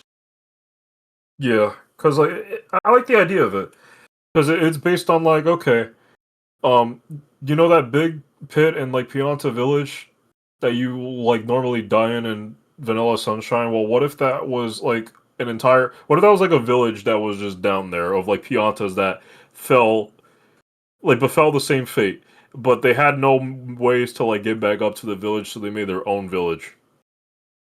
That's a really neat concept and idea. I just wish it was like easier to navigate. Yeah. Because there's a lot of like, that's another thing about it. Again, like not only are crucial like waypoints important to have for levels, you need variety. You need variety so that like you're at this specific spot and not the other one. You got to like shake up the scenery a bit. Yeah. Give these areas their distinct their distinct tells. A lot of Pianta Pit, from what I remember, was kind of just like you on wooden boards. Yeah, you're on wooden boards that go to like huts, and like it was a pain to find some of the blue coins or like the specific Piantas that I had to go to for certain missions. Like, ooh, I think the better levels in there. I think I put Urto Rock in like the middle. I put Pianta Pit at the bottom. But if I were to put like, I guess like 2 levels I could think of off the top of my head, or maybe I guess 3 that I felt like, oh, this works. It's like Hotel Lacrima, Warship Island, and Lighthouse Island. I thought those were really neat. But yeah. I want to go back at some point because I remember liking the vibe of like some of those new levels, and again, it's more sunshine, so it's like I feel like I should be the first person hopping on this, but yeah, I don't know.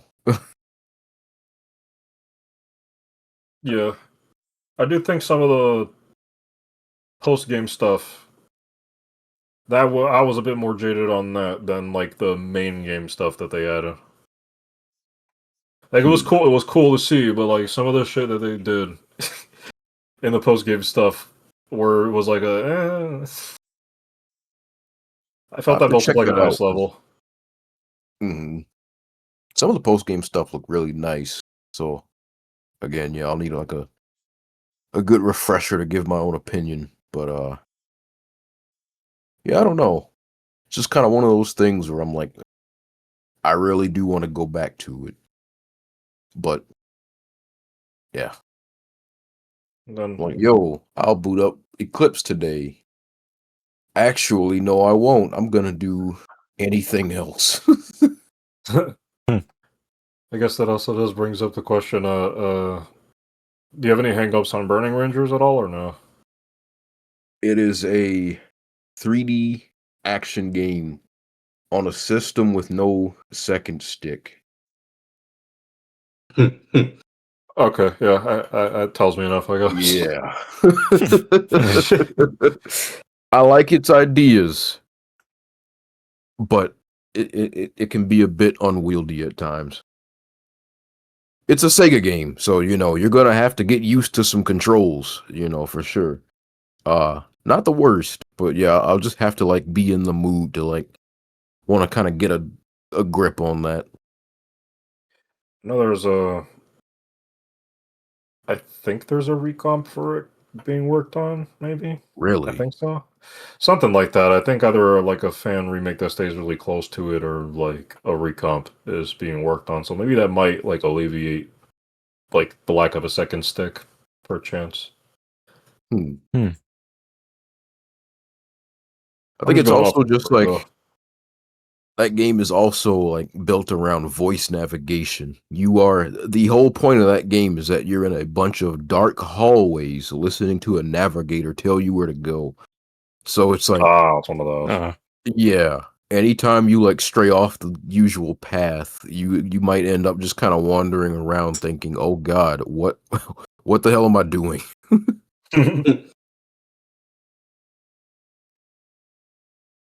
Because it's like I want to explore. I'm sure there's secrets to find too, but yeah, you gotta listen to the lady say, "Hey, you want to turn left at this hallway," and if I don't do that, then well, I might just be fucking around for a good few minutes until I figure out where I was supposed to go.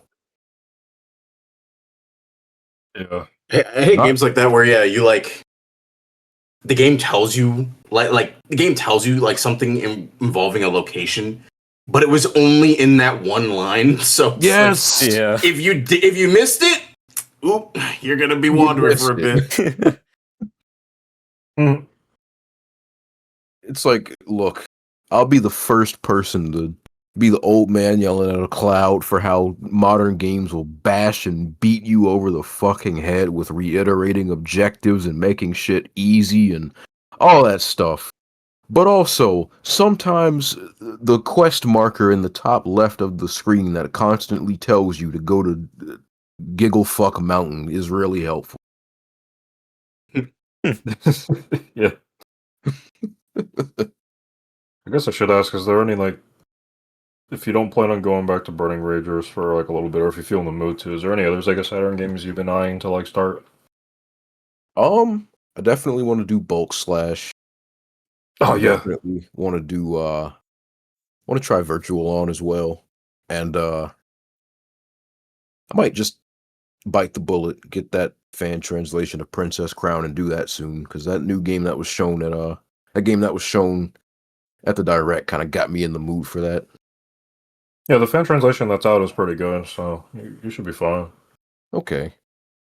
It's the one that like ended development and not finished was like the original team that was working on it for a decade supposedly, and they got upset that a guy just came around and just like ended up finishing the translation himself.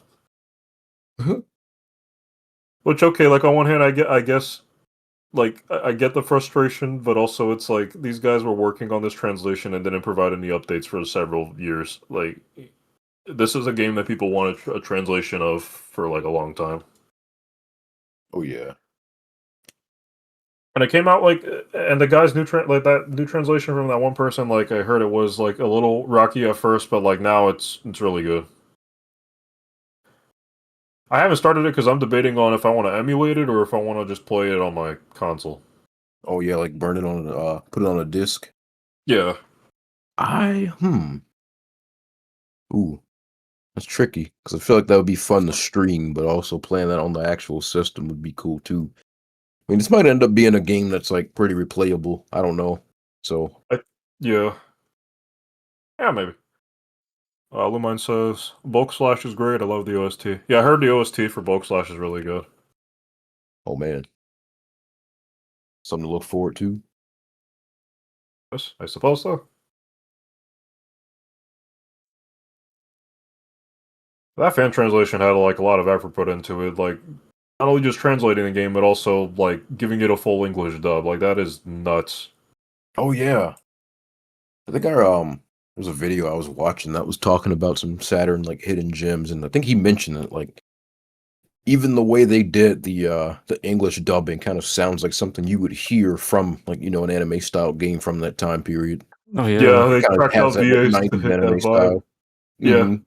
they tracked down VAs to hit that vibe. That's like that's really commendable. Yeah.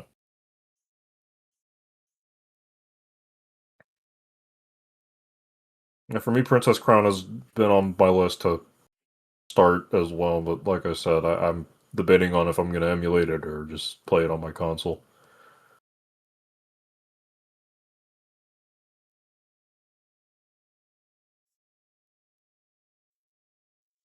Let's see. The fucking Gradriel figure I got though, that I'm glad she's standing up now. I don't have to move her. She was a pain in the ass to like set up.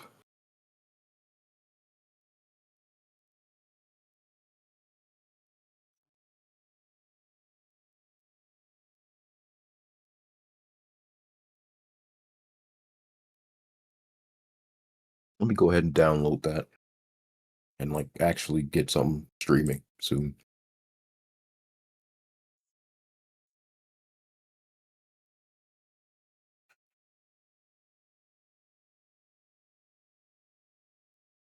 Every time I open BizHawk, I get jump scared because I keep forgetting I set the attraction theme from Daytona as the sound that plays when it logs me into retro achievements. So every time I open that program, I just get do do do do do do do do do. I didn't know you could change the noise for that. That's cool. Mm-hmm. Only Saturn game I own is Grandio 1, but if Atlas keeps on slacking on the inevitable Power Instinct collection, I might look for Groove on Fight. I think I've heard of Groove on Fight being a pretty decent game. I know Fuzz played Grandia a while ago, and he has some thoughts on it. Again, overall, I like it. Like, if there was someone who was into like RPGs and they say, "Yo, is Grandia worth a play?" I'd say yeah. Again, my issue was just kind of like it felt like things were starting to drag a bit towards the end, but overall, like for the main duration of that game, I liked it. It was a lot of fun. Mm-hmm. I know you started like a bit of the sequel and like that protagonist.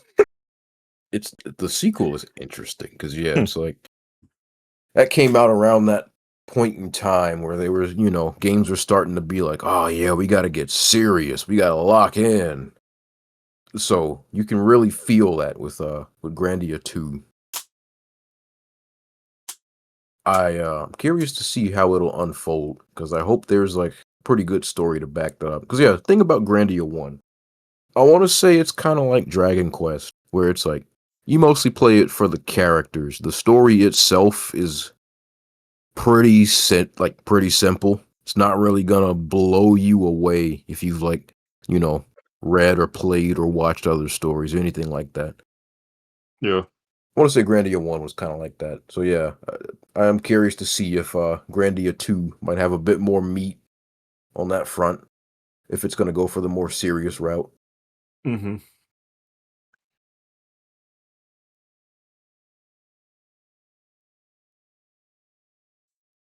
For me, for RPGs, I gotta get back to FF9 and also Lisa the Joyful. Oh man, yeah. FF9, I gotta grind a bit. I'm still not over me getting my ass beat. It was like, damn, I don't want to be too mean on this game because I'm enjoying it, but like, this is so hard. Oh, I'm under level. It's funny because like I've kind of noticed with 9, the thing about that game at the start can be kind of tricky for newcomers because that game's encounter rate isn't that high. Especially at the start where you're kind of mostly setting up the story and not really exploring areas at length. Yeah. So yeah, you can definitely get like tripped up by like just genuinely not running into a lot of fights at the start of that game. I still think about how you just like saying that Gizamaluk is a filter. Said it to ND, you said it to everyone else that ended up playing 9. So when I got to him, I expected him to be a filter. Instead, I just had Gizamaluk just straight up shoot like Kina to death every single time Kina got a turn. All the other characters were like trying to fight to stay alive and they just couldn't. It was Vivi and like another character amongst them. And then it ended up just being Freya versus Gizamaluk the movie. Because I kept doing the cheap thing where Freya just had the jump attack move where she jumps off screen for a little bit and then comes down after it's her next turn to do a lot of damage. I just relied on that to get by.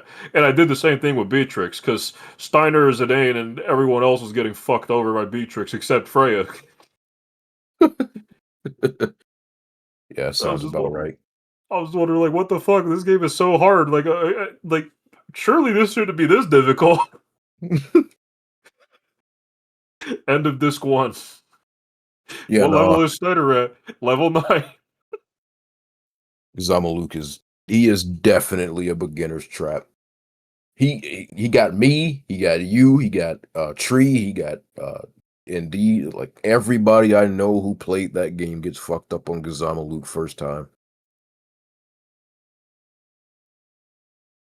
For Lisa the Joyful, I just gotta get back into that because oh my god, Lisa the Painful was a really good game.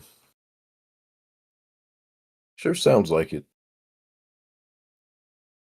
I hate that every time you mention it, I think about Angry Birds Dream Blast and like the thunder. I was thinking it too. Oh wait, because yeah, do you like beat that and then, or you beat like a Lisa game and then you beat it like play like a fucking?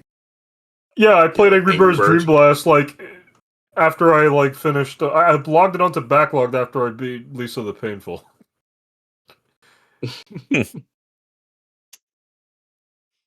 Only you, man.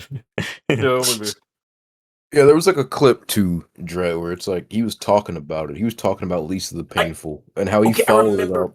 Yeah. Yeah. I remember seeing that clip. Angry Bird Stream Blast. Thunderstorm. A game that you summon scary as lightning to.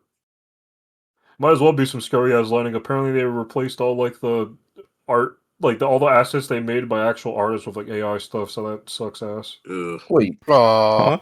Yeah, for In Angry Angry Birds Dream Birds? Blast. Yeah, an Angry Birds Dream Blast. why? Okay. I don't know.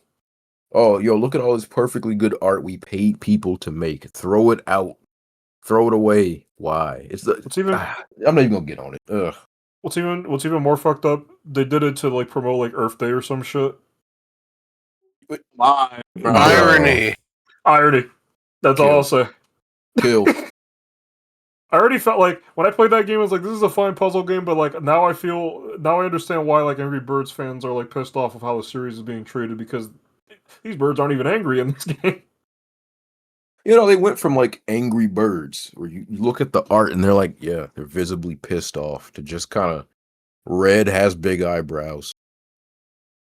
Yeah, Like, that's it. that's pretty much it. Yeah. Mhm. So like playing that, I was like, yeah, I feel bad for the Angry Birds fans and what they have to deal with. But now they made the game even worse by just replacing all that art. But that's just like a whole other thing. To But at least, promote Earth Day, no less. Fuck you. yeah, genuinely. But yeah, Lisa the Painful. I still think about that, how that game ended, because I had to sit down and like think about it for a minute. Oh boy. Because like again, without saying too much, that's one of the like if you've played RPGs where you like making decisions, doing the right thing and making decisions and getting to know people and stuff, that game is going to rip that like vein out of you very slowly. Because no matter what you do, the end result of where Brad ends up is going to be the same. So I got to get back on Joyful because that, oof, it already opens up on like a really sour note too. Damn. Yeah, that is not a like. There is some like dark comedic elements with the game. There's some comedic elements to lighten the mood a bit, but like no, when the game gets serious, it's gonna let you fucking know.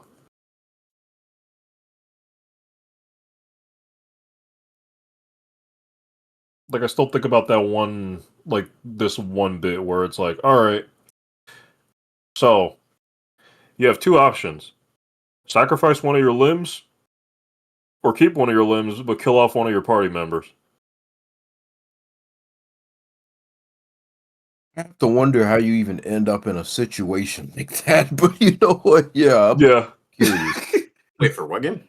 for Release of the Painful. Oh yeah. Yeah, yeah. Just saying that and not knowing like what leads up to that. Yeah. Right. Watch out.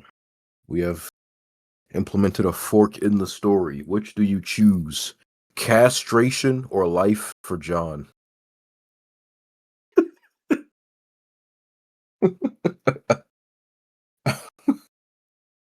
Crazy. There was so many like I know when I was hit with that, I had to like sit down for like 15 minutes to decide what to do. Cuz I was like, "Damn." I know you That's can reload what a save and then like arrange for like, having a party member you haven't really put time into to get killed off, but that's still ultimately fucked up at the end of the day. That's gonna keep me thinking for a minute. I'll sit there for like 2 minutes straight wondering if I should like let a me date one another in Tomodachi life. I can't imagine having to actually make a decision like that. Yeah, no.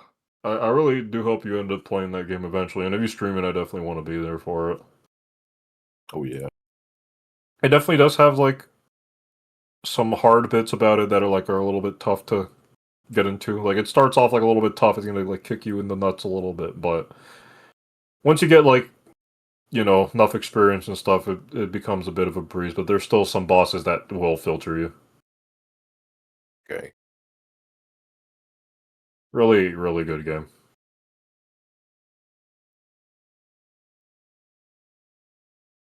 But yeah, no, that part of me, because like whenever I play RPGs, I like to talk to every NPC and like really get invested into the world. Yeah, that game rips that out of your body. You're still gonna want to talk to people, but then you're gonna realize that some people shouldn't be talked to.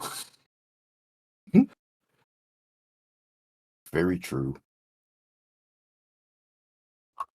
And outside of RPGs, what else have I've like kept on the back burner. Metro Castlevania at the start of the call. I got to get back to Portrait of Ruin. There's a few shmups I have to finish. I know I have to finish Gunbird, Eschatos, and one of the Dodonpachi games. And then Mad Rat Dead I started like a while ago, and I have to get back to that too. But I've enjoyed all those games. But shmups are hard. Eschatos definitely caught me off guard of how difficult it can be. Boy. Yeah, that's how it goes. When I first played Einhander, I didn't expect that to fucking tear me up. But it did.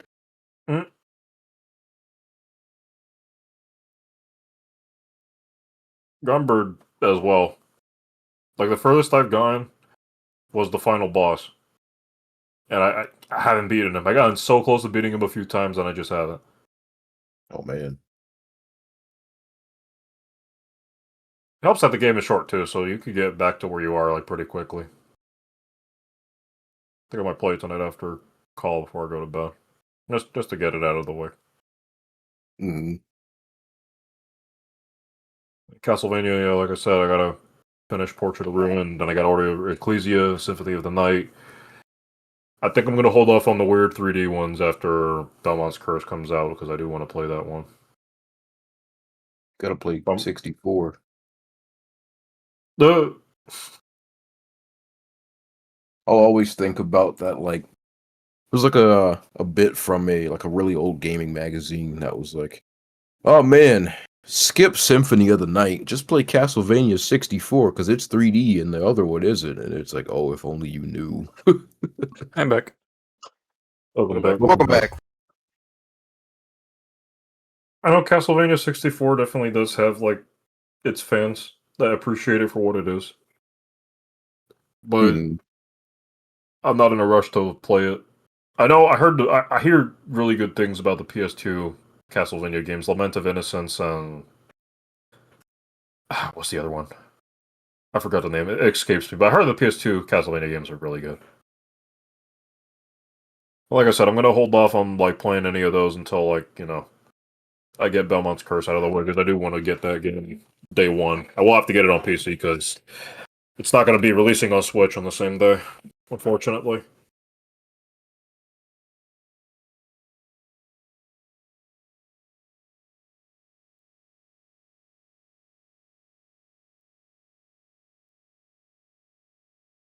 And there's stuff I haven't like even started playing yet, but I own like shit.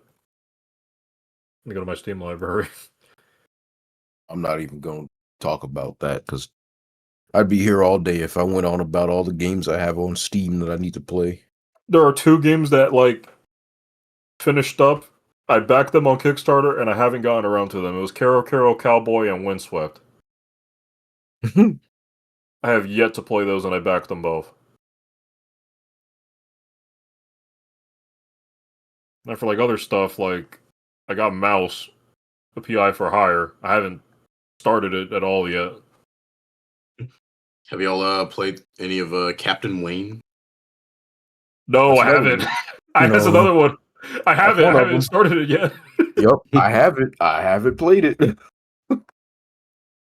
That one I makes gotta me sad because like we were talking about that game looking cool as fuck, and also Captain Wayne looking like a character B and Fuzz would collab to make, and we just haven't started it.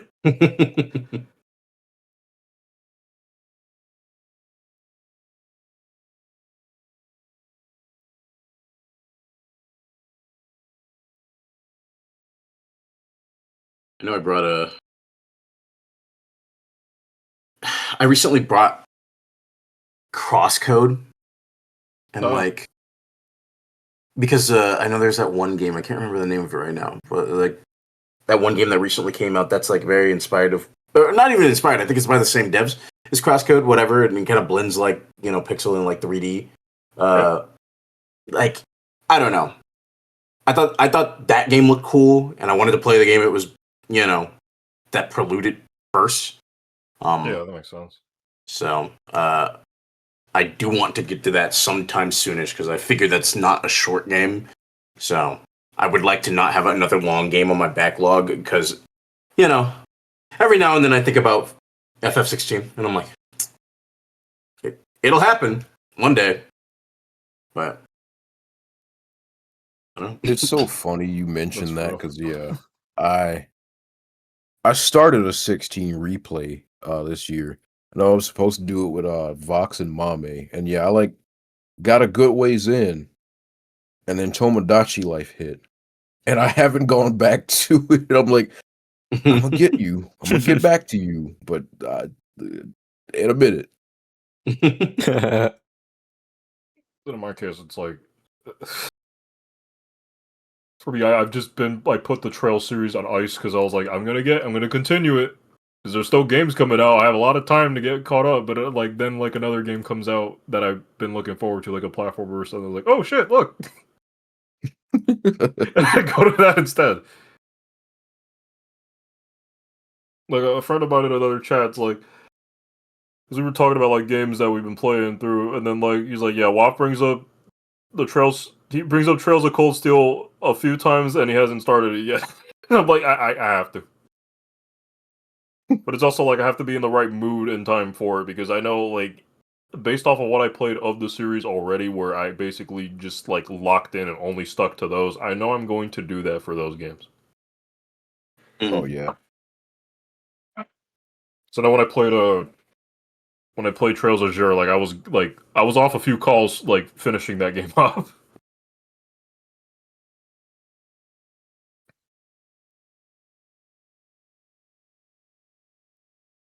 I was gonna start it, I was gonna continue it last year. Wait, no. What was it? What year did I play Sonic Frontiers? Last Let me year. double check. It was last year? Last year, wasn't it? Yeah, because you played it right after your Unleashed playthrough.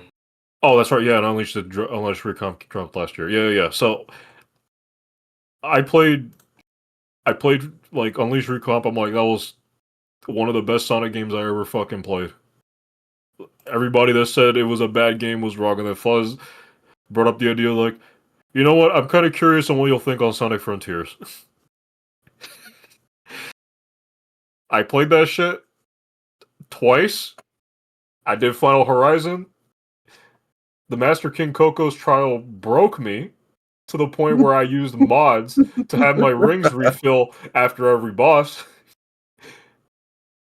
I almost didn't beat the... Go ahead. I was gonna say, the fact that you played it twice is what gets me, because it's not even I did that. And I'll replay a damn Sonic game. To be fair, the second playthrough was just me messing with the mods, like the Excalibur mod, and then also the Spin Dash, and just side looping basically everything to get enough things to get all the things I needed from Big. So I basically ignored all of cyberspace and basically everything else. It quite literally was just Sonic running around in circles, going to Big the fish, and then completing the game after that. I did all that. And the final boss, I think in the main game, I almost died on it on the first try because I ran into a glitch with the camera.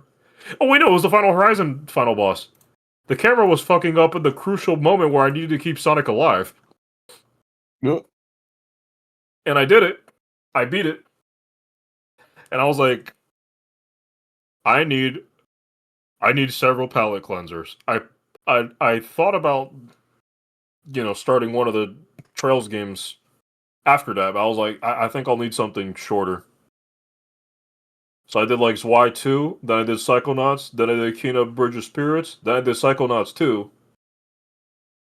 Or is that And then like the list goes on of like me playing good ass games just to get the taste of Sonic Frontiers out of my fucking mouth. Oh my god. God, I hated that.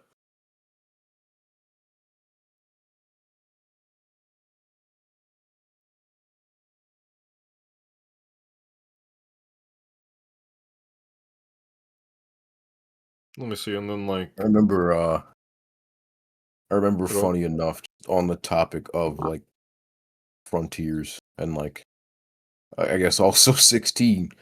Yeah, I remember like trying that Final Horizon like boss gauntlet, and I think I got past Wyvern, and then somehow got frame one by the night by some shit I couldn't even see.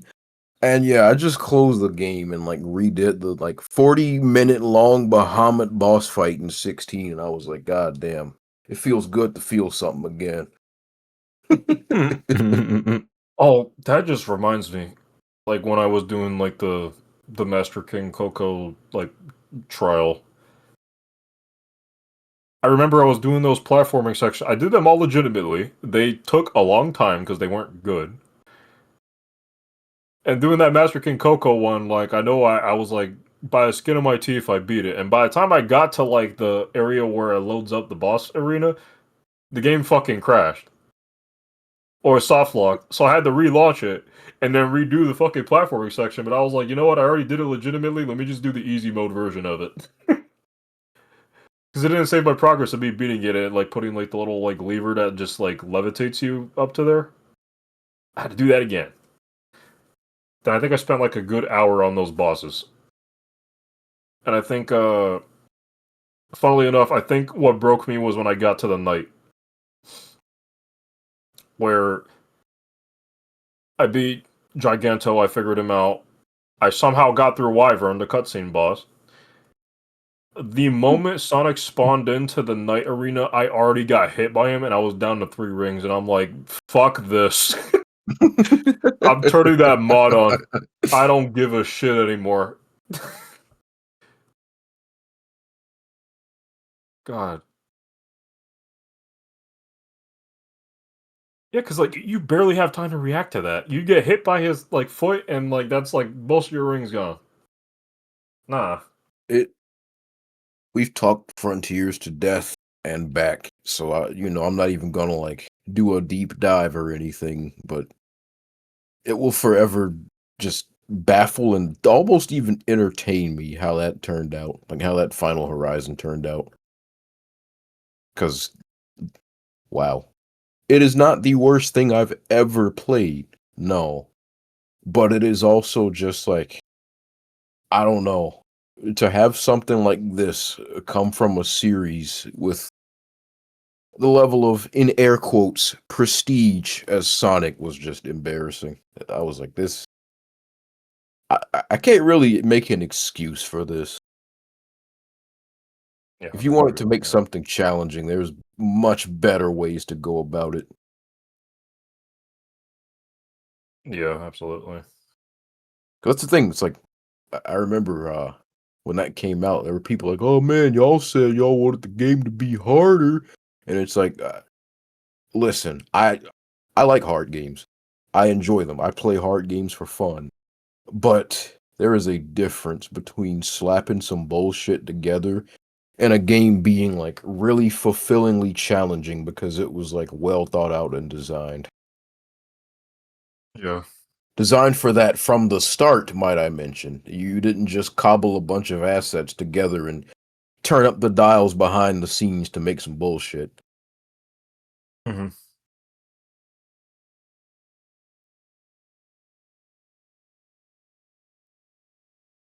I'm probably gonna have to do some hand exercises with that.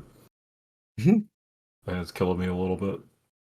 Oh, you got a gorilla grip going on? Yeah. No, that's real. I'm super guilty of it. And in my head, I'm thinking like, okay, well, I'll be fine after like I go to bed. I'm like, oh wait, I have to go to work at 6 a.m. tomorrow to open up a bunch of fucking boxes and mess with my right hand again. Yep, can't wait. This is a chill stream. I'm not going to vent about work here.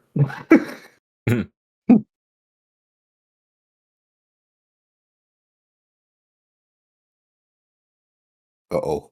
Oh, Fuzz. Damn. Oh, bless you. Thank you. Also, that screenshot. Eating.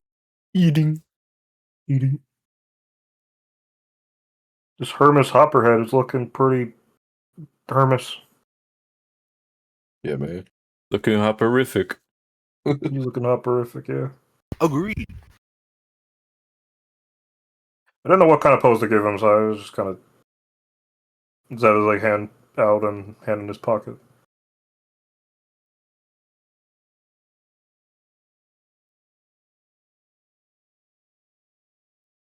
Oh, Still gonna yeah, mess I with it. actually meant to ask, but Vox, did you want to share your screen for anything? I can. I just gotta figure out what I want to do. All right. Just let me know.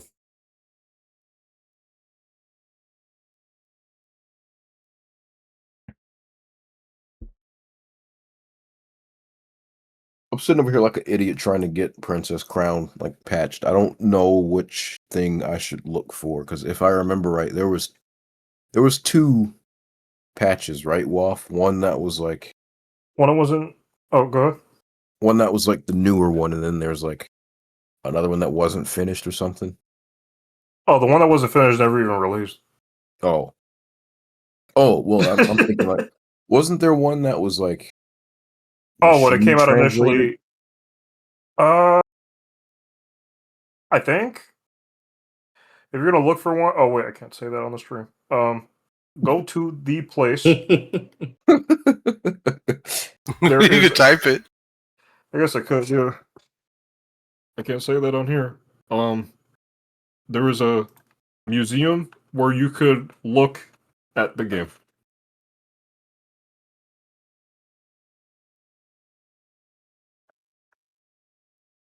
I know what I could do.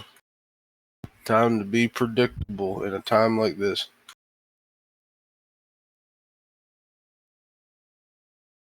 If Steam will download it.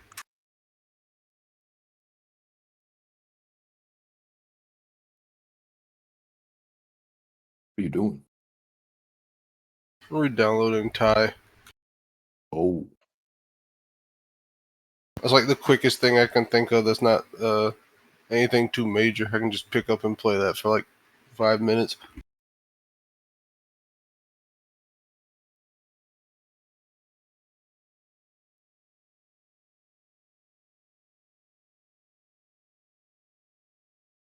Fuzz, I'll send a screenshot of the one that you can look at and not download.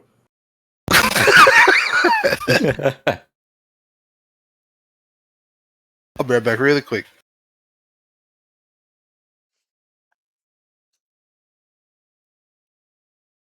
What we can do is you buy a legit copy offhand and then rip the files yourself. sure. Yes. Let me just go to eBay and see how much a copy of Princess Crown costs. I said it yesterday, I think. It's around like... Oh, it's not bad actually. Yeah, it's around the same price I paid for Silhouette Mirage, like $80. Not too bad. Yeah, I'm not gonna lie. I was fully expecting to see the numbers $400 hit my eyes. Yeah, no, I was expecting that too when I looked it up, because I was like, well, I already got a Gradual figure. It would be nice to get a physical of the game one day, and like, thankfully, it's only like $80, so it's not too bad. But I'm only getting that physical if I end up liking the game, which I've heard good things about, so I have pretty high hopes on it being good.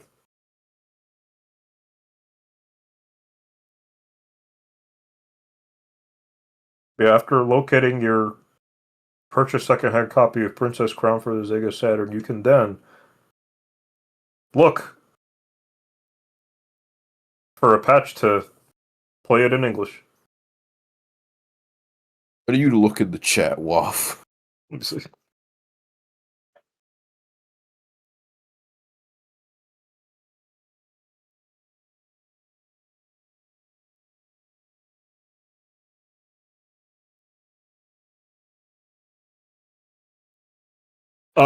Let me see if I even can.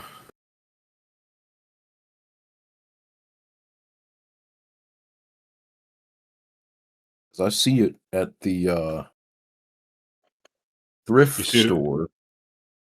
I see it at another thrift store, but Dog, just say Goodwill.com. I'm kidding. oh man, I don't want to hear it.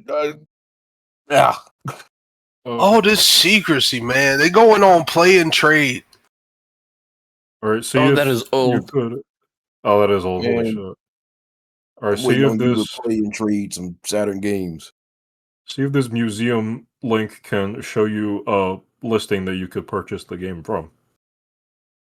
Museum. You just linked GameStop. Oh shit. Yo, that's Game Exchange. Yep.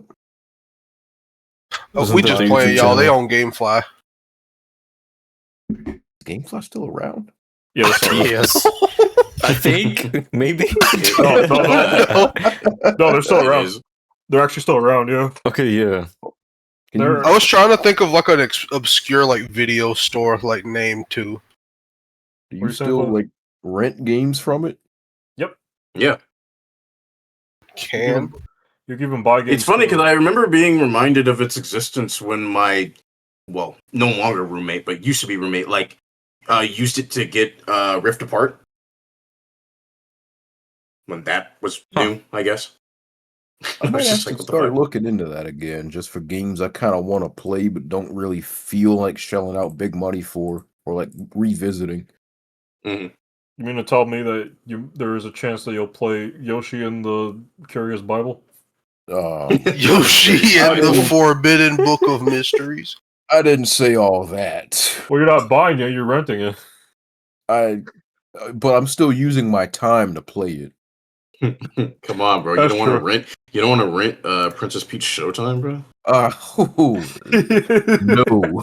I sure don't. You might as well rent yourself an inn to go to bed. I was about to say, The I fact have that no that trouble game, falling asleep. the fact that that game actually put down a whole call was crazy. Yeah. It's funny because like that's like the third game to do that, or maybe a fourth game. Because we have Yoshi's Story, Yoshi's Island DS. Wait, hold on. Yoshi's Story. Which of the like 6 playthroughs? I need to know. Okay, I know it wasn't my playthrough because I somehow kept Pine and Fuzz alive for it. But yeah, which playthrough was it that like knocked people out? I don't know. They're all forgettable. Well, mine was memorable because I almost said jellyfish testicles. Okay. Yeah, I don't know if you were there, but there was like a moment where wow, a great story. How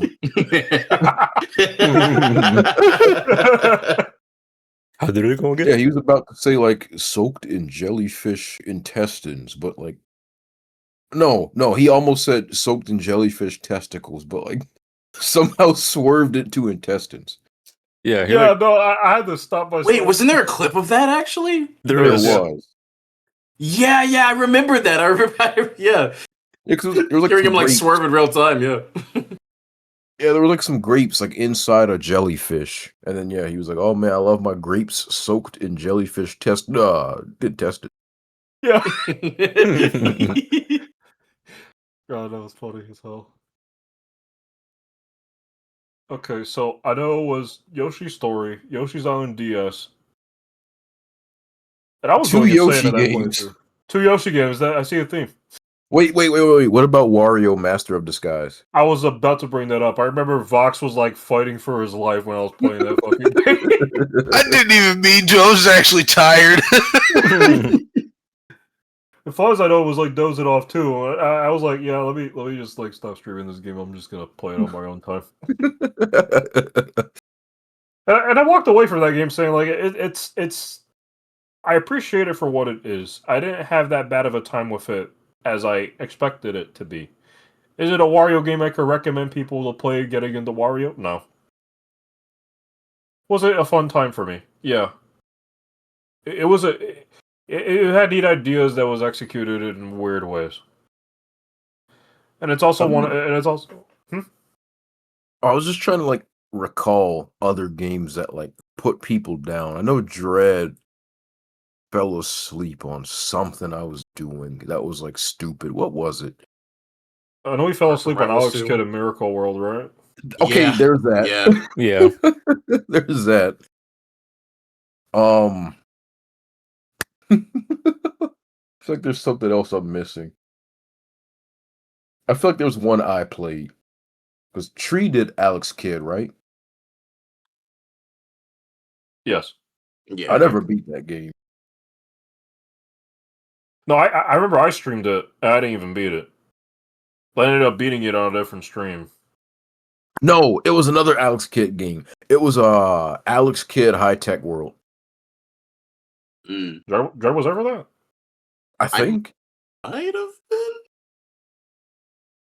Because I feel like I played it again. Like this was when we were going through the Alex Kidd games, and we found that one, and we were just amazed at how fucking stupid that game was. And then yeah, we like mentioned it to Dread, I think, and I feel like we were like, "Yo, Dread, you gotta like see how stupid this is." My mind might just be making this up. That is. I mean, it's a possibility. It's just it would be hazy to me for obvious reasons. So Yeah, Sonic Rivals, you fell asleep for that. yeah. You know what? I'm not Counting all surprised. the times we've been in. What a great like advertisement. Come to the resort where we play bad games and make people fall asleep. It's either that or get into food arguments. Oh my god. That's right, man. We have the best time in here. We play so much uninteresting garbage. We fall asleep on it. It's great. I think back to like I don't even think like I fell asleep for that, but I remember like I brought up Socket for the Genesis, and I liked the playthrough of it, and for some reason Pine was just so captivated to skim through the long play just to find something interesting about it. Yeah, I don't know. Wasn't it just a matter of like at first we started talking about like who the fuck was this, and then yeah, like it just revolved to that. Yeah, I think that was Like I remember just saying like, I remember seeing like a lot of the assets from Socket just kept being used in like, is it like old Sonic fan game stuff, or was that a different old mascot? I can't remember. Pulseman. Pulseman, that's what it was. Her Pulseman is a good game.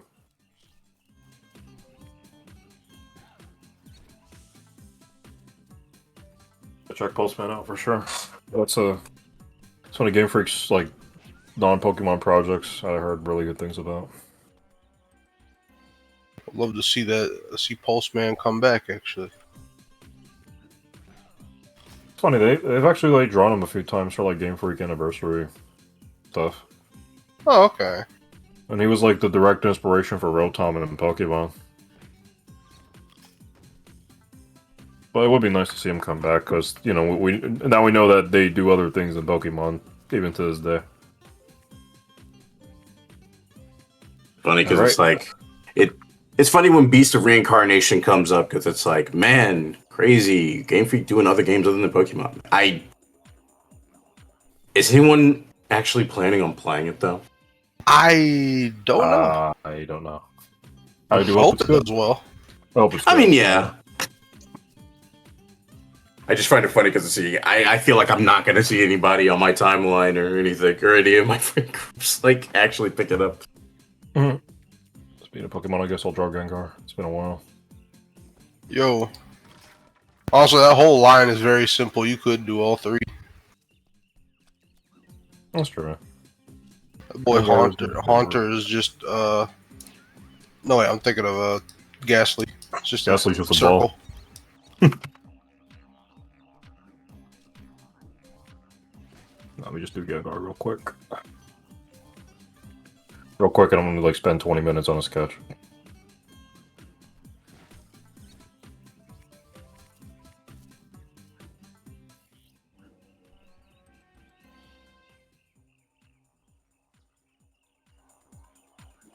Well, that resort thing, like, come to the server, we play mediocre games and we fall asleep. That hasn't, like, happened in a good minute. We just been playing good games and I've been falling asleep. Yeah. Not because of the games, because of work. It'd be just, like, not even just work, but also just me hopping on call on my phone after I hop off the computer. I was like, alright, good night, Waff. I just like how it's become like a pattern. Just like, alright guys, I'll be right back. Is he getting on his phone? I think he's getting on his phone. Alright guys, I'm back. Oh, good night. I started timing you too. Just like how long you would last until you sleep. Yeah, Dred, they put me on a fucking timer now. God damn. It's got Hey, you lasted an hour at least last time. There was a point where you went to sleep. We don't know when you went to sleep, and it's only been like what 10 or 20 minutes. Yeah. Yeah, that was that call I jumped in because you guys were still on at like 7 in the morning. No, that was the second time it happened. The first time you had jumped on your phone, you only said one sentence, you went to sleep, and then you came back and went to sleep again. Yeah. Just, oh wait, no, I'm still awake. No more.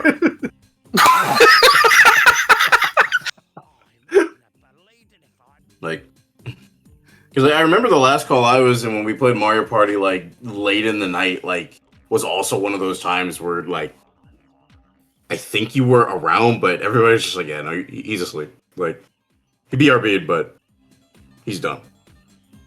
No, I remember. Yeah, no, he gone. He dead and gone. Dead and gone. Wasn't there a Mario Party Jamboree session where I fell asleep midway and you guys were still awake waiting for me to take my turn? Yep. Yes. I remember that.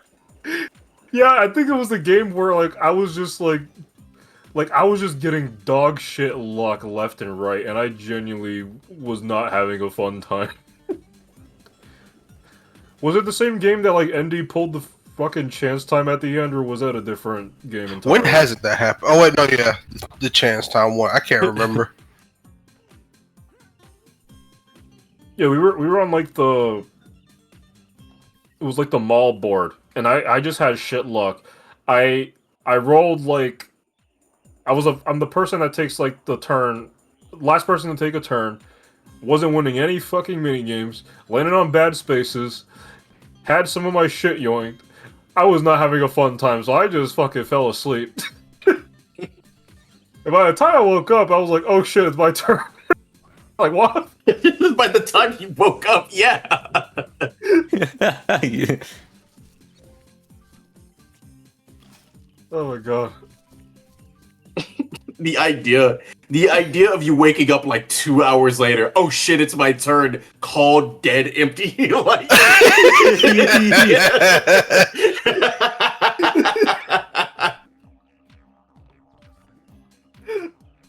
I think what's even more impressive, I didn't have any disconnections with the Nintendo Online, because if that were to happen, then the CPU would have taken my place. So there's nothing that they could have done in that instance. They had to wait for me to wake up just to take my turn. Yeah, and we did. We waited.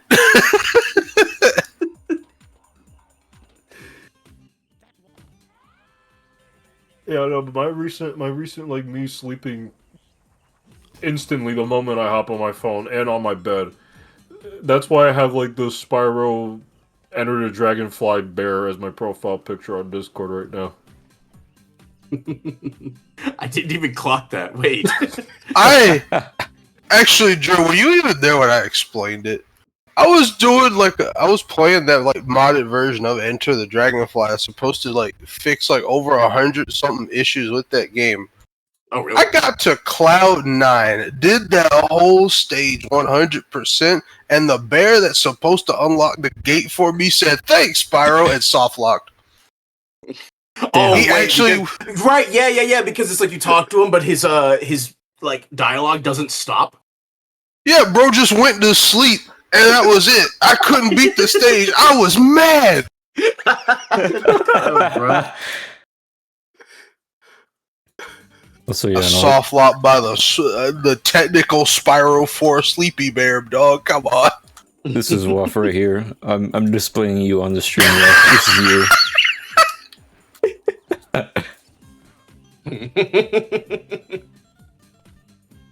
Oh, This that's is Waff. funny. See, I can tell QP's not here because she would get a kick out of that. She loves the fucking sleepy bears from this fucking game. Yeah, no. Dude, QP for that Psychonaut stream, she was like fucked the other way. Because she wanted to see Mara's like reaction live, but nah. Yeah. How could Yeah, you? I'm, Taking that moment away. I'm sorry. It's just funny because, yeah, if it wasn't you, it would have been that other person. Yeah, the other guy just joined anyway. Like, hey, have you seen this Easter egg, by the way? God. No. So when Fuzz responded to Voks about the things like, damn, you got soft locked by Waff, and then I responded to that after I got off of work. I was like, damn, I catch fucking strays even when I'm at work.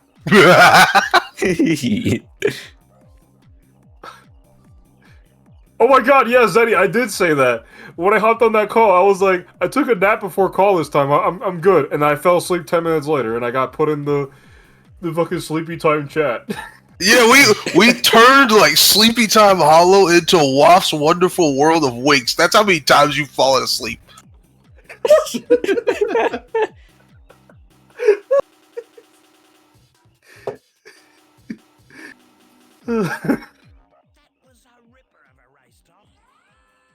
Oh my god, man. I gotta get rid of those sunglasses on my fucking like PNG guy. I have to give him like a fucking like sleepy cap with like the little pom pom at the end. You gotta make it like a swappable thing. Yeah. I'm missing 10 opals. OCD is kicking in.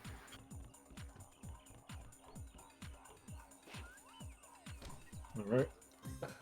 See. Oh shit.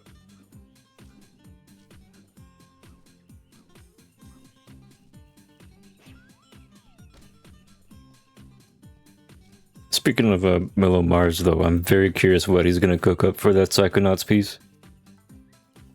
All right. Yeah. I already know he's gonna go fucking nuts on it. Mm-hmm. I don't know why I always thought your PNG sunglasses were another hat like Kasumi's. They're supposed to look like the sunglasses I wear. The big ass sunglasses with mirrored shades. Well, mirror lenses that I got when I was at the Dominican Republic for vacation. I'd get me some of those next time, like we do garden work. I still like wearing them. I thought about like getting like a different pair of shades that like look more like sunglasses, but I was like, I like these shades way too much. The mirrored lenses are just like really cool and convenient to have, so nobody knows where you're looking.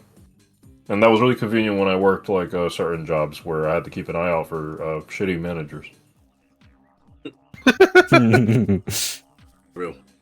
Can't put bees in their car, but you sure can give them a side eye. Yeah, or if they're looking at me, waiting for me to do something wrong, I'm looking directly at them, even though they don't know I'm doing that. Very convenient. I don't wear them in my current job now, because, like, yeah, I mean, there's no reason to. That and, like, we have, like, a whole policy. It was like, oh, you can't wear, like, hats and sunglasses and stuff. You just gotta have... You gotta look well-groomed with, like, a haircut and all that, and that's pretty much it.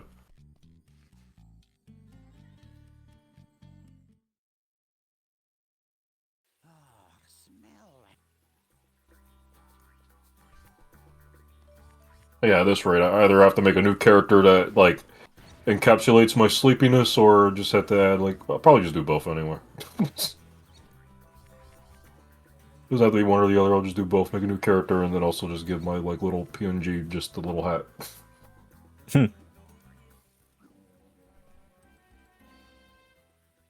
Yeah, the Spiral Bear is like probably my favorite like profile picture related to that I've had on, but like I think like what beats it out is like the squirrel that tree sent. Let me see if I can grab it. Oh my god, that squirrel. Yeah. I always hear the me me me me me me when I look at it or think of it. Yeah.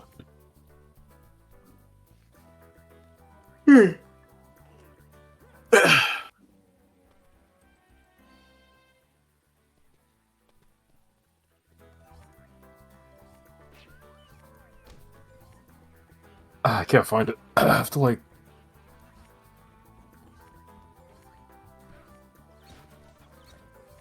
Also good, very nice Star Fox sketches so far, Jed. Yeah, I you. forgot to say something about that. It looks really good. I wanna eventually draw this crew with the Sly Gang. I don't know why, but I feel like they'd get along. That'd go pretty hard, actually. I'd go hard. Yeah.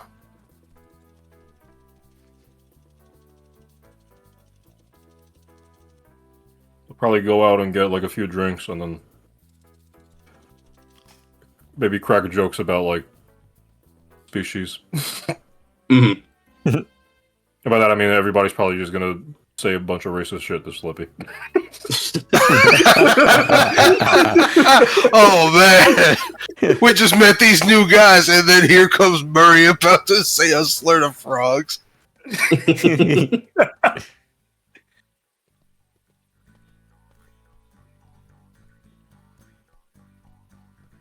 I'm still thinking about like the Star Fox Zero cutscene of like Slippy being racist to Falco. Come on, Falco, talk some sense into it. Oh, what? Because we're birds. Because I'm a supposed to be bird, friends? Come on. What's this? Why is he so angry? Can't you translate? Knock it off, Slippy. Slippy, don't make me go over there.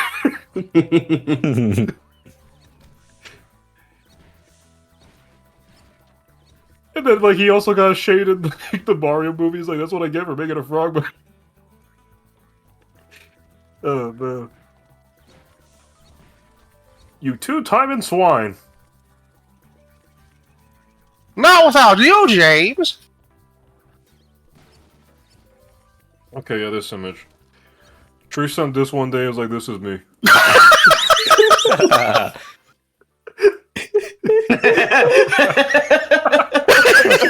Awesome.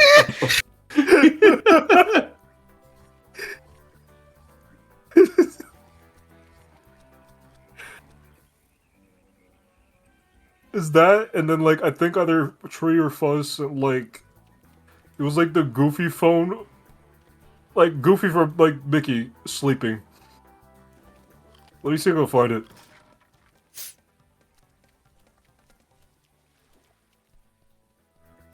Alright. This is the new Waff.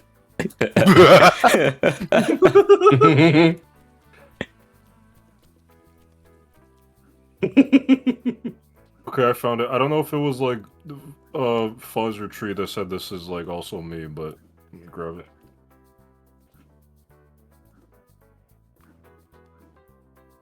Oh my god, yeah. It's so funny. I think I remember my family having that phone. Hmm. It was either that or a different, like, Goofy related phone. It didn't work because we didn't have it set up, but either way. It was just fun to fiddle around with. This is hard. God, it I is. don't know. Goofy It's was so built like that. it's so hard.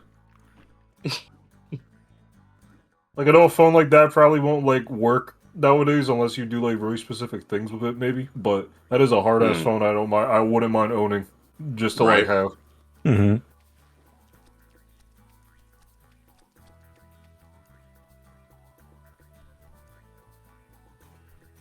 Speaking of sleeping, I still think about the time that I went to like see what my dad was up to, and then I saw him like asleep on his bed, holding his phone vertically, but with like the grip that you would have like drinking a soda.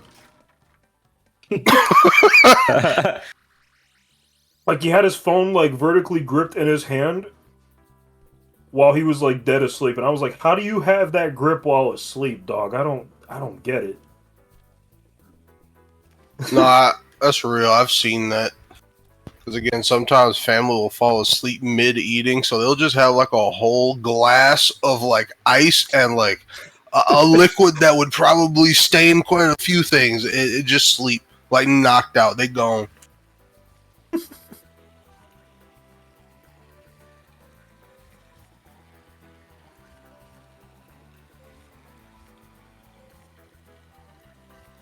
All right.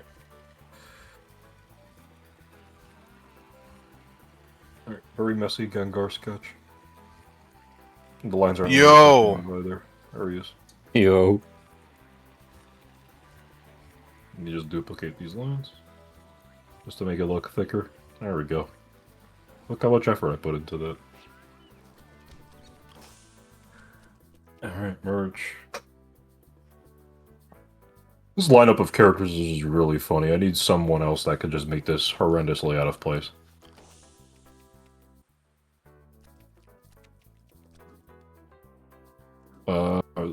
Shit.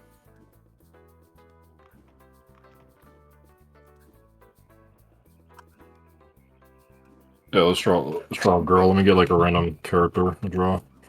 Let's see.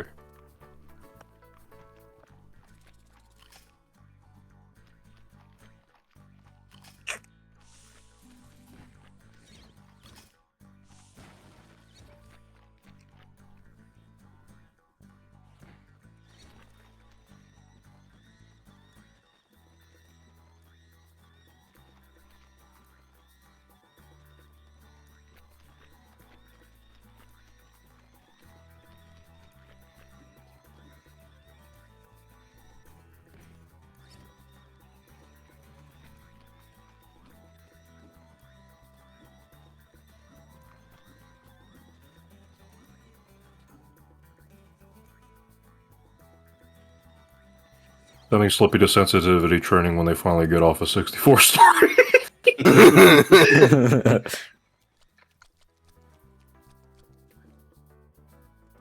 I mean, it's funny because I think Slippy's fine in a 64 because him being racist to Falco, that was in 0. Yeah. If anything, I think they were all just racist to him in 64. Mm-hmm. At least from memory. Yeah, I It find was funny simply while him playing clapping 64. back. Yeah. See, it's usually Falco being mean to Slippy in 64, but like I find it funny that after the submarine level, like Pepe, if you like just kind of barely make it out of the scrap or whatever, like I guess the submarine's like maybe low HP. Peppy randomly just says, "I guess Slippy's not such a screw up after all." It's just like, damn. Oh my god. That's funny. Trying to think of like a female character to like draw here.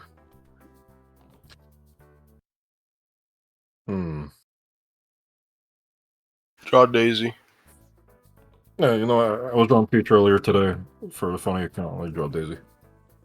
I was about to suggest Fat Princess. Yeah. No, I think she has a name. I know. Let me double check. Does she probably actually? does. Because even in like PlayStation All Stars, they just straight up call her Fat Princess. I think she might actually have a name. Let me see. Princess.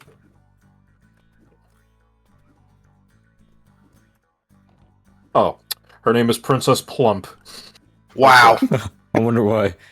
I wonder why. Yeah, fuck it. Let me draw her. I'll draw her and Daisy. Let me like get a.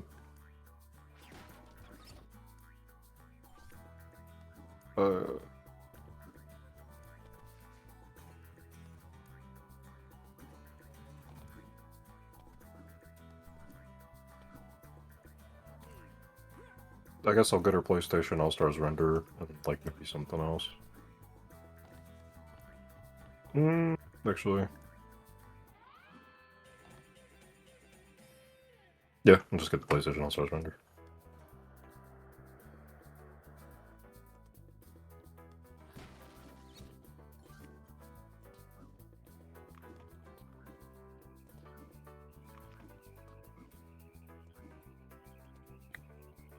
Every time I play the original Ty, I feel like I'm on like 80D because his jump height is like maxed out as if you're holding it. You can't it's not variable. So every time I jump, the camera moves. Oh, that's weird. That is hilarious. Yeah, no, he is a very janky character, but he is my janky character. I love him. I think isn't Raz in the first game like when you jump? Isn't it also max height? Like you don't. Yeah. Yeah. Me? I think so. Yeah. I think Fuck! so. Missed an opal. I missed 2 opals! So I'm kind of doing it here, but something I definitely want to do more of is making more art that better represents my characters. Like in this case, I'm drawing Camilio doing his mechanic things because I would like to just show off the characters as who they are more. Oh yeah, like that's always draw them fun. like almost like in a scene of their like day to day. Yeah. Yeah. I gotta do that with some of my characters too. Because That'd be fun. yeah, I would like for more people to get to know my characters better, but in a way that I can do visually and not just like paragraphs about who they are. Yeah. Mm.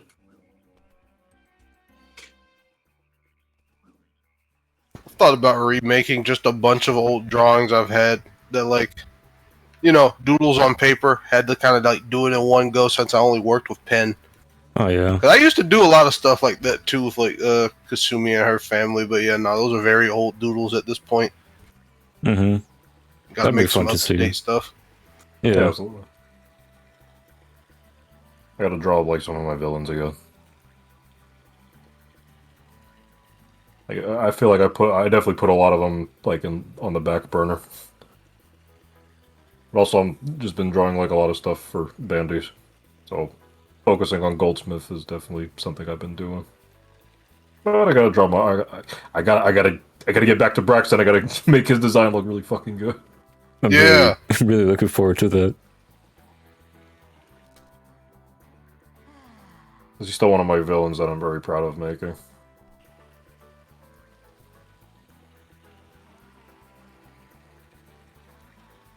Okay, this large lady is really funny to draw so far.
I have to like remember. Wasn't she like didn't she have like a rival battle with like Evil Cole from Infamous? In Yes. PlayStation All Star. That's so fucking funny. PlayStation All Stars. That game is like just okay, but it has some cracked out like rivalries. I still think about Sackboy getting in a rivalry with a Big Daddy from BioShock. Do you know how much of a jump that is? It's funny because like some of them are consistent, like Spike from Ape Escape and then Parappa. Like, okay, yeah, I that's believable. Or like, it was like Sly and the dude from Uncharted. I forgot his name. Nathan? Drake? Nathan. Yeah, Drake, Nathan Drake. Nathan and Sly. Yeah, okay, I can see that. Jack and Daxter and Ratchet and Clank. That makes a lot of sense. Fat Princess and Evil Cole. Sure. Why the hell not? Sure. There was OC another matchup tournaments. that was like, yeah, it's an OCS tournament. Wasn't there like another funny matchup? Like I forgot the matchup that like Sweet Tooth from Twisted Metal had.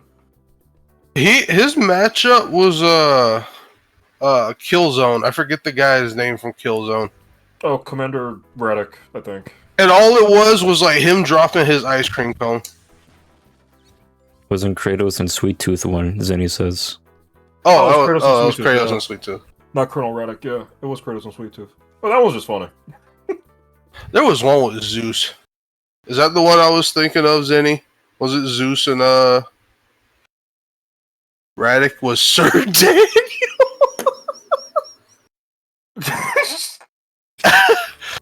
You know what? Yeah,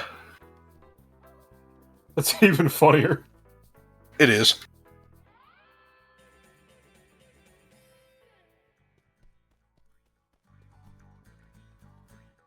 I'll still never forgive that game for making like Daniel control like shit. Oh, Yeah, he's no. a skeleton in thick armor. That means he's slow as shit, right? No, he can swing a great sword like a baseball bat. No. Bro can move faster than fucking Mario. His own game. Man's had a great hammer which was bigger than his own head, and he can slam it like at max speed. Nah. You will never convince me Sir Dan was like supposed to be a slow character.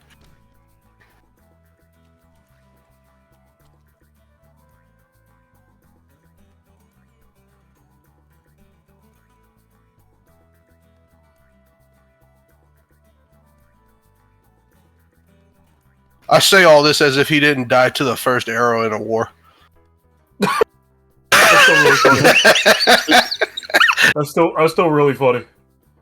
Yeah. Like, bro spent his life glazing the king so much to finally be appointed into like a really high position, and the moment that he stepped in the battle, he fucking died to a singular arrow. The first arrow.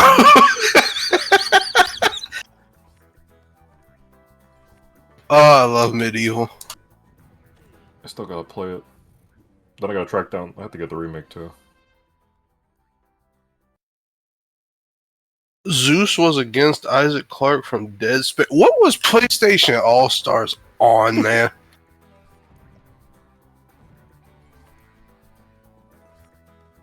I kind of love hearing about it. It really just feels like they were just making up some bullshit, but it makes for a really fun conversation. It does. It does. Because I brought up before, like, that game, like, the way it did stages has to be some of my favorite of, like, the platform fighters. To where it's like, yeah, you clearly picked on, like, a stage from a game you, like, recognize, and then some other shit will show up. Like, just out of nowhere. Mm-hmm. So here's the God of I do War like that. stage. Loco Roco decides to invade. Or like the Parappa stage in Chop Chop Master Onion's dojo, and then a fucking mech from Metal Gear just comes in. And then Hades from, like, yeah, God of War just getting taken down by Patapon. Like, what? I wish Smash did stuff like that. Yeah. Because they kind of did it with the stage morph thing in Ultimate, but like that didn't really go anywhere, and I don't think anybody really used it. Like a stage just becomes an entire, like a different stage when you like load it out, but that's pretty much it. Mm-hmm. Shit, no, hang on. Just realized I was doing like the same pose where Hermie Hopper had on Fat Princess, so I was gonna make her hold the cake. This is what I get for not using reference for poses. Pose references. Oh.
I forget where the timer is on this stage. So I'm missing one more. Missing one more Thunder Egg. It might be down here.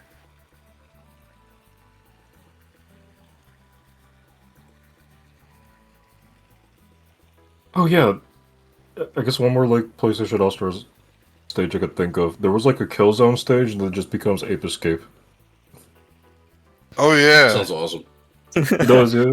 Yeah. Yeah, I think it just starts off like on the barracks of Killzone, and then like when you get to like the jungle, then you have like Goliath from Ape Escape pop in, and then like the people monkeys are just running around. It's really cool.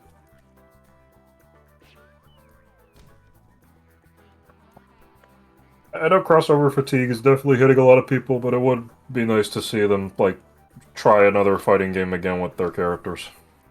Yeah. It'd Maybe be give it to a crazy team for that was a another lot more PlayStation. experienced.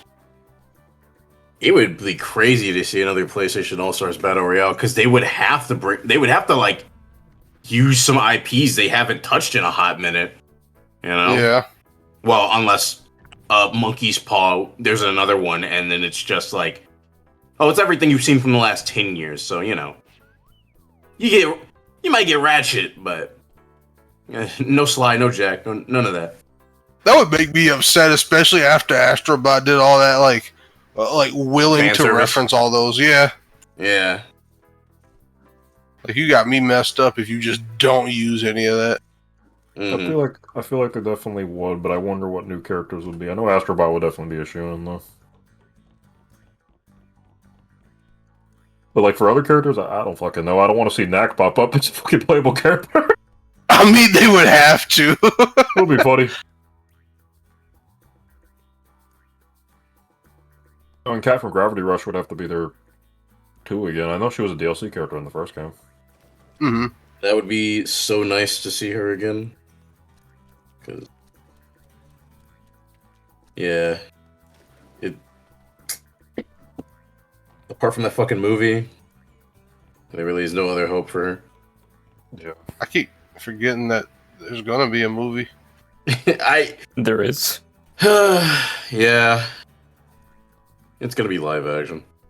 Ugh, Mm-hmm. my heart. If they got the right director, then maybe it could be good, but I don't know. I feel like something like that would definitely benefit a lot more of animation. For sure. Yeah. I mean, there was literally there was like an OVA for Gravity Rush 2, and it looks great. Yeah. I know there was like a recent development with like PlayStation 4 emulation that I believe you could play both Gravity Rush games on PC. I heard It's about like- that. Yeah. It's like different branches of the emulator because people have been making ones that cater to specific games. So a lot of people are just kind of thinking that at some point all of those are going to like merge and like just make like run really good one. That'd be cool.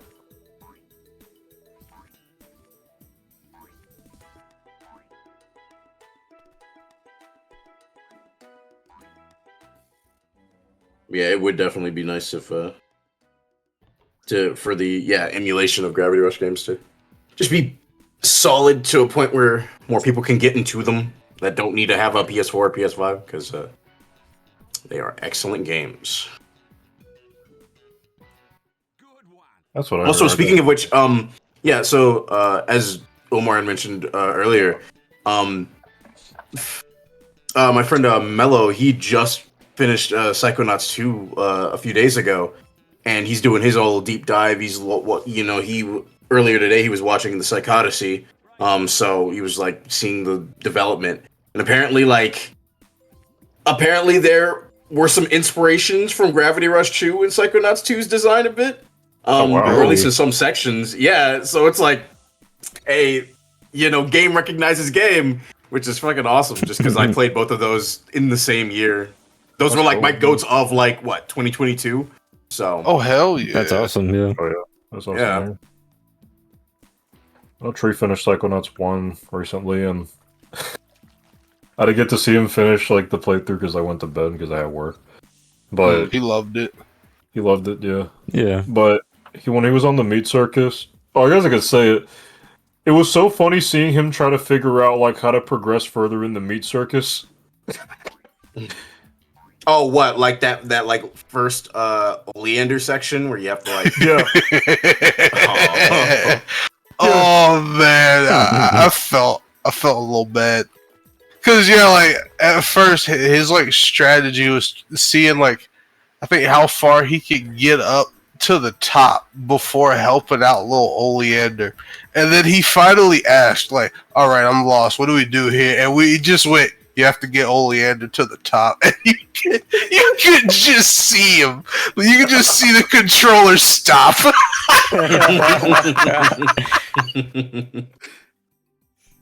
I DM'd Voks because like I was watching him play. I was watching Tree play, and I was like, there were bits where like, because again, I don't like backseating people when they play like new games. And games I play that is new to them. I don't like backseating people. I just want them to like play the game, and if they have to ask for help, they'll ask for help, right?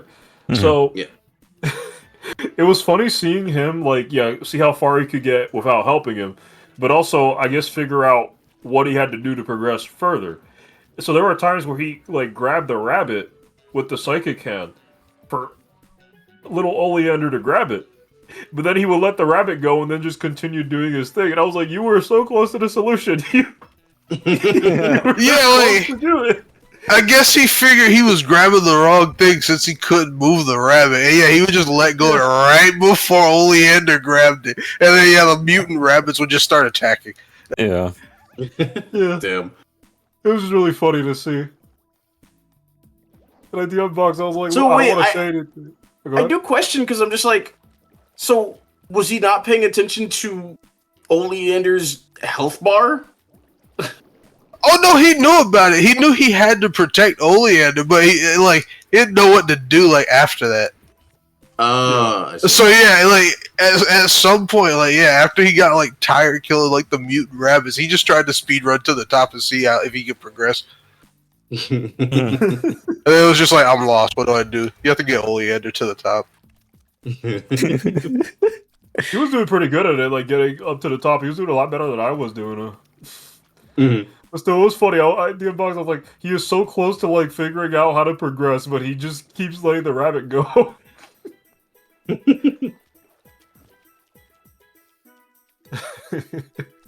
No, but I bring that level up not only because of that, because it was funny, but I also I brought up on the call. I was like, I know they're not gonna do a remake of Psychonauts 1 because it doesn't need one. But I said, can you imagine if they did?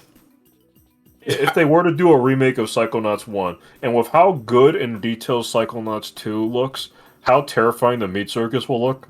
I will say, oh god, given how 2 opens up, I don't want to see the Meat Circus. I don't want to see HD Meat Circus. That actually would gross me out. Yeah. Because, that level already looked terrifying as is on old gen stuff. And how mutilated those rabbits look. Ugh. So imagining how they will look with modern technology and with how detailed Psychonauts 2 is that makes me fucking uncomfortable. It makes my skin crawl. I know they're not gonna do it, but that is just a thought in the back of my mind. I'm like, damn. See, hey, that was the intention. It's funny, right? Because it's I do agree that Psychonauts 1 does not need a remake, but one of the few things that I could imagine being enhanced, apart from just general gameplay feel, I guess, is Napoleon's level. How you kind of swap between being outside of the board game and inside of the board game, and even a piece in the board game or whatever. Oh yeah, they can do it how Astrobot seamless. does it. Yeah. Because Astrobot's solution was just making everything that was big, everything that was small, really HD, really high quality. So yeah, when you swap sizes, it's just the same quality. Imagine that for Psychonauts 1 would be crazy. It would. And also, super stylized levels the the bull level. I feel like that would look really cool. Ooh, yeah. Psychonauts 2 level polish. God, Yeah. yes. That Amiya's dance party, that would be nice, and hopefully they would make for the sure. figments a little bit easier to get. Because I still think back to my fucking response to the server. I was like, nobody, Tim Schafer and friends, putting all 100 fucking figments in the race section of Mia's dance party. It is like Yeah. it's an Astro Boy like movie character with like putting his hand on his head like he's the thinker. I was thinking like, what the fuck were they thinking with this shit? Like it wasn't terrible, but it was like with how that level was stylized and having to like walk up that steep fucking hill to like you know catch up on things that you missed. That was a pain in the ass to like get all the figments for. Mm. Oh, and like the lungfish level also being improved too. That would be neat. That was already a neat level, but like with they probably make Raz like control a little bit faster. Yeah. Only reason I he's get really why they- slow in that is because of Godzilla parody, but nah, Godzilla can move faster than that. Yeah. Yeah. Hmm. They stay on brand. They give Raz the like an equivalent of that one fucking hail slide Godzilla did. You.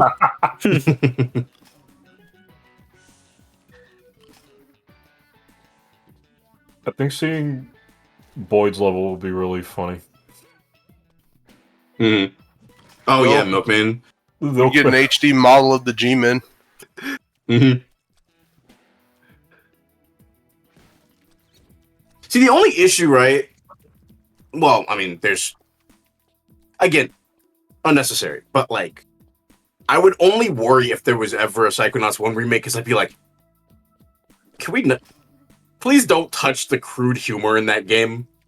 Yeah. Like, I will, yeah. I will leave it alone. Because that humor is very much of cartoons of its time, but if they were to touch that at all, I think it would make me sad.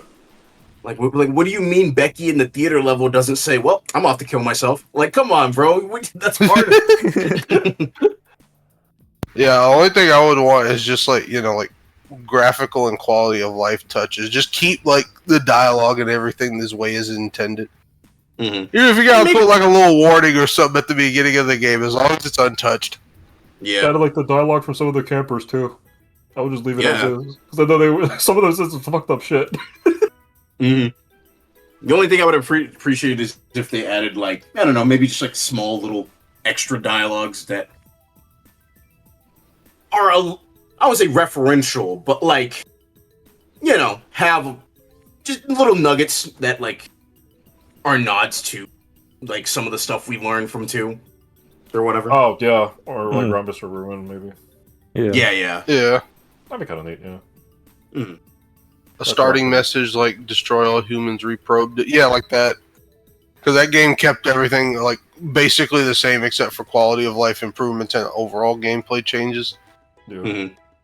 Wait, so did it have like a warning that some of the language was dated, or? It just had a message that was just saying like there are some things that are a product of the time. Because they wanted to Okay. keep that as authentic as possible to the original, and they most certainly did. Mm. Alright. Finish that, Princess. Turned out a lot better than I thought it would be. It would. Hell yeah. Hell yeah. Yeah. Is the world prepared for HD Jasper rolls? Oh my Oh god, and my think about that. God, Jasper rolls and HD Jasper rolls. Why did I come back to HD Jasper Rolls? No. We were talking about the idea of like Psychonauts getting like a remake, like just like nothing too major, just quality of life, or like putting it on par with like Psychonauts 2 if needed be. And how we were talking about like we wouldn't want them to like censor it or anything, just like Oh yeah. yeah, just make it if they ever did one. Yeah, I think they Yeah, will. we were talking about like certain characters getting like new bottles. Yeah, Zenny mentioned Jasper rolls. Is the world ready for that? Obviously, it's like not necessary at all for a remake to exist, but it's just like fun to just make I don't know. Imagine HD models of all those funny looking campers. Yeah, right. Bobby would look HD so Bobby fucked up. Zilch. Oh, Bobby would look nasty. Dogen would look funny as hell. mm-hmm. Mhm.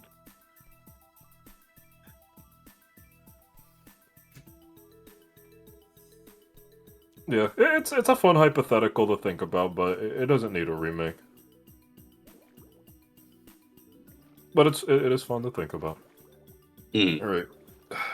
At So, most, yeah. it'd be nice to just see like a port or I don't want to say remaster, but something that makes the game accessible on like modern hardware. Because I mean, it's on PlayStation, but that version is pretty shit.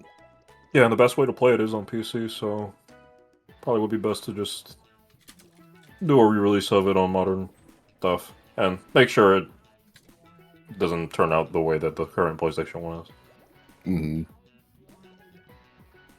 Right. That was almost my first experience with that game. I had it on PlayStation, and Oh boy. Oh man. yeah, no, don't do it. Alright. Also, yeah, Pine, that is good, but this is funny looking.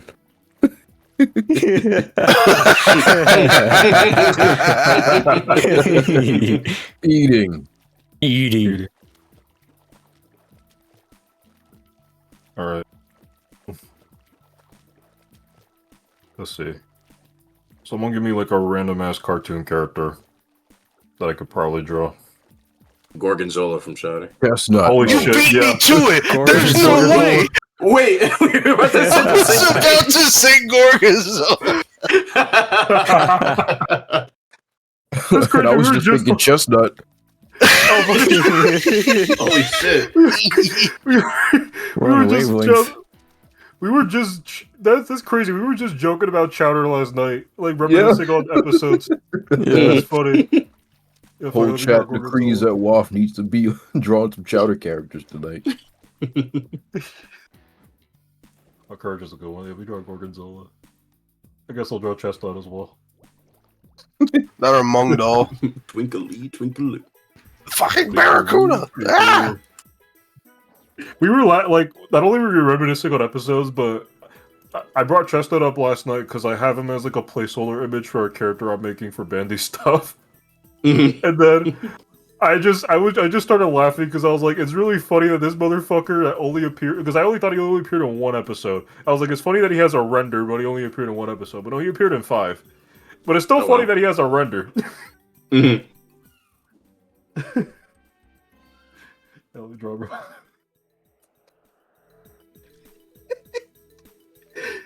He just looks like something Fuzz would like design. The more I look at him.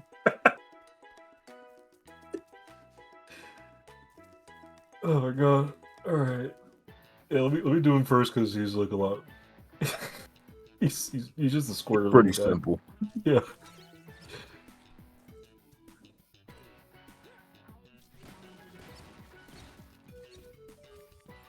Yeah, we were just reminiscing on like Chowder episodes last night, and it was fun. Mhm.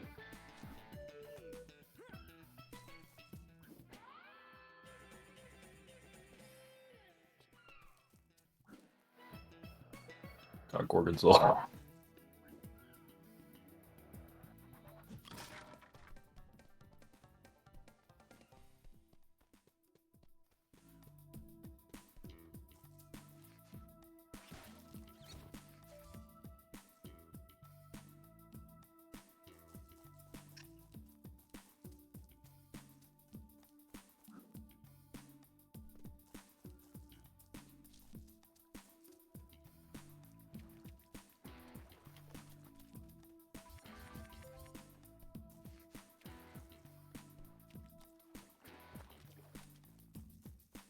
This game is one of those games that make me paranoid because again, the large map of a whole like beach area. If you miss one opal, good lord. Yeah. I love Taiwan, but oh, good lord, because yeah, I like cleared out this whole area. I look back, there were 5 like miscellaneous red opals over here, and I was like, oh fuck you.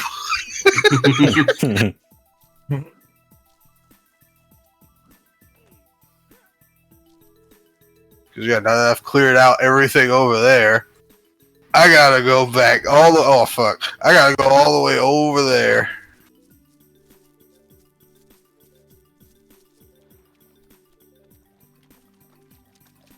Oh, I already see boxes.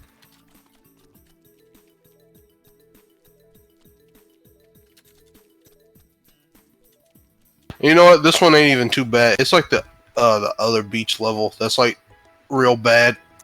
Because that is a series of like 5 islands, and they're all spread out.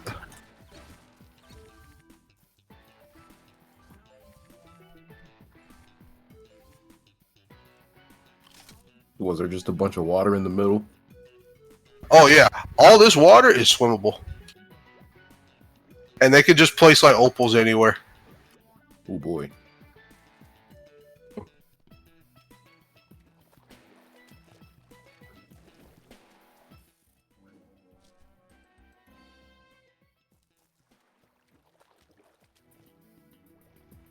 Waff.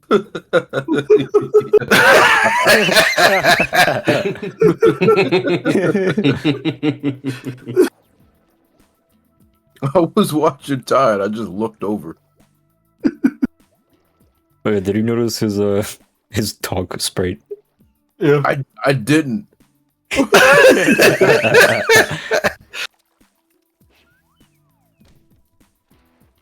Forgot his beard.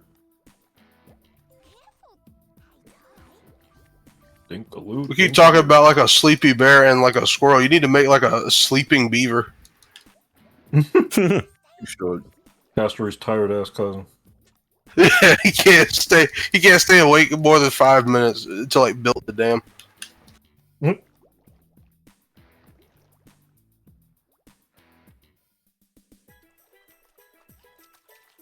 This is Chestnut's table.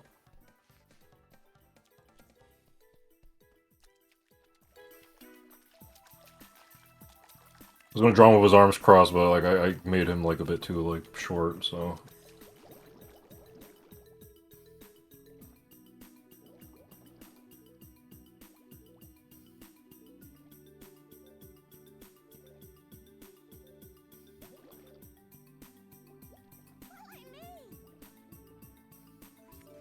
I guess I'll just have him do something else. Just. By the way, do y'all mind if we wrap up soon? Because my back is kind of killing me. It's all my. I don't know, it's all good. Alrighty. I'll probably do a fun little stream when we get to the main call. Excellent.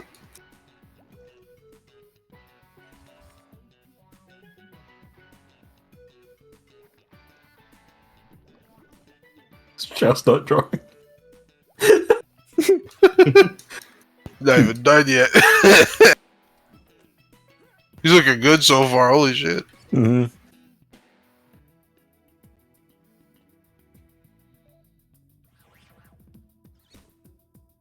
I can't even remember the last time I actually drew Chatter characters either, so I'm really happy that he looks good. Oh, same layer. Is that anime? I'm sorry, that was terrible. Wow. What anime? Slayers. Slayers. Oh. Wish you could see my face right now. Yeah, we can see it. You're eating.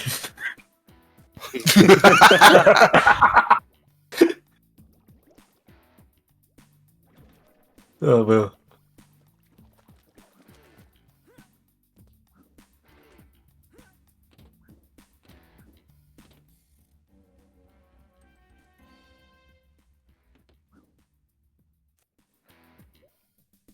I don't remember, like, one of the Chowder episodes that Chestnut was in. He fucked Schnitzel up pretty bad, right? Oh yeah, he mollywopped him. Good chestnut power scaling.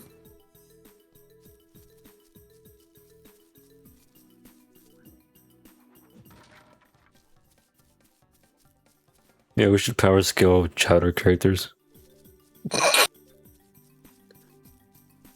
Alright, where does Endive's ass rank? Oh yeah. Apparently, I think how Help! Schnitzel's She's gonna so, sit on me!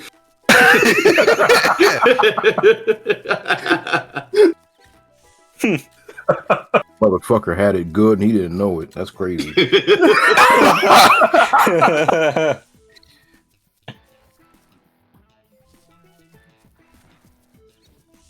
No, him and I have beef. She was like fucking head over heels for Schnitzel, right? Yeah. yeah. That motherfucker didn't know he had it good.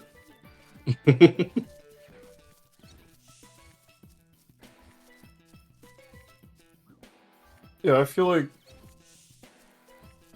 if anything, her presence is just enough to scare a lot of people in the Chowder universe, so she probably would be on like the top of like power scaling.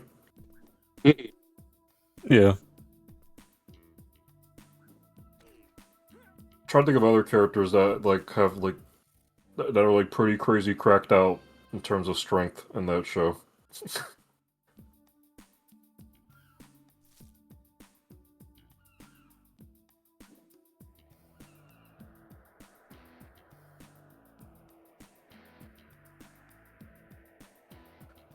Weren't there like Alright. pepper jack monsters?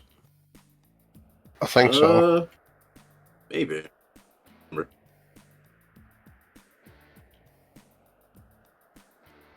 And that's what I've got for tonight. Oh, Yo. those look clean. Can't wait for you to color them too. Let's take a look again. Oh. He's got his robot stand. Hell yeah. Chilling over there on the left. Yeah, he does. That looks really, yeah. Looks nice. Thank Yeah, you. looks really good. Yeah. Good shit.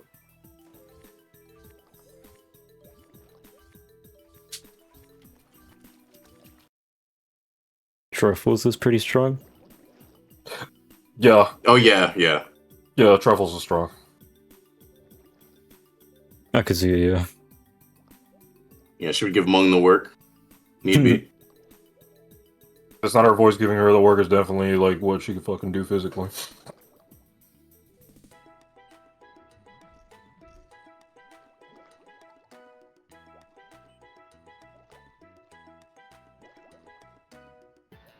Alright, chestnut's done.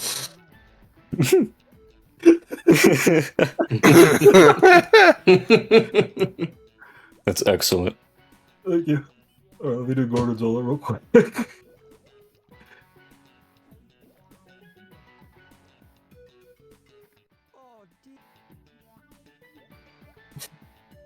He looks so fucking funny.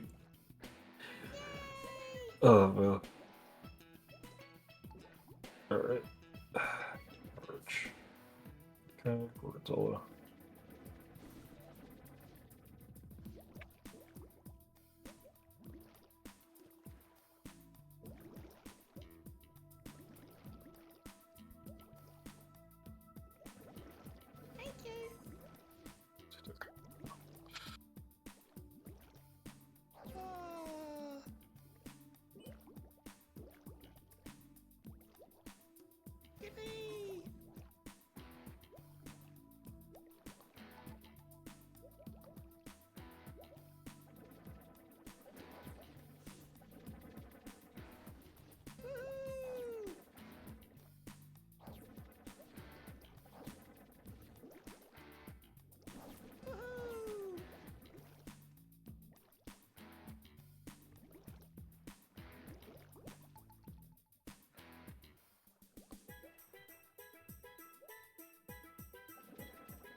trying to give him like a really raw expression, but Gorgonzola looks so fucking funny that it's kind of hard to do that.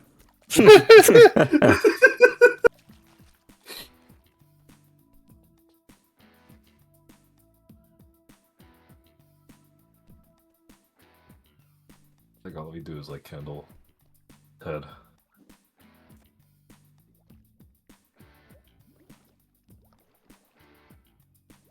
The Chowder's designs are like so fun. It's really sad how that show like ended. Chowder. Yeah, because they were gonna like. I think Greenblatt had like a lot more planned. Like they had like a movie planned, and then like a more like elaborate finale. But Cartoon Network's like, after this season, that's it. So they had to cancel plans for the movie, and they also had to like really wrap up the show in like a really quick way with that finale. That sucks. Oh damn. And that really like broke his heart because he loved Chowder to death. And then like after the show was canceled, you know, he still had to go to work after it was canceled, working at Cartoon Network. So it was kind of weird for him to like go into the same building and having to look at the show that he can no longer work on because it was already canceled by Suits. That fucking sucks, dude. Yeah. Yeah. He just got the short end of the stick with a lot of things. It's really sad. He was doing like another Chowder project, I think. They kind of revived the show, but like from the Cartoonito thing, for like younger kids. So it's not going to hit the same, but it's see that he's still working with those characters to some degree. Mhm. But even for newer projects, yeah, like he always just got a short end of the stick. Like, didn't he find out that Harvey Beaks got canceled like through Twitter? Yeah. Ugh. That's fucking insane. Wow. And then I forget what the specific case was for like Jellystone, but yeah, that show's budget getting like hella cut, and then the rushed was crazy.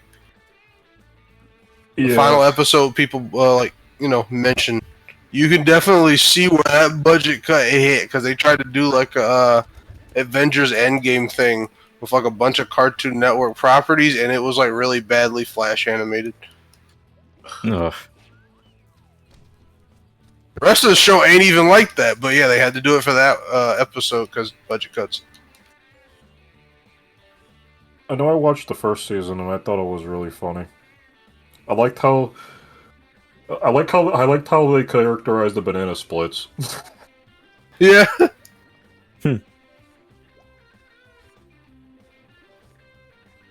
They were like a gang of troublemakers.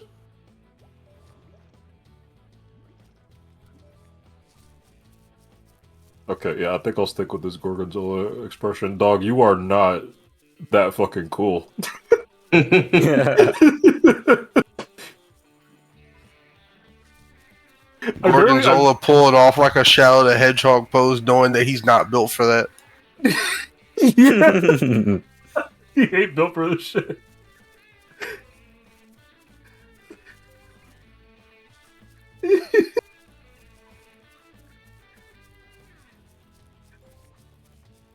That wasn't even what I was going for, but now I kind of want to put him in one of Shadow's posing.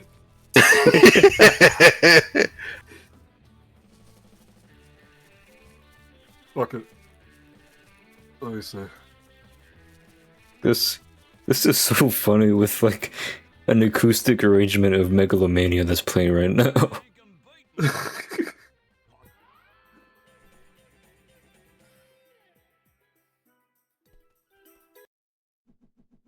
Okay, I got it.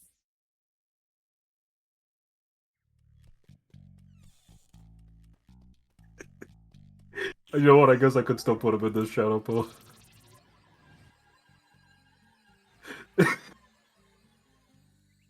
Dog, there is no way.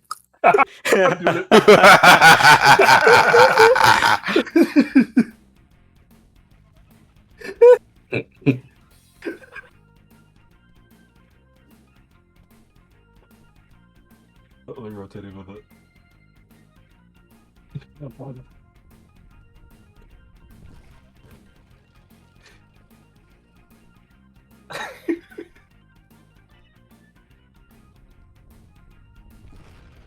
This helps that he's really fucking simple.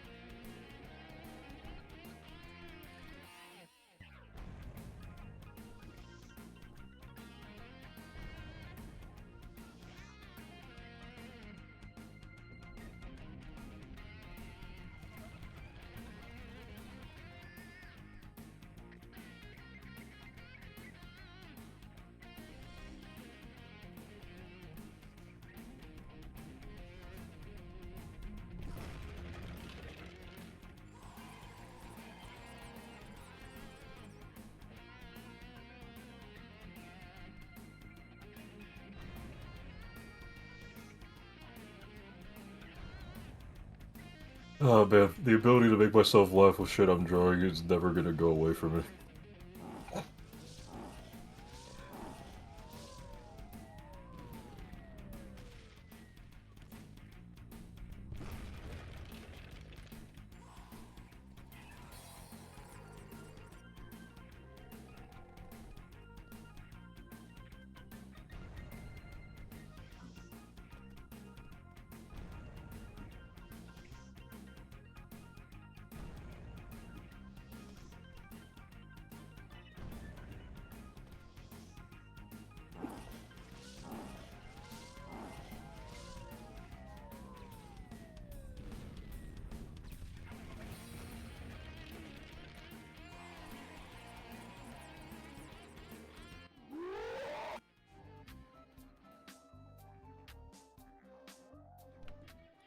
Well done, Tai.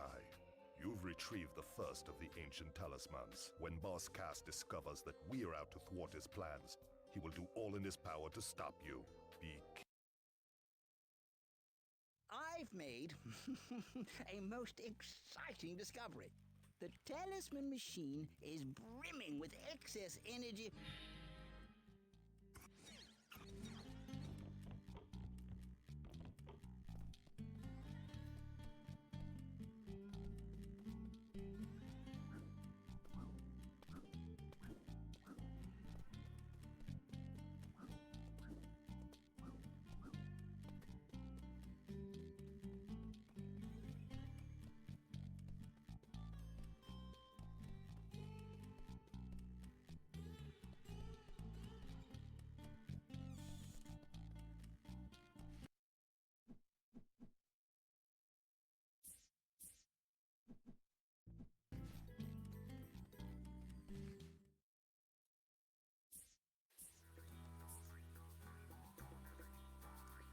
Let's use...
This game uses an autosave feature.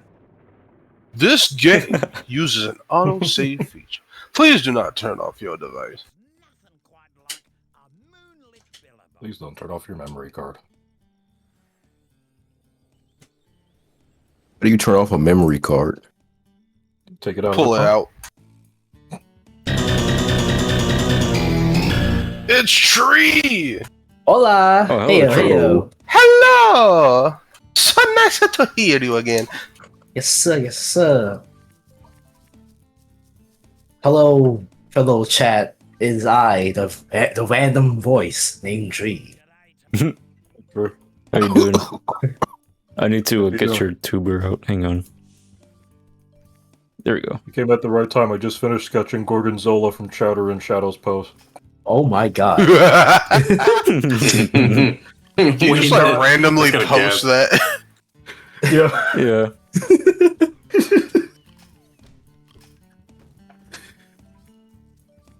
He's not hitting that shit. Hey, it's going along great. Thank you. So he's kind of hitting it a little bit. He's hitting it a Yeah. little A bit. little bit. He's Yeah. making it work. He got in the spirit a little bit. I'm just gonna post it without any context on Twitter. And I guess my blue sky too.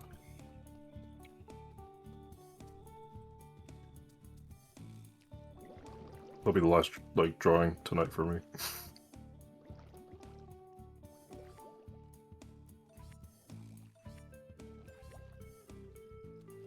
Yo, Let me color him Stop. now. that Star Fox piece coming along excellent. Holy shit. Thank you.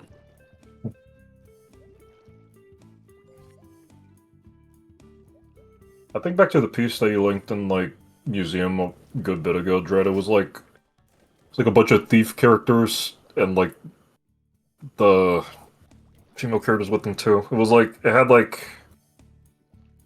had Robin Hood, Sly, Nick Mhm. from Zootopia. Was And it a Mr. Bridge of Wolf and Foss that guy. artwork? It wasn't. No, it was. Let me see if I can find it.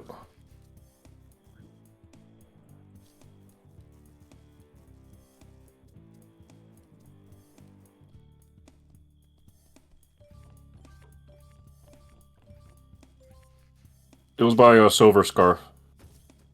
Okay. Yeah, I do remember the. Gro- I do remember. There it is.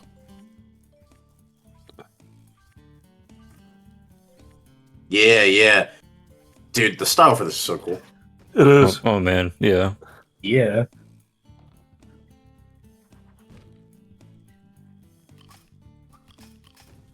I mentioned it in the resort. Like the small little thing that I liked was like Diana and Mr. Wolf like looking at each other, and also like Maid Marian and Robin Hood looking at each other.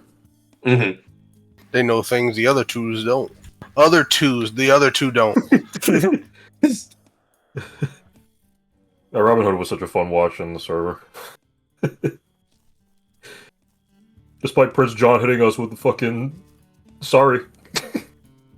The server the fucking server is like messed up, you gotta hop off. That was such a fun watch.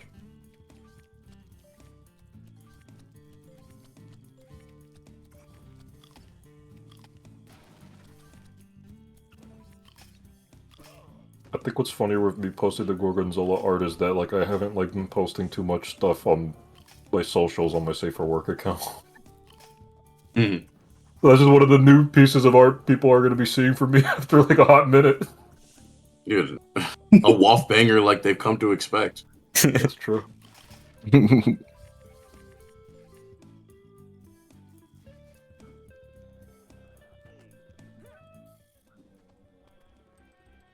Well, people are liking the goldsmith that I drew yesterday, and that's really nice. I'm glad. Mhm.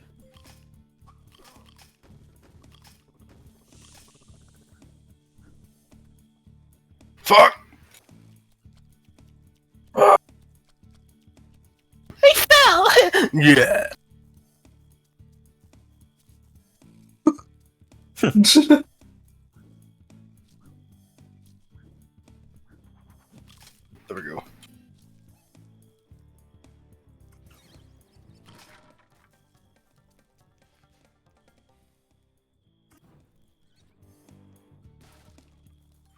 Fuzz.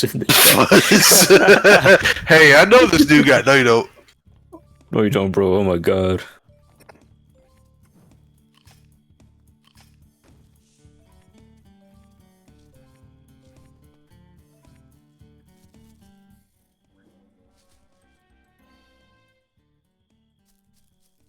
Does Poog move when you speak?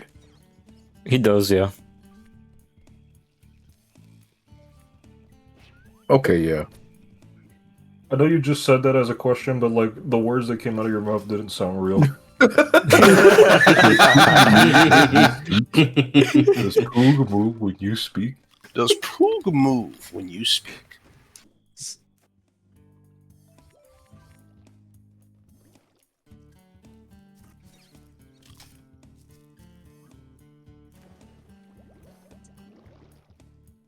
That's fucking Gorgonzola. I know I'm like joining hella late, but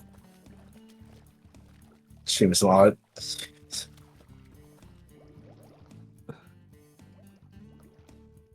Art stream. I can tag out if you need me to. If you want to. I didn't want to head out soon, but Call it a sneak peek. yeah. A sneaky peeky. 2-second sneak peek from Sonic Frontiers Knuckles' thing. What? Y'all remember that when like Sonic Frontiers was coming out and they put out like a sneak peek with like a Knuckles animation and we only saw like 2 Oh seconds my of it? god. It was just him like sitting there for like a few seconds. Yeah. That shit was I was funny. just like, oh wow, yeah, Knuckles sitting. Yeah, we've seen that before, thanks.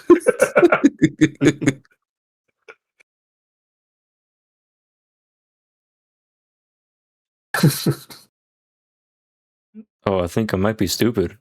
I'm hella stupid. Whatever. No, because I was like stuck for a moment. I didn't know what to do, but there was like a portal right there. Oh, you're playing Vivid Look. Yeah. Oh, I gotta check this game out. We can't all be geniuses like moi. Or a narcissist. Yeah. Also, Pine, if you can adjust the stream layout, Tree is Oh, yeah. streaming now. Yeah, let me do that.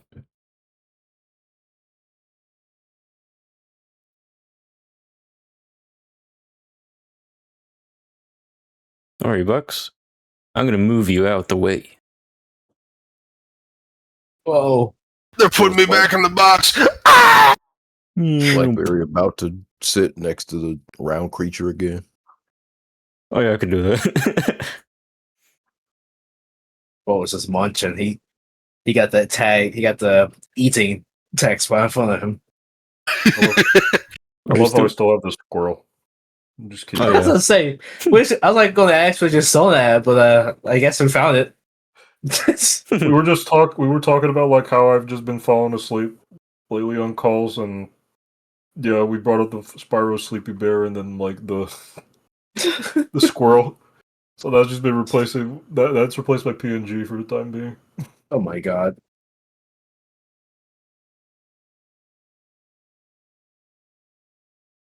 Okay. That's right, Gorgonzola has like patchy claws.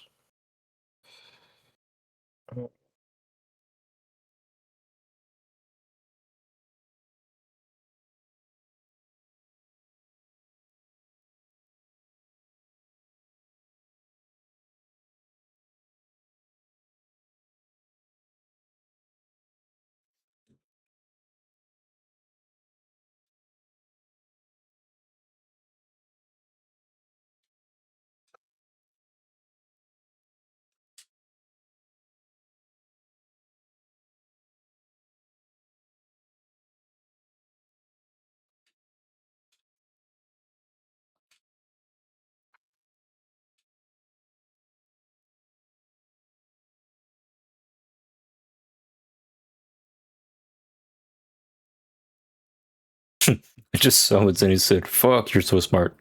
I don't know what that was in response to, but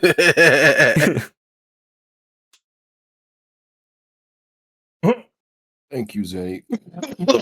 Oh, thank you for the bits, Zinny. All right. Yo, chat. Can you spam emotes to like save Fuzz from dying? Yes, I need like 5 gifted subs. yo. I need this. Need 5 gifted subs so that Fuzz can be cured. All right. Gorgonzola's done. Yo, That's the last drawing of the stream. Hell yeah.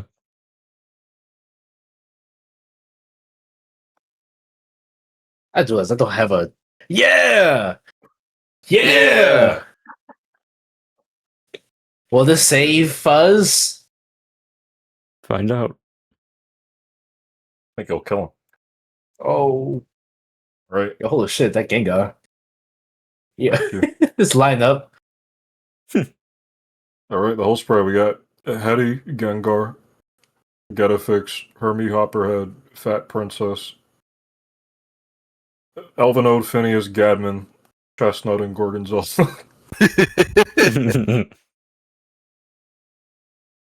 Yeah, let me make it a little bit bigger. You got Grimwash, SpongeBob, Shadow, Gandalf, Billy Hatcher, Princess Peach, Goomba, and Doctor Strange. Doctor Strange. Strange. I mean, he is pretty strange. You ain't kidding. Shit. Yeah, let me rearrange these characters a little bit. Evil creatures. With funny features. They want me dead.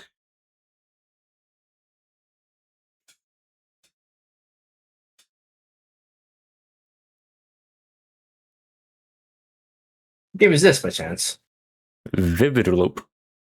Vivilo. Huh. Mm-hmm.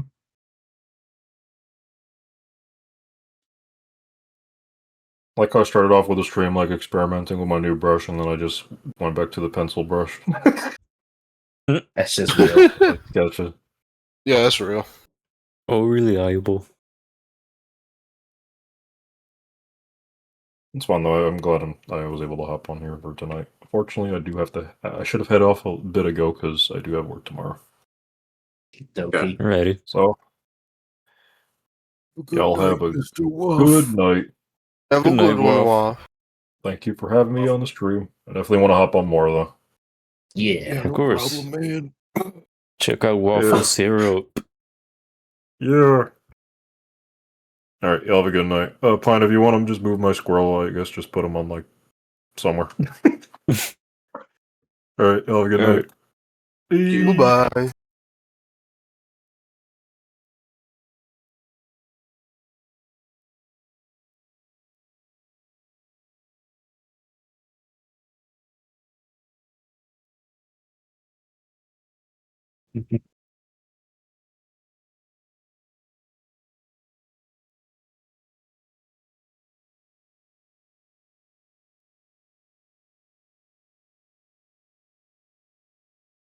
I will be right back.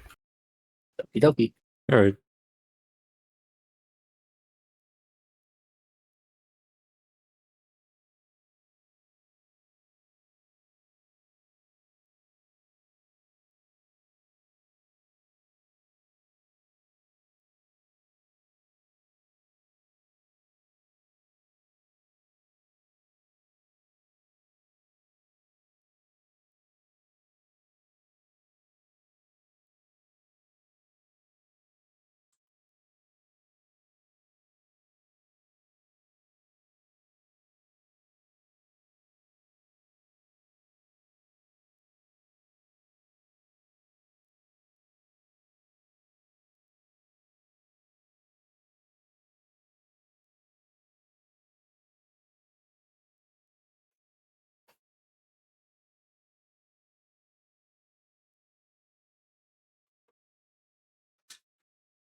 This would actually be funny, like if we stream those like playing multiplayer games for one night. We should. Yeah.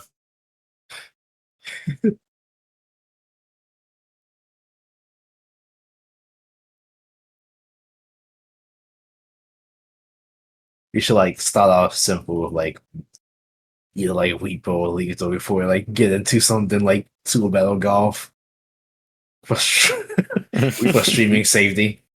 Dare I say it? We gotta stream Mario Party. Oh, Oh my no. god. Well, there goes my channel, guys. It's banned. About a sense what you gotta do for it.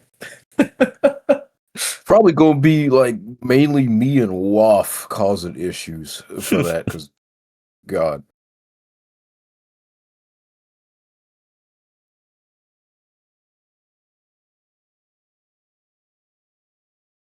Okay, also, yeah, that too. What Zenny just said. Don't start around with ND or you may say something to endanger the channel. I was gonna say it'd be fun I to like might say have something to endanger the chat. it'd be fun to have ND on like stream and like actually like get to see his little shenanigans. But also that's a really strong liability.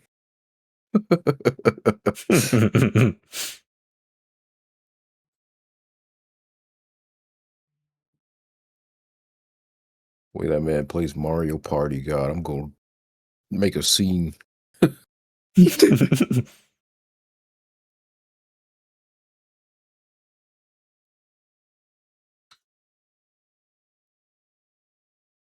Also, Dread, are you done? Pretty much, yeah. All right. Yeah. That was really cool. Thank you. Fantastic. Absolutely.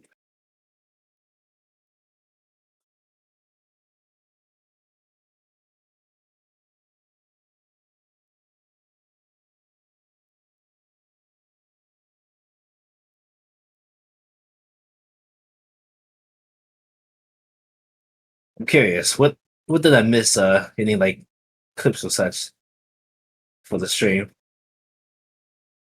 Nothing super crazy. Yeah. Okay. You know, it's been pretty chill.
I'm back. Welcome back. Welcome back.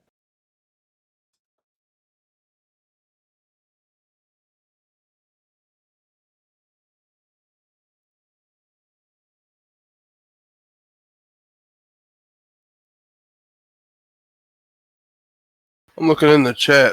Y'all ain't talking about doing Mario Party with ND in here, are you? We said it as a joke. Cause Oh. it'd be fun to do Mario Party in here at some point. But yeah, if we get ND in on it, that might be a combination to have something terrible happen.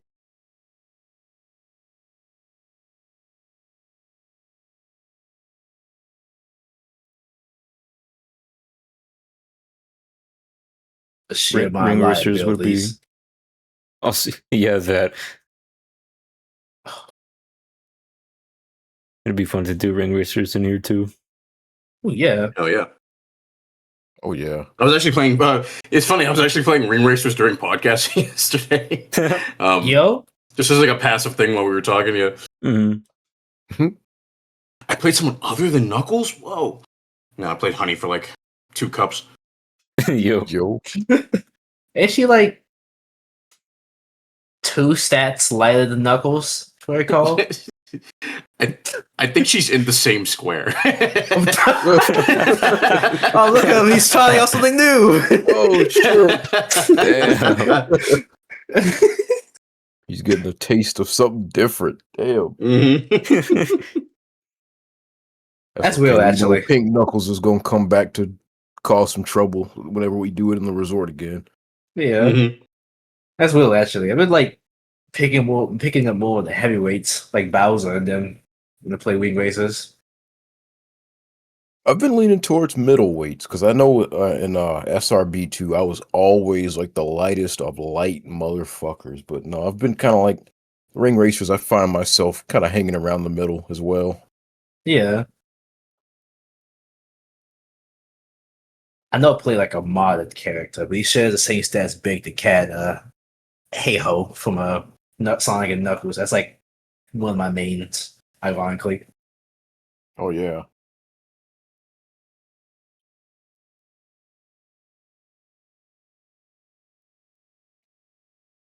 I just made a penis for like 1 second. A complete What? accident. What? Oh, the game. Yeah, in the game. Because you gotta color in the tiles. That's right. If you record it, Pine makes a secret wee wee on every stream. If you catch it, you can. If you catch 3 of them in one stream, you can redeem yourself for a special prize at the end.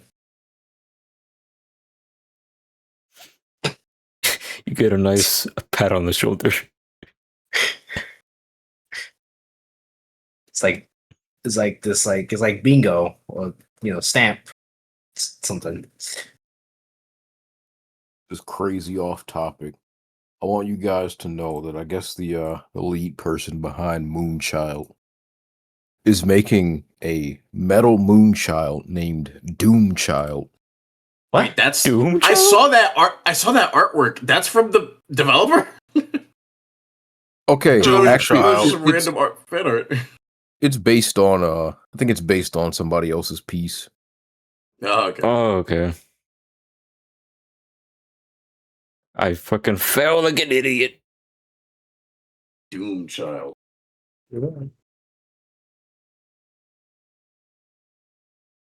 He is not your friend. You have the power to be his enemy. God damn it, City. Or you just flip it entirely. He has the power to be your enemy. That sounds like something like the Spot would say, or like Spider-Verse.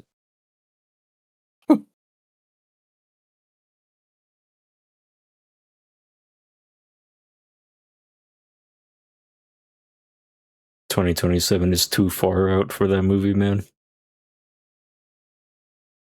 2027 is going to be. It's already shaping up to be a pretty stacked year as far as my interests go. I gotta say, Hmm. 2027 is kind of looking like 2017 too, in terms of games. Oh my god. Yeah. Oh, yeah. Just like back-to-back bangers. I know that Game of the Year award is gonna be intense. Oh boy. I hope no game just like sweeps the entire like awards. Like so, be cool that she gets some get some bit of a leeway and share awards for all contestants or nominees. Yeah.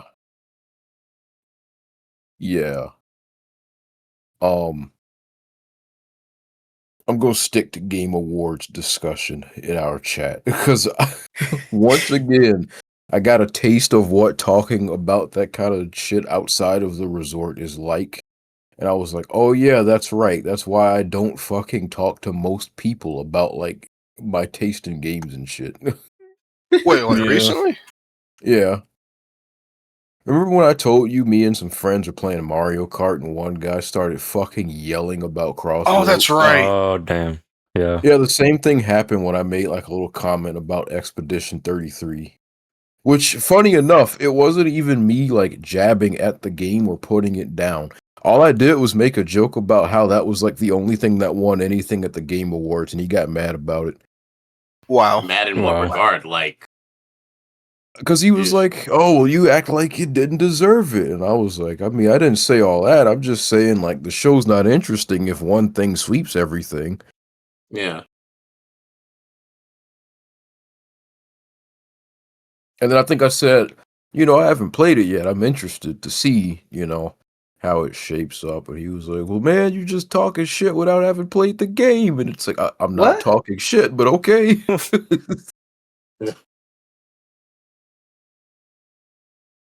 It's really defensive of someone who they like not even like saying anything bad about it. Again, I mean, yeah.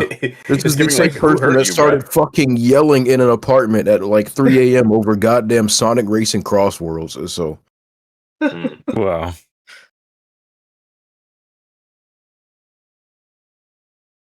What was ride or die for like what he stands for. apparently, I was about to say, fucking hell. you say one thing that doesn't line up exactly to what his opinions is, he thinks you're attacking. So insensitive. That's kind of what it Immature. felt like. Because, yeah, like, you know how I am. It's like, even for things I do not like whatsoever, I like to talk about it. Really pick apart what I feel worked, what I feel could have been improved on. I am not one of those people who will just shit on something to shit on it. So it's like, that was kind of one of those moments where I was gonna, like, explain myself, but nah, bro, just started, like, yelling.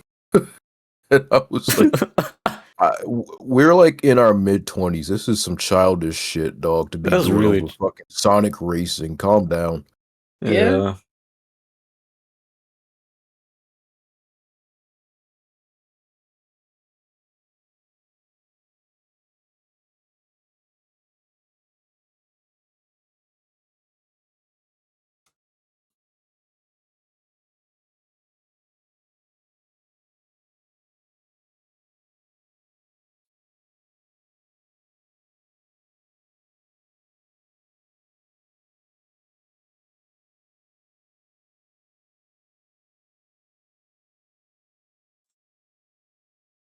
Speak good. Like step away for 2 seconds, but yeah, it's kind of crazy that it went on. Like, it's going on such a crazy tangent about Crossroads of all things. What even like what's the nature of the conversation? Was it just that like was it also like a defensive rant or So I brought my Switch 2. We were playing Mario Kart World. Okay. And, you know, it was three of us there. And me and the other guy were just kind of having fun doing our thing. We were just playing the game, having fun with Mario Kart. Other guy sucks at the game, I guess, keeps getting like low rankings. And so then he starts going on about like, see, this is what I fucking hate about this game. This is why Sonic Racing was better. And I'm like, nobody was talking about that. Nobody was talking about that. And it just kind of went from there. It was one of those things where it was like, I was like, okay, I wasn't in the mood to do this, but if we're going to be comparing these games, let's talk about it. So I was going to kind of mention like what I felt, you know, worked from Crossworlds, what I felt worked from Mario Kart, where I feel each one kind of, you know, what each one does well, because those are both games that like I kind of put in the have their camp own of merits? like, Oh, sorry, I thought you were gonna say like both games that have their own merits. But what were you gonna say? oh yeah, something along those lines. Both games that like it's weird because it's like I would generally consider Mario Kart World to be the better playing game, the more polished, ultimately nicer feeling experience. Mm-hmm. But I have a lot of gripes with how it does certain things, you know, lack of content, just certain strange decisions that game made. And that's kind of what I was going to talk about. Just like, you know, neither of these games are perfect. I think both of them kind of have their own like annoying things about them. Yeah. But yeah, no, before I could even do that, just the full blown like getting loud as hell, like talking over everything I was trying to say. So I just like slowed down. I was like, "You gonna let me speak? You gonna let me speak?" And he was like, "Bro, I'm like barely even like louder than you." And I was like, "Okay, you're acting like a Dog. fucking 10-year-old over this shit. I'm gonna move on." Yeah, that shit is like that shit drains your energy, honestly. No, Yeah. it really It just does. ain't worth it because if you try to like make some valid points, they're gonna like cancel it out anyway. Mhm. That's someone that's Again, not it was like like that's someone that's not like up for a discussion. They're just upset you called. They thought you called something bad. yeah. And it was annoying because again, it was like me and the other guy were just having fun, but then it got awkward after that. So I changed the game to Smash, and in the back of my head, I'm thinking, "Thanks for fucking ruining it, jackass." Uh, Yeah, that's